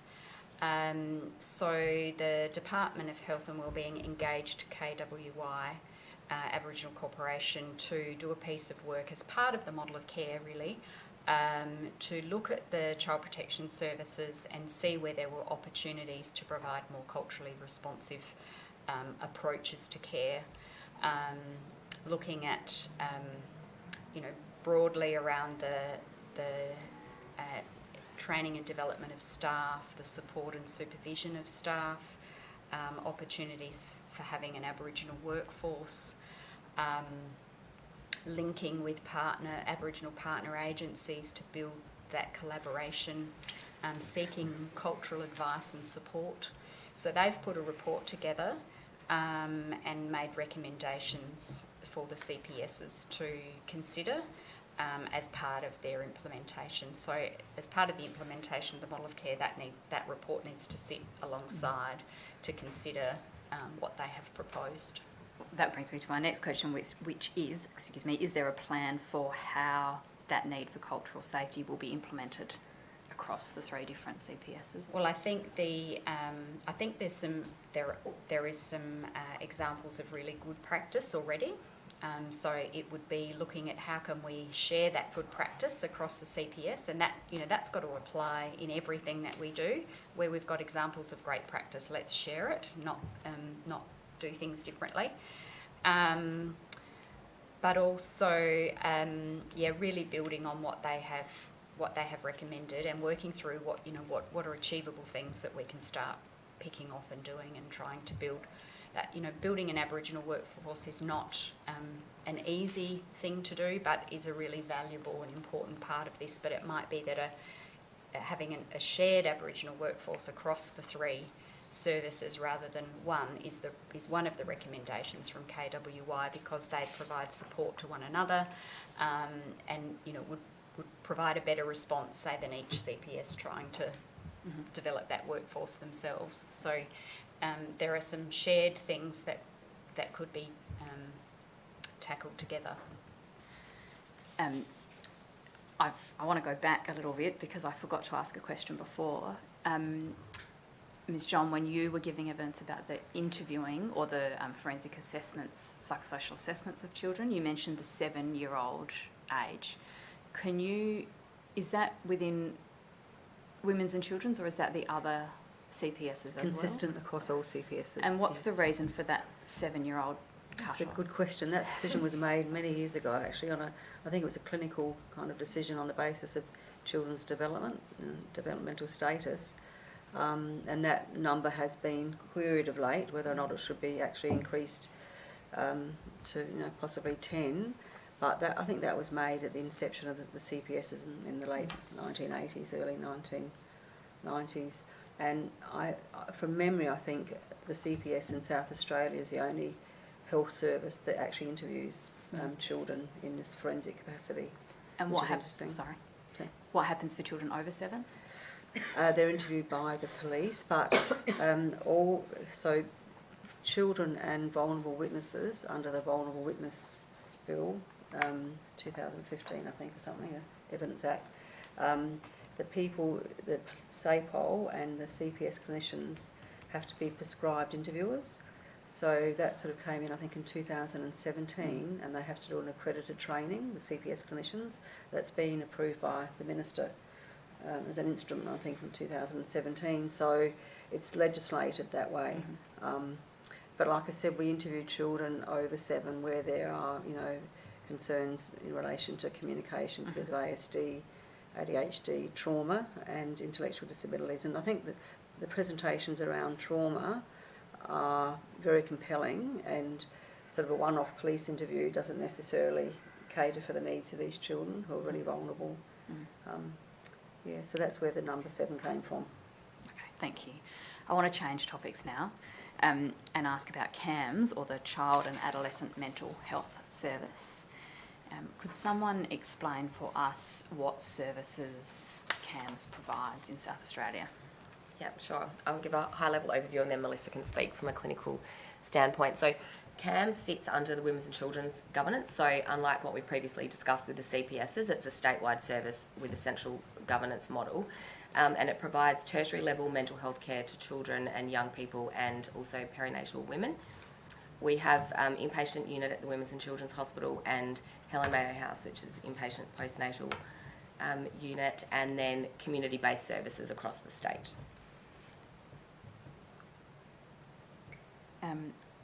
You listed off some groups of people that those services are provided to. Is there eligibility criteria? Yep, 0 to 16. Do you want me to jump in? Yes. Children 0 to 16 in the community settings and up to 18 in the inpatient setting, and some others, I think, but children displaying significant and complex, serious and complex mental health issues. So the service has recently undergone a strategic review, and it's cemented, I guess, the criteria being it's a tertiary level service, and it's for that end of the So, spectrum of sorry, I children. missed what you said. Is it a criteria of that they must be displaying complex mental Yeah, I'll health just read issues, that or is out. that It's, another category? severe? So children and young people experiencing severe and complex mental health issues, and these may include acute suicidal thoughts and actions, psychosis, persistent emotional difficulties such as depression and anxiety, and also a service for children and young people experiencing severe reactions to traumatic events. And that CAMS is staffed by multidisciplinary teams, and from the staff mix, obviously there's psychiatrists, psychologists, social workers, occupational therapists, some speech pathologists, social workers, I think I said that. And so it's very much a multidisciplinary kind of framework that's utilised at CAMS. For those children and young people with those complex Yeah. needs. Where do referrals come from?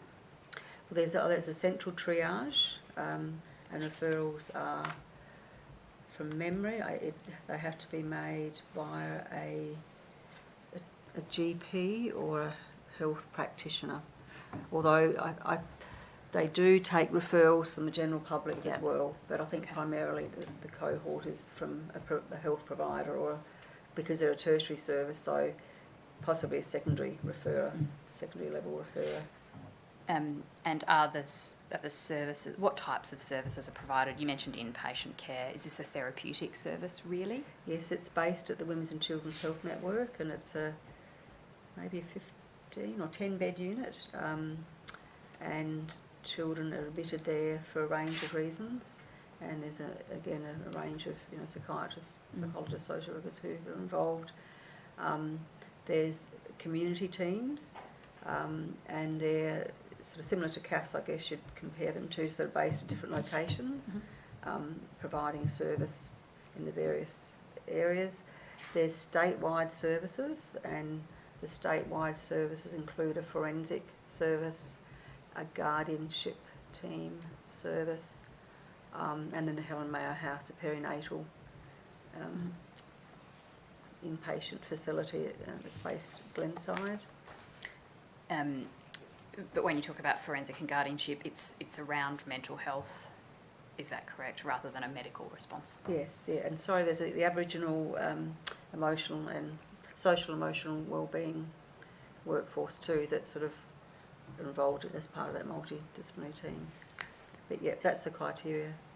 You've mentioned it's a statewide model and across locations in the state. How does CAMS reach regional and remote areas? They have community-based sites. They've got them in regional areas, Port Lincoln, Whyalla, Port Augusta. They're sort of dotted throughout. They provide a service to the APY lands as part of the integrated model of care. They've got services at Mount Gambier, dotted all around, really, an extensive range of locations. Thank you. And one last topic, if I can, which is harmful sexual behaviours, which we heard a bit about from Professor Bromfield in evidence this morning. Are any services available through SA Health for children and young people demonstrating harmful sexual behaviours? Yes, yep. So at CPS at Witchem, we have had a service, I think possibly for about 15 years, that provides therapy for children under 12 who are displaying harmful or problematic sexualised behaviour. The FTE is one. The history to that actually was years ago, a few years prior to that, the government provided two positions, one to CAMS and one to CPS for like a joint service, and to be based out of Northern CAMS. But I reviewed that and we actually separated them out, so CAMS had one position, we had the other, and it's been that way ever since. The criteria, like I said, is children displaying harmful sexualised behaviour, and referrals can be made by, with usually DCP, Department for Education, childcare centres, and carers and parents themselves. So that's for children under 12, one FTE. Is there a service at the Women's and Children's for children over 12? Yes, so CAMS has a service called the Adolescent Sexual Abuse Prevention Program, and that's for adolescents between the age of 10 and 18. And these adolescents have been in the sort of juvenile justice or police system.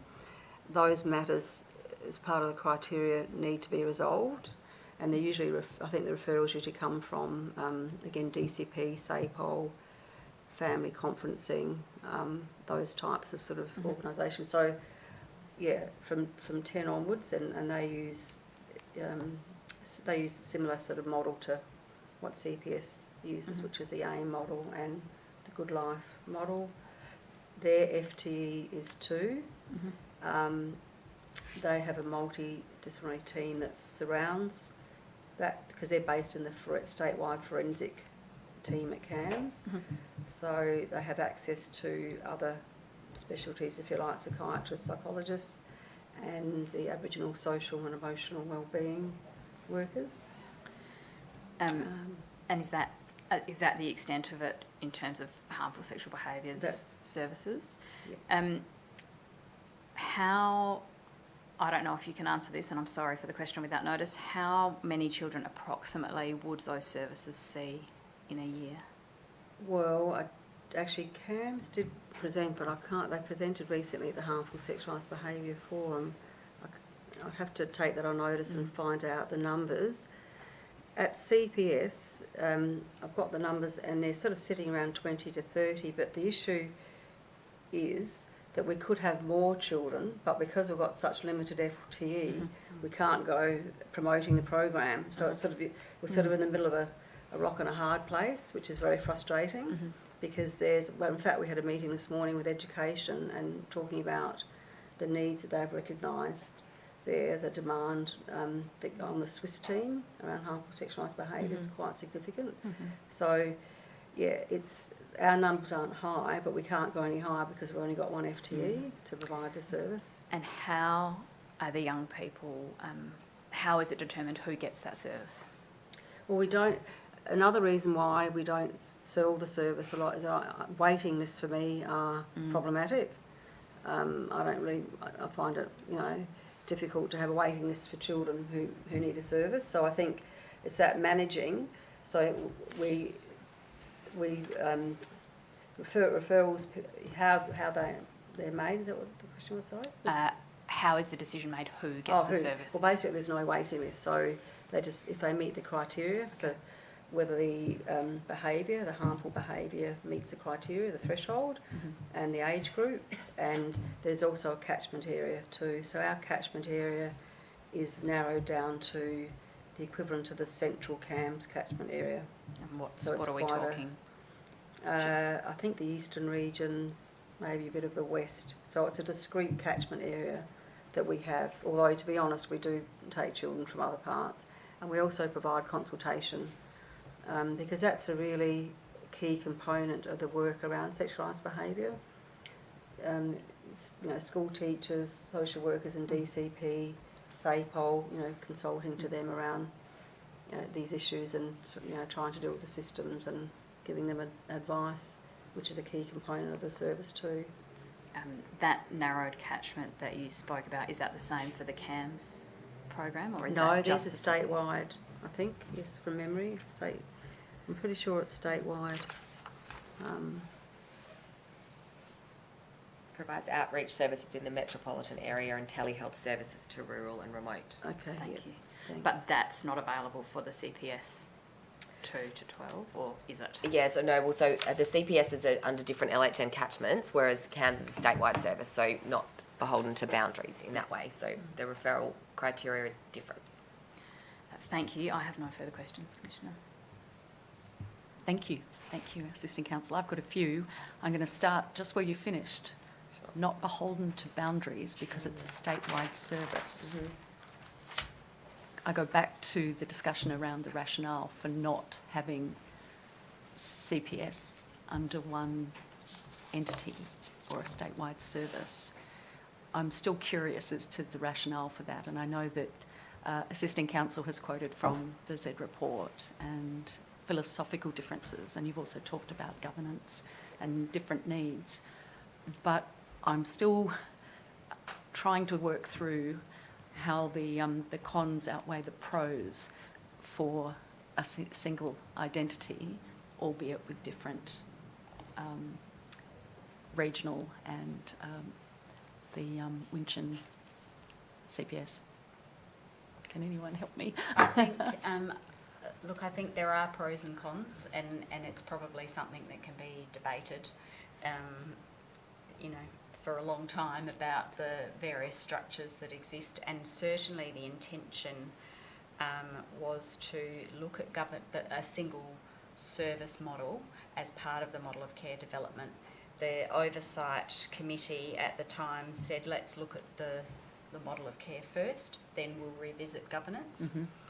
The decision was made that there was going to be no change to governance. We would just leave the three services under their LHNs, and yeah, we could debate that. I think ultimately, from my point of view, is we can restructure services, but that's probably not going to solve the problem. Governance is absolutely important, but restructures for the sake of restructure, if it isn't sort of fairly compelling that it's going to achieve its outcomes, is a really big undertaking, often involving unions and consultation with staff, and it's a very long and expensive process as well, that shouldn't be undertaken lightly when good communication, collaboration, willingness to work together, trust, and those kind of things that are important as underpinning culture across a service are what drives the improvements. And I think that's sort of what's fundamental more than the structure itself. That's my view. Yes, and yes. I know that talking to different people, you'll hear different views, but certainly through the model of care development, there were a lot of polarised views about many things, and that was one of them, where we just did not have any consensus of agreement, and in the end the higher powers made the decision to leave things as they were. Thank you for that. Can I ask about your unit, the structure of the child protection and policy unit? What's the structure and how are you staffed? And can you tell us your funding? So we sit within the Department for Health and Wellbeing under the Strategy and Governance Division. Under Sinead O'Brien is our Deputy CE over our division. We're a fairly small team.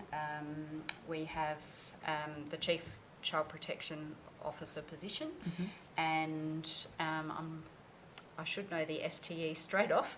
We have two staff whose work is very much focused around data and systems, and they're funded by Digital Health SA within SA Health, and then the other 4 of us are funded from the Department of Health and Wellbeing itself. Right. We're all part of SA Health. And as I used to say in my old profession, you can take that on notice if you want to and get back to us.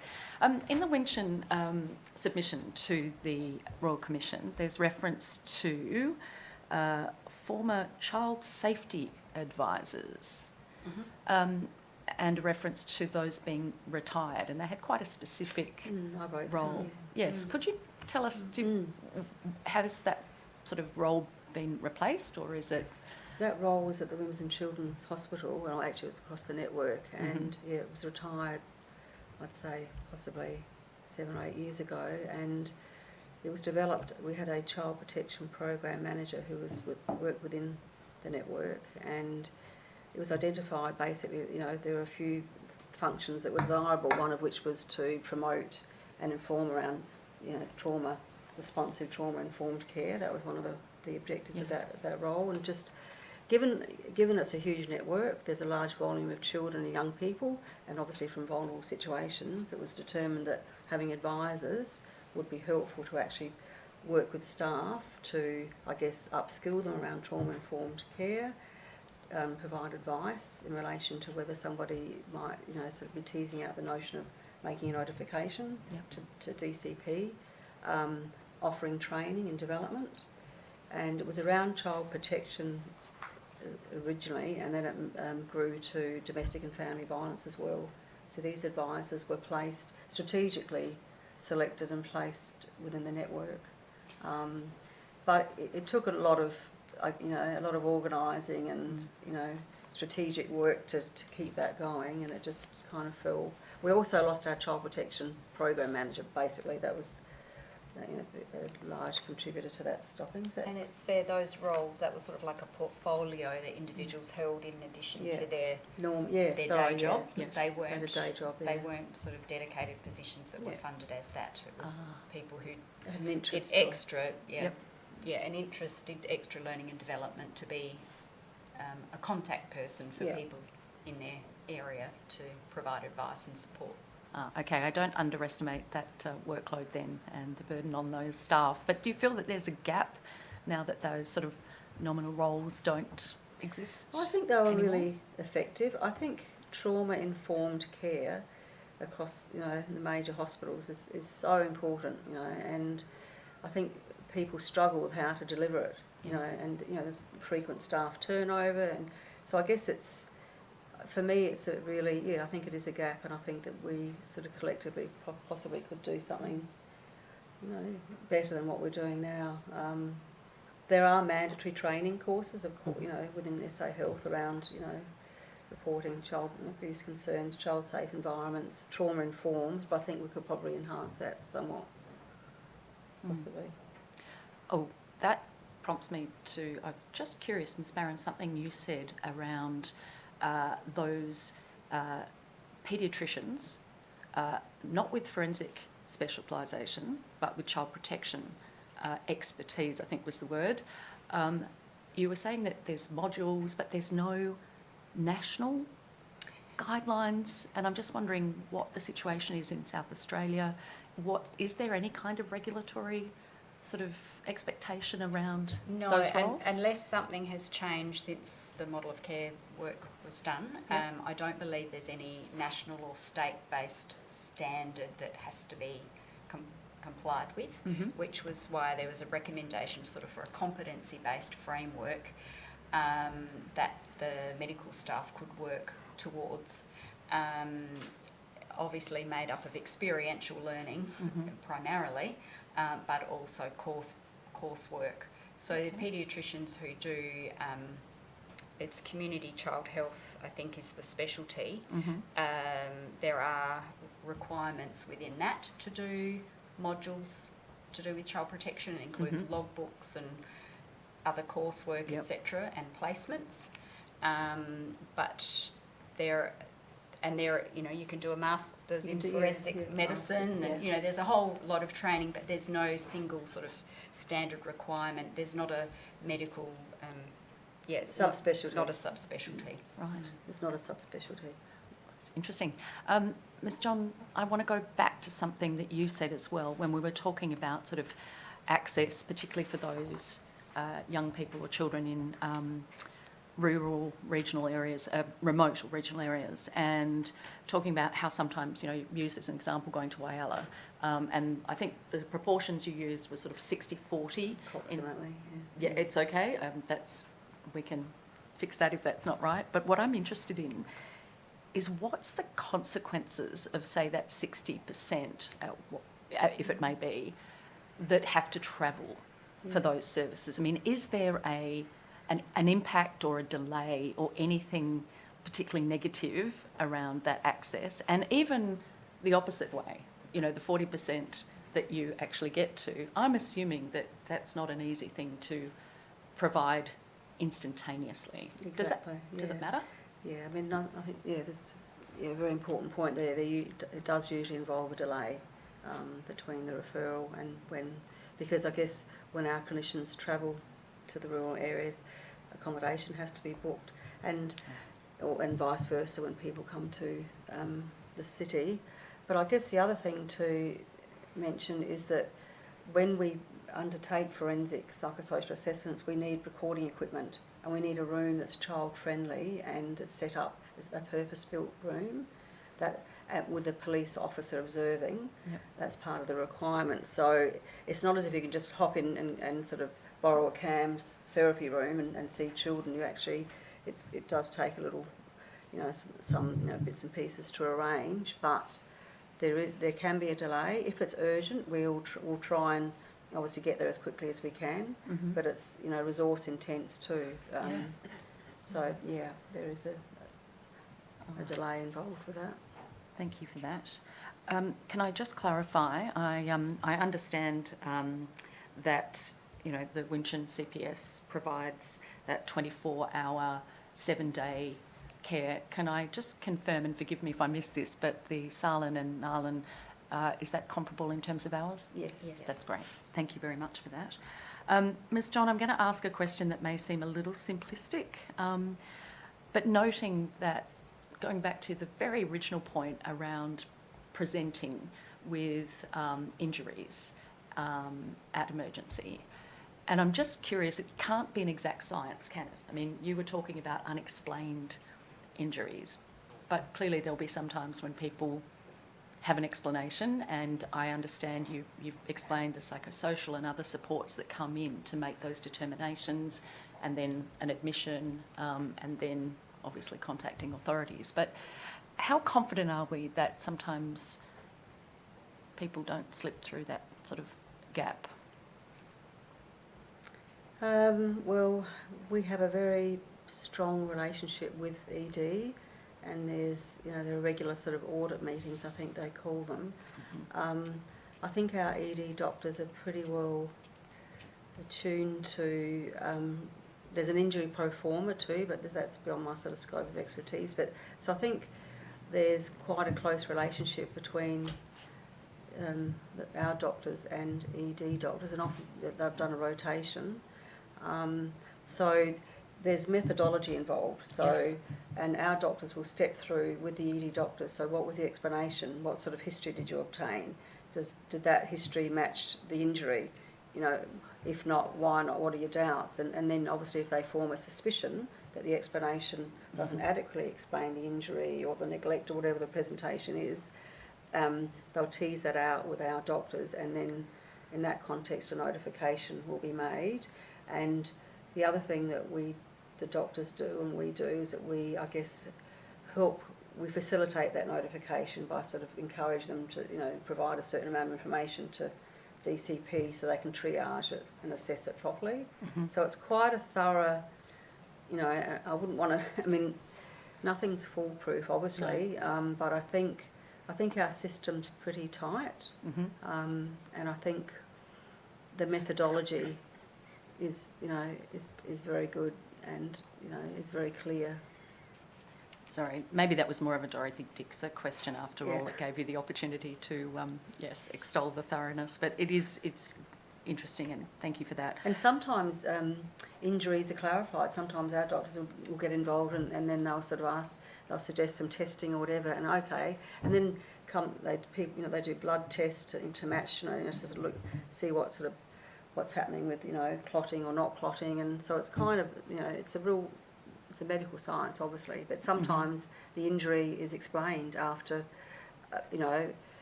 more of a history, more of a thorough history is obtained, whether the suggestions made by our doctors, Again, I don't underestimate the complexity involved in that, and indeed the science, literally.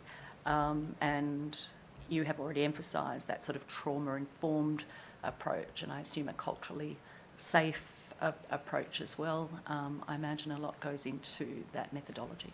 Yeah. Final question, because I know that we have really worked you very hard today. It goes back to that broader issue of risk and assessment and risk assessment. And I note that, again, in the Winchon submission to the Royal Commission, that the reference to the idea of lowering the MAPS, Multi-Agency Protection Service, risk assessment threshold in order to better serve the interests of young people and children. I'm not sure if you have a comment on that. Well, I read in the submission that was a recommendation from the government to use. So I guess when I was reading it, I thought that was a good idea. That's why I put that in. But I think we've got opportunities at every step of the way to identify children who have been exposed or experienced domestic and family violence and sexual violence. And I think I don't know whether we utilise those opportunities. I don't know whether they've been, there are specific pathways and education and clarity around that for health professionals and other professionals. So I like the idea of the multi-agency pathway, if you like, broadening out to include children. And that was always the intent, supposedly, I thought, but it didn't happen. So it was just a suggestion that I endorsed as a way of identifying children's needs at that point. And I know, that SAPOL are reviewing their screening of domestic violence when they go into homes to sort of have a look at the child lens in that context. So I just believe there's opportunities along that pathway, and that being one of them. What it would look like, I don't know, to be honest. I haven't put a lot, and that's, and I know in Victoria they did a similar thing with the orange door and so I just think there's opportunities to explore. Thank you. Yes, and I'm conscious that there is another, one other option is that front door gate. The front, with multi-agency assessment, particularly in relation to because I do young people think children can get lost in that world of domestic and family violence, and the focus is rightly so on the woman, the victim at the time. But I think the impact on the children isn't always, prioritised as much as it possibly could be, and for a range of reasons properly. But people do the best they can. Mm-hmm. Well, thank you for bringing us back to the theme of today. That's a good note on which to end. Councillor Assistant. I have no further questions. I'd ask the witnesses be released. You are free to go, and thank you for your contributions today. And then, Commissioner, I'd just ask for a very short break to reset the equipment. Should we aim for a 5-minute break, Yes, I thank you. suggest? Okay, thank you.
Welcome back to day 5 of public hearings for the Royal Commission into Domestic, Family and Sexual Violence. We are about to talk to our last witness. Councillor Sisting. Thank you, Commissioner. I call Associate Professor Rhiannon Pilkington.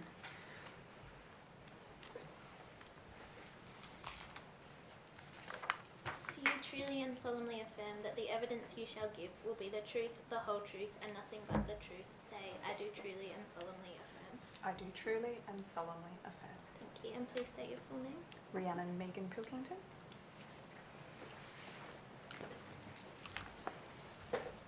You are an Associate Professor I am. based at Adelaide University. I Is am. that correct? And I understand you work at Better Start Health and Development Research. Correct. Can you explain to us what Better Start is? Absolutely. So, Better Start is a research group that's situated within the School of Public Health in the University of Adelaide. So, we're a group of multidisciplinary researchers. So, we're epidemiologists, psychologists, social workers, developmental criminologists, but we've all come together to focus on research that uses data to support achieving better outcomes for children, young people and families, and we have a particular focus on children and families experiencing different types of disadvantage. I think to help situate some of the things we might end up talking about today, it's important to note that at the core of our work is more than a decade of investment into building the Better Evidence, Better Outcomes linked data platform. So we call that BBOLD for short. So this is a de-identified whole population linked data platform that includes data on 1.2 million South Australian children and their parents.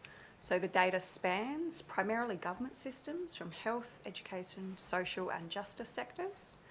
Now we operate that data platform under substantial ethical and data custodian governance, but it enables us to produce evidence that reflects also what the service sectors in South Australia are seeing.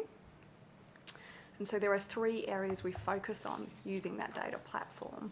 We focus on what we call descriptive epidemiology, so we think about prevalence and incidence.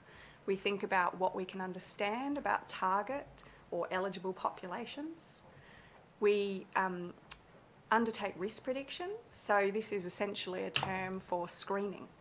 So you can think about screening in lots of different areas, but you know, ultimately what we do across our child and family service system is in some ways we actually screen and we try and work out who's at greatest need.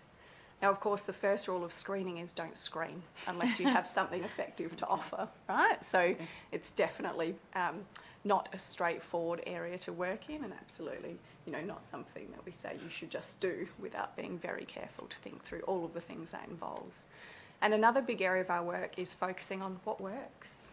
So actually, how do we know what works to support children, young people and families experiencing different types of disadvantage?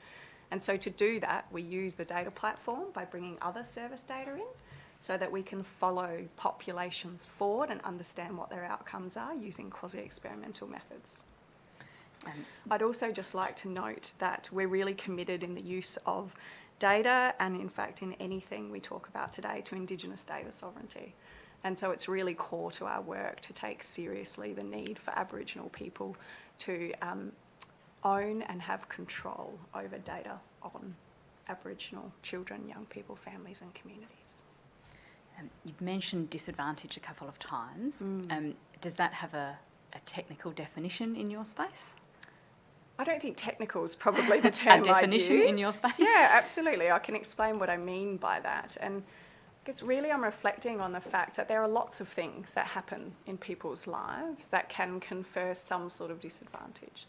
So you could think about that as health disadvantage. So there might be something that happens to a child or that a parent's dealing with, whether that's a chronic health condition, whether that might be being born really early. That can actually, you know, create additional needs for that child, for that family. That family might be experiencing social disadvantage. So maybe there aren't the social supports that some other families enjoy. And, you know, we all throw out it takes a village to raise a child. But, you know, so when families don't have that support, that can be a disadvantage in terms of thinking about optimal circumstances for parenting, for child development, and you can go on. So obviously one we talk about a lot is poverty. So not being silent on some of the fundamental drivers like poverty, like housing, that drive many of the outcomes we'd actually like to improve upon in this state. So I think there are many areas you can think about disadvantage. Justice, child maltreatment are another two that have obviously come up today as well and are highly relevant when we're thinking about domestic, family and sexual violence. If I can turn now to Thriving Families and ask you about that. So I understand that Better Start has worked on a project called Thriving Families. Can you explain what that is? Absolutely. So I'm privileged really to be sitting here today as the university co-lead of Thriving Families. And so Thriving Families 2025 to 2045 is what we describe as a system change innovation. So it recognises there's no one programmatic solution to achieving better outcomes for children, young people and families. And when I talk about outcomes, obviously there's lots of outcomes we care about. So while often our focus is on safety, which is obviously really important, we care about their health, we care about their well-being, we care about their education and we care about their development. And we care about, equitable access to all of the things that might support good outcomes in those areas. So all of those are outcomes we care about. When I just talked about system change innovation, I want to be really clear that we're talking about government, non-government and community services that support children, young people and families. And so the foundation of Thriving Families is actually a vision for generational change. So that sits on top of a foundation of the ultimate goal of Thriving Families, which is how do we shift from a crisis-driven system to one where we're providing early, effective and non-stigmatising support before the family actually finds itself in crisis. Are you happy for me to go into a little bit more detail around where it's come from? Yes, please. Thank you. So I'm actually sitting here because of the investment of over 80 non-government and community organisations across the state in Thriving Families. So that also includes children's commissioners, it includes Aboriginal community-controlled organisations, it includes families with lived experience. So they've all contributed to the vision for Thriving Families. So over the course of the last couple of years, I've had over 1,000 conversations with people who care about the future of South Australia and who care deeply about the opportunity to do better and the opportunity to think about doing differently to achieve those better outcomes. So really, Thriving Families represents a powerful and unified call, primarily from the non-government service sector. And that's eventuated in actually 53 community organisations signing a pledge to Thriving Families. So that came about from those very organisations saying we actually want a visible way to illustrate our commitment to doing differently in South Australia. And so they're a resounding expression of the sector's readiness and desire to do things differently and really to invest in tangible, lasting change. So we've been told this collective pledge is unprecedented in South Australia. And I think it's really important to acknowledge that this really signals a unified sector-wide movement towards better outcomes for South Australians. So this is an opportunity for us as a state to be leading the nation in thinking about innovative ways to achieve those better outcomes. You spoke before about the Be Bold data platform. How did that help to generate Thriving Families? Absolutely. So in terms of where I've come from as the co-lead of Thriving Families, I've spent the last decade working with government, with non-government organisations, not just in South Australia, but all over the country. And the basis of a lot of our work here certainly has been the use of the Be Bold platform. Mm-hmm. So we've been privileged to undertake lots of research projects and be working with lots of agencies and lots of workers who are on the front line trying to achieve better outcomes. And so because of that, we've also been able to use this platform to really provide insights into the whole population experience of a range of things we'd actually like to shift. And so, these are things that, many things that you would already know, some of which we've actually heard today. So I heard Professor Leah Bromfield talk about 1 in 3 children being notified to child protection by age 10. So that's come out of the Be Bold platform. But there are many other points in what we think about as the case for change that have come from the BBOL platform. And, you know, I can go through those now, but I also just want to acknowledge that while, you know, in some ways it's easy to reel off statistics, I really want to acknowledge these are real children and real families. And many of these represent really serious experiences for these families that can have lifelong effects. And so I guess we used BBOLD as part of the case for change for thriving families. So we started off with things that we talk about a lot, but that sometimes wash over us. So you hear a lot about poverty, and, you know, the latest statistics coming out on that nationally, but then focused on South Australia, is we have 1 in 4 children living in poverty. We see many signals where the volume of need is too high. So we're at the point now where actually 1 in 10 infants in South Australia are reported to child protection before they turn 1. 1 in 10. We have to start to ask ourselves what sort of system we're now in where that's one of the main signals of children not thriving. We know our intensive family support services can't see most of the families being referred to them. They can only see 2/3 of families that are coming through that intensive family support front door, simply because there's no capacity in the system for that. There's many signals that we don't respond early enough. So we know there's more than 40,000 children each year notified to child protection. 70% of those are already known to the system. So this speaks to that idea of children and families cycling through the system, and also speaks to the idea of the broader system not being able to actually change the circumstances that are leading to that report in the first place. We know there are too many children being left behind. We have 1 in 4 children starting school developmentally vulnerable. So 1 in 4, this was actually the motivation for the Gillard Early Childhood Education and Care Royal Commission. And we've seen now substantial investment, activity and reform being led in that space to better support child development in the early years.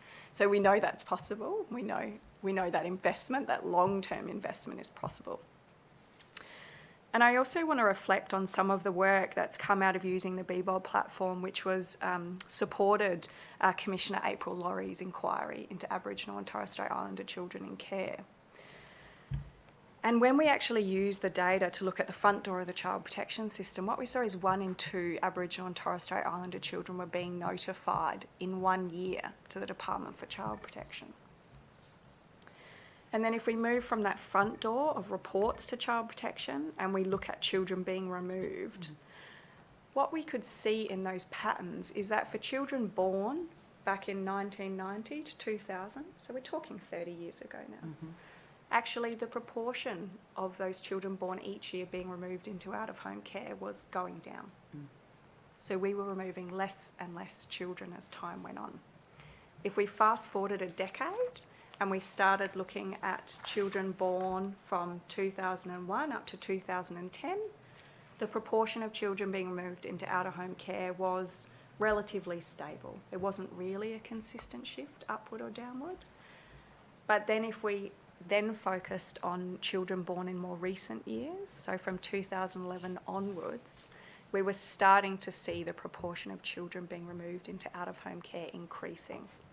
So every new year, new children being born, we followed them over time, and we saw more and more of those children being removed.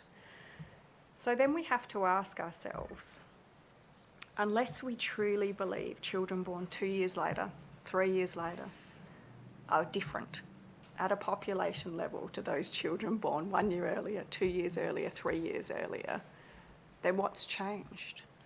And the only conclusion I can draw from analysis such as that is that the system response is changing and has changed. And that's been a fundamental shift that Thriving Families is really focused on. And one of the key principles of Thriving Families is the need to rebalance that focus on well-being and safety or risk. So connected to all of that, of course, is what we hear loud and clear, which is we're operating a crisis-driven and unsustainable system. We know our expenditure on care has tripled in the past decade. We continue to see disproportionately worse outcomes for Aboriginal families and children. We must acknowledge this is related to a history of dispossession of land, disconnection from culture, stolen generations, and the ongoing systemic racism and systems that entrench intergenerational disadvantage. There are challenges unique to rural communities. We also really need to be cognisant of that when we're thinking about how we move forward. And of course, we really need to take the time to talk and listen to all of these different groups, including our multicultural communities that make up the Australian community. And we need to be able to also think about newly arrived families and those from refugee backgrounds. So I guess with all of those things that we know, and if we don't, I suppose, kind of let those statistics just go by the wayside, you know, over 1,000 conversations, it was loud and clear. The current system's not working for children, it's not working for young people, it's not working for families. So we need to do things differently, and Thriving Families is an opportunity to chart a different way forward. I'm going to ask you a bit more about Thriving Families, but before I do, I want to ask what might seem like an obvious question to you. But how does domestic and family violence fit in to what you've been talking about this morning and into Thriving Families? Absolutely. I mean, it is and it isn't an obvious question. You know, domestic and family and sexual violence is another acute indicator of families not thriving. So Thriving Families is not a child protection strategy. It's not a domestic family sexual violence strategy. It's a broad strategy saying, how can we do better?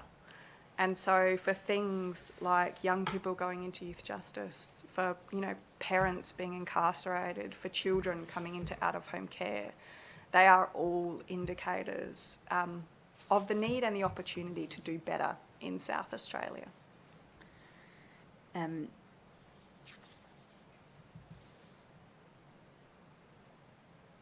You've spoken about interaction of systems, and we will talk a bit more about that in a moment.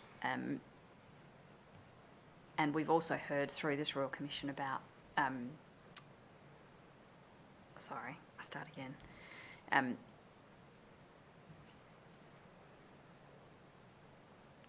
going to come back to that. I'm sorry. That's okay. No, you're fine. I want to ask about comorbidity in relation to domestic and family violence, and we did hear a bit from Professor Bromfield about this morning, but do you see, first of all, can you explain what comorbidity is from your perspective? Yeah, absolutely. So in health, we often use comorbidity to refer to the co-occurrence of different chronic conditions. You know, so that might be asthma and obesity. But when we're thinking about the space that we're really focused on today, we could think about that in terms of the overlap with homelessness, with domestic family sexual violence, with child protection statutory involvement, with justice system involvement. So you could think about all of those things as relating to what you're talking about as comorbidity. And so I guess when we then think about where does domestic family sexual violence fit into Thriving Families, one of the things I think about is the journey we've been on in South Australia in terms of understanding child protection risk and how common that is. And if we just rewind 10 years, I think since that point we've moved from a state where, you know, child protection risk, child maltreatment was really considered other. You know, it was over there. It's not my business. It's somebody else's business. To a state where actually, you know, we've come some way to understanding this is common, you know, and it's not common on its own. So, you know, whether it's child protection risk or child maltreatment or domestic family violence, we know those things co-occur in large numbers with poverty, with housing insecurity, with serious mental health concerns, with drug and alcohol use. And what we've actually done to this point with child protection is, I think, something that also needs to happen with domestic family sexual violence. We need to actually come to a point where we acknowledge this isn't other and this isn't somebody else's business, and this is far more common than we actually have thought historically that it is. And I'd like to also reflect on the fact that, because we're focused on children and families, some of our earliest indicators of what's happening with them are actually through reports to the child protection system. But those reports are made by community members, so we'll often sit up here and we'll talk about mandated reporters. But what we mean by that is we mean our nurses, we mean our early childhood workers, we mean our teachers, we mean our police. So these are community members who are identifying something going on with children and families. So we've gotten to this point where many of us now accept, we've still got a way to go, but many of us now accept this child protection risk is common. And we've also been doing analysis using BBOLD to submit to this Royal Commission, looking at a similar sort of question for domestic, family and sexual violence. Are you happy for me to go into that now? Sure. So just so people understand what I'm about to refer to, we've used the de-identified linked data platform and particular sources within that. So we've used data from inpatient hospitalisations, from the Specialist Homelessness Service collection. So that's both homelessness services and the Domestic Family Violence Alliance services. And then data on screened in reports to child protection.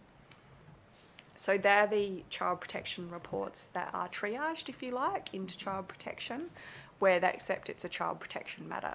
So we've used those three sources of information to look within different calendar years and say, well, if we look at all 0 to 17-year-olds in South Australia, what proportion of children and young people have some indicator of domestic, family or sexual violence? And the answer we arrived at is that about 1 in 30 South Australian children and young people aged 0 to 17 have experienced domestic, family or sexual violence at least once in each year. And so that was looking in the years 2020, 2021 and 2022, and it doesn't really vary over those years. We also strongly believe this is likely to be an underestimate. Remembering the BBOD data platform doesn't actually have SAPOL data, so we don't have a view of many of those first touch points that might come from police. We don't have courts data, and at the time of undertaking the analysis, we weren't able to include what we might also be able to know from adults' corrections data. Now, 1 in 30 is, it's big, it's common. And like I said, we're fairly confident that's an underestimate. Now this rises to 1 in 18 for children living in outback South Australia. And about 1/3 of those children experiencing domestic, family or sexual violence every year were located in Adelaide's north. And so the absolute numbers of the children we see in Adelaide's north with an indicator of DFSV is more than all of the other areas of Adelaide combined. So then when we go back to that idea of comorbidity, we were also able to look at how these experience of DFSV for children in South Australia looks according to an area level measure of socioeconomic disadvantage. So what you actually see is it occurs across all strata of society. It occurs in advantaged areas and it occurs in disadvantaged areas, but it's concentrated in disadvantaged areas. So 30% of those children are living in the most disadvantaged areas in South Australia. We also know, so if we go back to thinking about those children reported to child protection by age 1, so 1 in 5 of those children have an indicator of domestic family violence in the data. And again, we're fairly confident that's an underestimate because it's relying on the service system recording that in a particular way. That means we can see that in the data. If we then think about children who are substantiated from our treatment by the Department for Child Protection, 44% had a notification related to DFE. And then if we look at children who've been removed into out-of-home care, 1 in 4, more than 1 in 4, had an indicator of DFE. Again, we know this is likely to be an underestimate. But if we think about that child protection population and then we compare what we know about DFE to the population that have had no contact with child protection, that then drops to 0.6%. So child protection and the overlap with DFSV is substantial. And we know there's a significant overlap too with the involvement of state-funded homelessness services. And that increases, that involvement of homelessness services increases too as children move through the child protection system. And of course, part of this relates to the fact that the child protection systems become the front door to getting support for children and families and young people. And that's reflected, I think, in all of these signals we're seeing of the need to think differently about how we achieve better outcomes. So, turning to thriving families, I just want to ask about some important themes from the Thriving Families vision, I guess. And these, correct me if I'm wrong, but these are things that you say are needed for families to thrive, to achieve that goal. Absolutely. One is creating an ecosystem rather than discrete organisations. Can you explain that? I can. Do you mind if I go a little bit into the genesis of Thriving Families, No, just to of provide course a little not. bit of background as I delve Yeah. into some of the detail?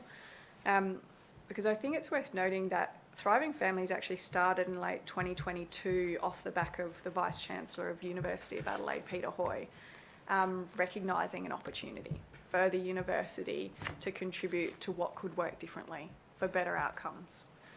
And so we actually started off with a call to community organisations, children's commissioners, non-government organisations to answer a question, which was how do we do better for children, young people and families SA? So a deceptively simple question. But we positioned that to 2045 deliberately so that we could try and move away from the current politics, from the very real pain points in the current system and say, if we had the opportunity to start again, what could this look like? And then how would we get there?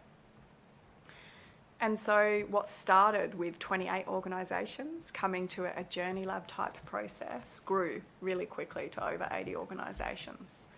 And so the inception of Thriving Families is about the investment of all of the wisdom from all of those organisations and people who work with children and young people and families, the investment of children's commissioners and their officers, and the investment of families with lived experience of the statutory systems. And I just want to point out it's deliberately generational. So when I say 2025 to 2045, what that's acknowledging is we haven't gotten to this point where we have these lines like 1 in 3 children are reported to child protection, where we say 1 in 30 children have experienced DFSV in 1 year overnight. That hasn't happened overnight. So it's going to take a while. And we know, though, that different is possible. So if we just think about what South Australia looks like in terms of children being removed into out-of-home care, we have 12 per 1,000 children in care at the moment. We only have to look across to New Zealand to know that could shift. They have 4 per 1,000 children in care. So that's a third of what we see here. And if you rewind in South Australia to 20 years ago, that's what we looked like here. So it's taken us 20 years to get here on that metric. You could pick up other metrics, of course, but on that one it's taken us 20 years. So we're deliberately generational.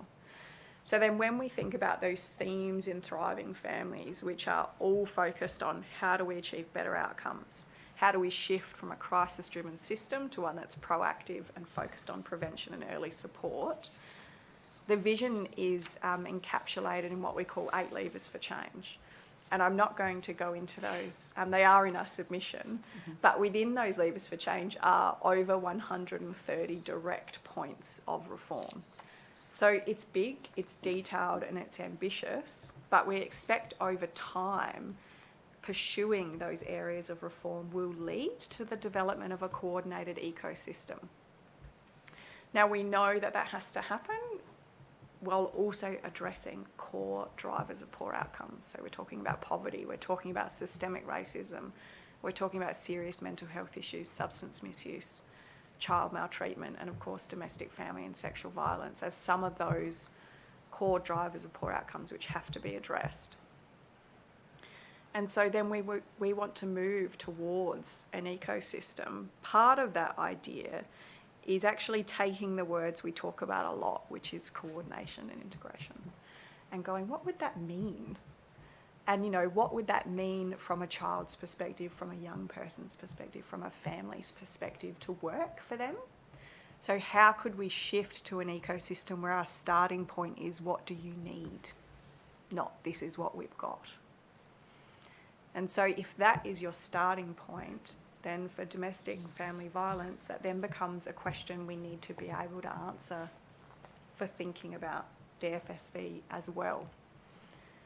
And so, you know, what's really clear is that there's no one system, no one agency, no one sector that this implicates. We have to think about child protection, health, education, the early years, justice, homelessness, housing, the list goes on. And we have to think about what a holistic approach might look like. And so I think that's also about repositioning some of the spaces we get stuck in. So, you know, we sometimes get stuck in conversations like, what's early? You know, what's prevention? Yeah. And so Thriving Families is really clear. There is no one space for early. There is no one space for prevention. So if we were to develop an ecosystem which could start from a position of what do you need, we'd really be talking about saying it doesn't matter if it's during pregnancy, if it's in the early years, if it's children and young people in youth justice settings, if it's children in out-of-home care, if it's children in residential care. Every single one of those points is an opportunity to promote better outcomes, to break cycles of disadvantage, and to not reach the point where, you know, our investment says it, even if no one else will say the words, but our investment would suggest we don't think there's any point. We absolutely must move beyond that to a point where we say across the life course, for a family, for a child, for a young person, it's never too late. Another theme that has been taken from Thriving Families is the importance of healing the family and not just children. So I think, you know, one of the things that struck me in all of the engagement we've done, not just for Thriving Families, but over the years, was a conversation we had with a young person in a regional town. And this young person had been in care. And they turned to some of the government representatives and they said, "What did you do for my mother?" And so, So when we talk about healing the family, it's also about saying, let's not take the silos our system falls into and force families into those silos. Mm-hmm. So some examples of that are child removal. You know, effectively, we hear stories all the time about how, you know, families have said to us they didn't know anything was wrong or unsafe about their parenting. But, you know, we have a system response which is really poorly resourced. I mean, we keep talking about our intensive family support services, but we have to keep mentioning that because at the moment, that is, you know, our best response to thinking about earlier, to thinking about prevention for families with really high needs and in complex circumstances. So if we can't think about shifting that culture of crisis systems being the front door, and we can't think about opportunities to move that earlier, then how do we move ourselves out of seeing families trapped in cycles of trauma and adversity?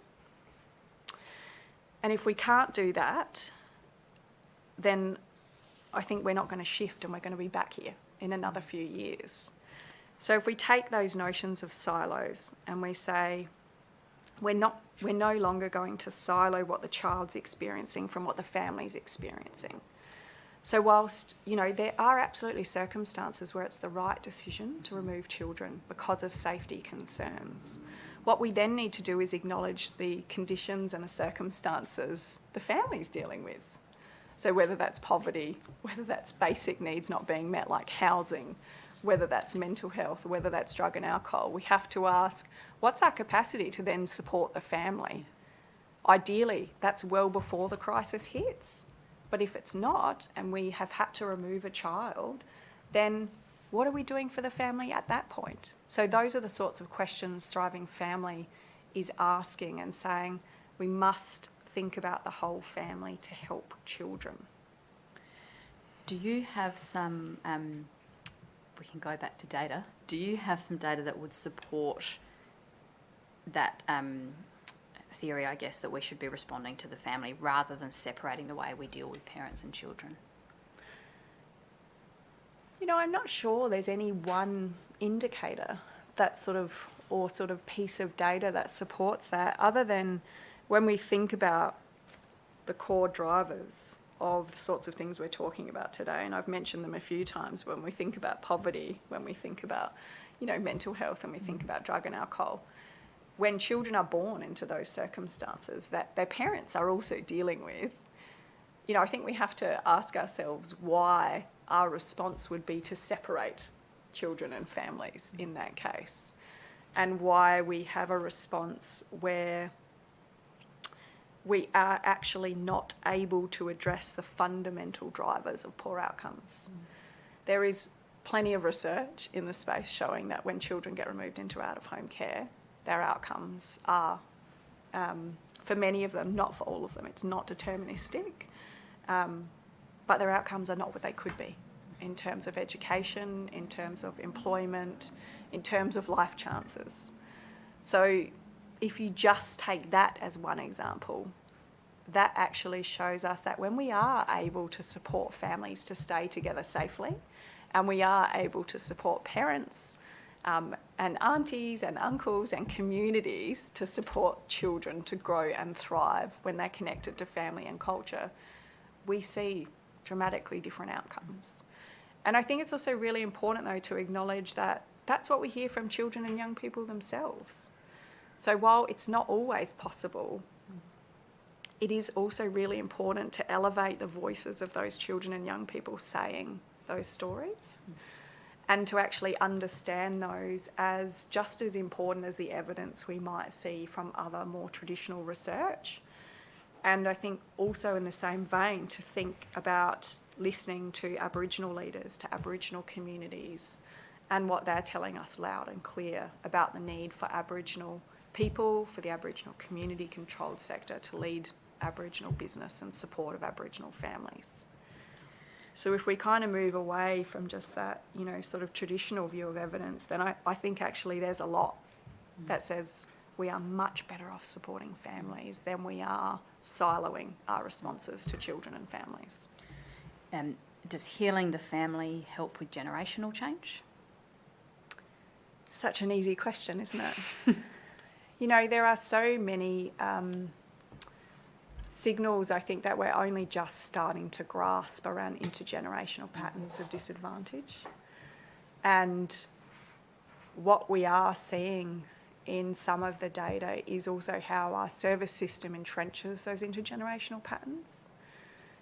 Because families will end up in a crisis, our system response will be to remove that child. That child will grow up. And what you hear from those young people who grow up after being in care is then they feel like they're being watched, because them being in care is then seen as a risk when they too become a parent. And so by the very nature of how we then assess risk, we are almost precipitating a pathway where, you know, we're on track to then be looking to remove the children of that second generation. And so, yes, absolutely, healing the family comes into thinking about intergenerational cycles. And I think in that, you know, we need to listen to the experts, but we need to listen to the families, and we need to do that in a way that's more than listening. I think one of the things we hear a lot is, you know, there can be consultation and there can be engagement and there can be listening, but where's the action? So we've got an example now, you know, when we're looking at child development and we're seeing long-term sustained investment in key things that are going to improve the life chances of children in this state. How do we move in this space to thinking about the same thing? We look at in this state, and in actually every state, this is not unique to South Australia, we have 20-year infrastructure plans. And we invest in those over the long term. And Thriving Families is an opportunity to say, well, here's a 20-year plan for moving towards better outcomes for children, young people and families. But that takes investment. because you can't switch off the crisis system while you want to move earlier. And that is one of our challenges. Can I ask you a bit more about that point? So how do we invest in the change? How do we start? So I think that really relates to what Thriving Families is seeking to do. So perhaps a more succinct way of saying what I've been saying is that, we must embed capacity for early support for a cohesive, integrated and well-resourced child and family wellbeing system.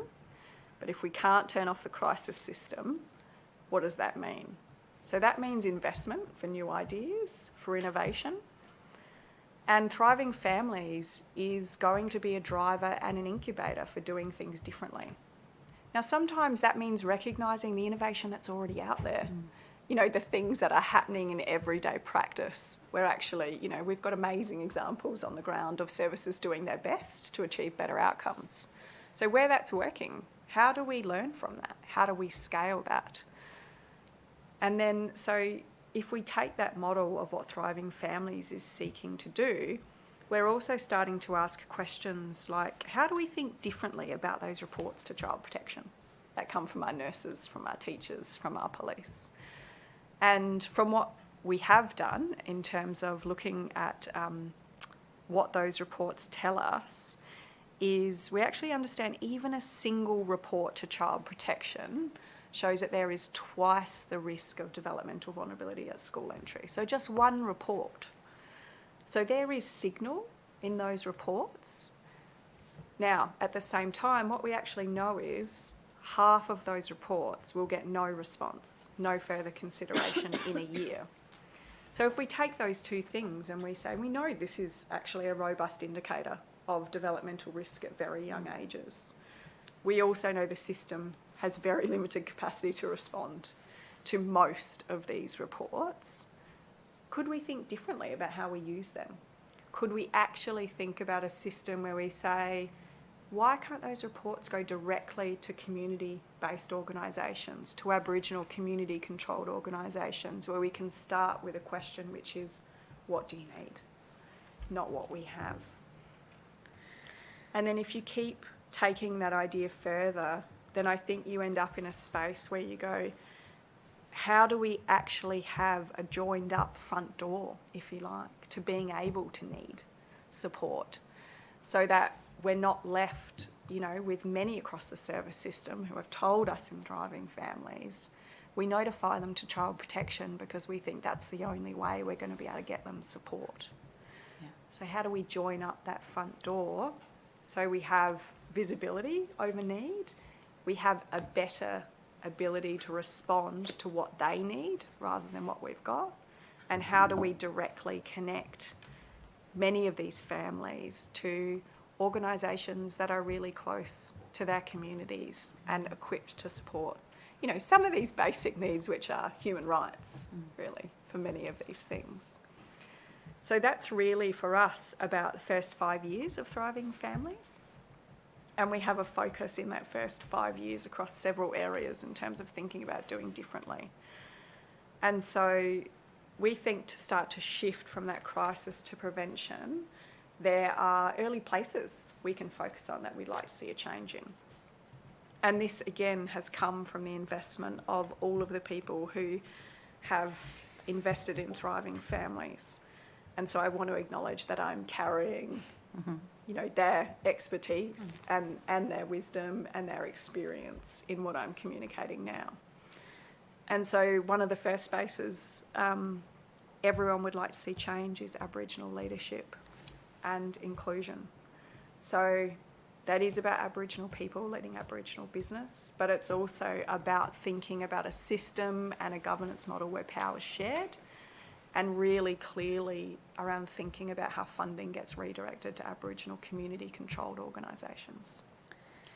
We want to... Sorry, go on. I was going to say, we want to see a shift towards agreeing on what outcomes we want to achieve.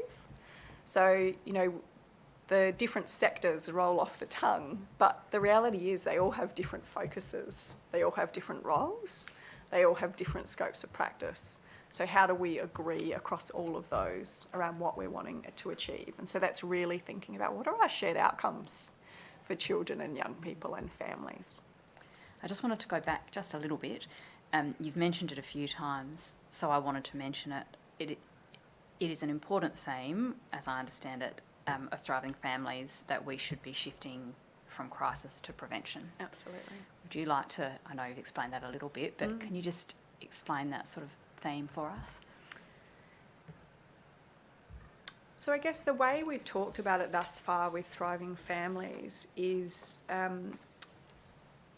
if we can't stem the flow of children, families, young people, the population coming into experiencing crisis and requiring crisis responses, then it's going to be very hard to turn around a system which 20 years later, you know, we're seeing 3 times more children being removed into out-of-home care. So the fundamental question is, how do you stem the flow of families experiencing crises, whether that's related to domestic, family and sexual violence, to mental health, to drug and alcohol and so on. And so for thriving families, it's really been about acknowledging the need for, and the ability, I should say, not just the need, but the ability and the opportunity for the system to shift in meaningful ways that we believe will make a difference to people on the ground. And so that's when thinking about Aboriginal leadership and inclusion comes in. That's where thinking about actually coming to a common understanding of what we're trying to achieve comes in. That's where, you know, a whole lot of other system level initiatives come in. They are about creating capacity to spend more time, resources, effort on effective responses earlier. And so it's not that I can sit here and say, this is the effective response we need. But it is then about thinking about, in all of those things, Thriving Families wants to support or lead or co-lead in the immediate and long term. How do we know what we're achieving? And so I think that takes us to the idea of a learning system. So, you know, that's really thinking about actually identifying the things we care about that need to shift. And so you could list those things off. You could come up with indicators. You could think about targets. But, you know, that's not the only option. So if we can't get to a space where we actually understand who are we reaching, because I'm not sure at this point we could even say, well, this is the total population experiencing DFSV. This is the proportion of the population we're reaching with supportive services. This is the proportion of the population we're reaching with crisis services. I don't think we're in a position to say that at this moment. So we can't understand who we're reaching. We then don't understand, even if we do see when we reach them, we then need to understand, well, what do we do when we get to them? How long are we with those families, those children, those young people? And what are the outcomes when we have done those things? So if we think about a learning system underpinning everything we want to do going forward, we want to understand reach, we want to understand dose, we want to understand what we do, and we want to understand our outcomes. If we do that off the back of some changes to how we think about things like evaluation, and off the back of changes of how we actually think about embedding cycles of, you know, rapid feedback so we can shift, then we could actually start to respond to what we are and aren't achieving. Again, really easy to say, not easy to do. But what we've managed to build with the Be Bold platform is an example of what you might be able to do with that. So obviously that has to be under really strong governance. We need to think really carefully to make sure we're protecting everybody's privacy and we're doing this in the right way.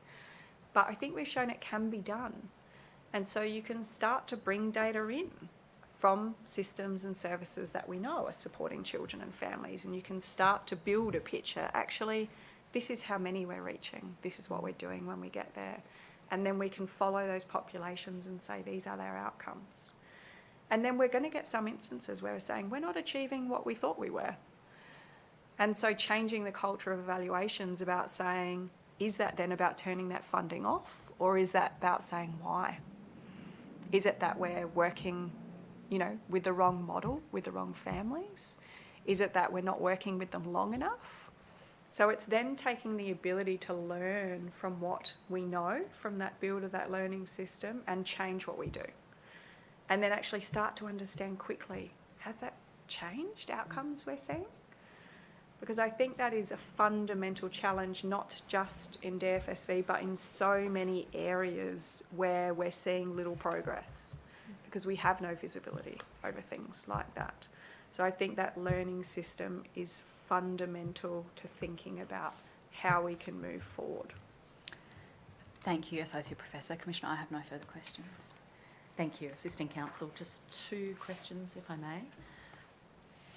You've given us some extraordinary data in relation to the trend in which we're heading when it comes to removal of children. And I just wanted to get your response to Commissioner Laurie's report, which has the statistic that if we continue at the current trend, it's anticipated that the number of Aboriginal children living in out-of-home care will increase by a further 50% over the next decade, compared with 13.5% for non-Indigenous children. Is that your understanding? It is, and you know, not just in the work we did that for that report, but in reading that report. When you go through that, you really get to a point where you say, our statutory system in child protection, and I think this can be said about justice as well, is getting to the point where we are touching nearly every family, every community for our Aboriginal and Torres Strait Islander communities. And we are on track for that to continue and for that to get worse. And part of that relates to the way we entrench those intergenerational cycles because of the way we judge risk. And so, absolutely, I can't tell you off the top of my head those numbers, but having looked at the report before, you know, there is no greater indicator of a need to change. That's an understandably sombre note. My last question is, why don't you have SAPOL and court data, and would it assist you? So the why part of that question. So we had got to the point with SAPOL quite some years ago where we had approval and supports from Police Commissioner, from the Minister, etc. However, it was at a time where SAPOL were moving to a new system, which created lots of barriers to that actually happening. The occurrence of this Royal Commission has put us in a position where there's motivation on all sides to actually move that forward. So we have had now multiple productive meetings with various assistant commissioners in SAPOL, and we're working towards a proposal to try and make that happen. In terms of how that would assist us, our primary motivation for that is to actually get to that point where we can actually say, how big is that DFSV population? Because then it's from that point where we can start going, well, how many of that population can we reach? Then you actually have the evidence to be able to say, this is what we would need to appropriately resource responses, to appropriately resource prevention. So that's the need for that. Courts is a little more complicated in terms of how that sits adjacent to government. Yes. And so it hasn't always been clear what legislative or governance framework that data sits under. Having said that, we've had really productive discussions with the Youth Court in particular, and there are a number of judges who are really supportive of the research program in the justice space, led by Associate Professor Katia Malfaso, that are very keen to see that happen. And again, that's part of giving us a picture of actually what's happening in the service sector as families progress through different parts of the system that are relevant to thinking about DFSV. Some of it, importantly, is also about creating an ability to understand what works. Yes. You know, so diversion through SAPOL. You know, there's opportunities to actually understand, actually, you know, that's had significant benefit in terms of the flow on of young people into youth justice. But we actually have no idea whether that's the case. So I think it's a key part of the picture for many things, but it is absolutely a key part of the learning system. Thank you for that. Thank you for your research and your submission. And we feel for you when you talk about 1,000 consultations or so. Speaking as a Royal Commission that has done around 100 consultations in 8 months. So we understand, but it's significant research, and we thank you for your time today. Thank you, Assistant Commissioner. Counsel, I'll ask the witness be released, thank you. you're free to go, Associate Professor. Thank you. Thank you. Well, that ends the public hearing for day 5 for the Domestic Family and Sexual Violence Royal Commission. I acknowledge that we have heard some shocking statistics and stories today, and I encourage people, if you want support or this may be unsettling or confronting, to go to the Royal Commission website for ideas for support and assistance. That's www.royalcommission.dfsv.sa.gov.au. Thank you everyone for your time today.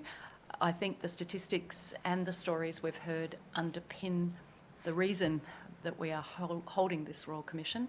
And I end this day where we began, and that was examining the need for a child-centric and child and young people inclusive approach to some of these issues. And I'll end with the words of the Associate Professor, different is possible. We'll see you tomorrow. Thank you.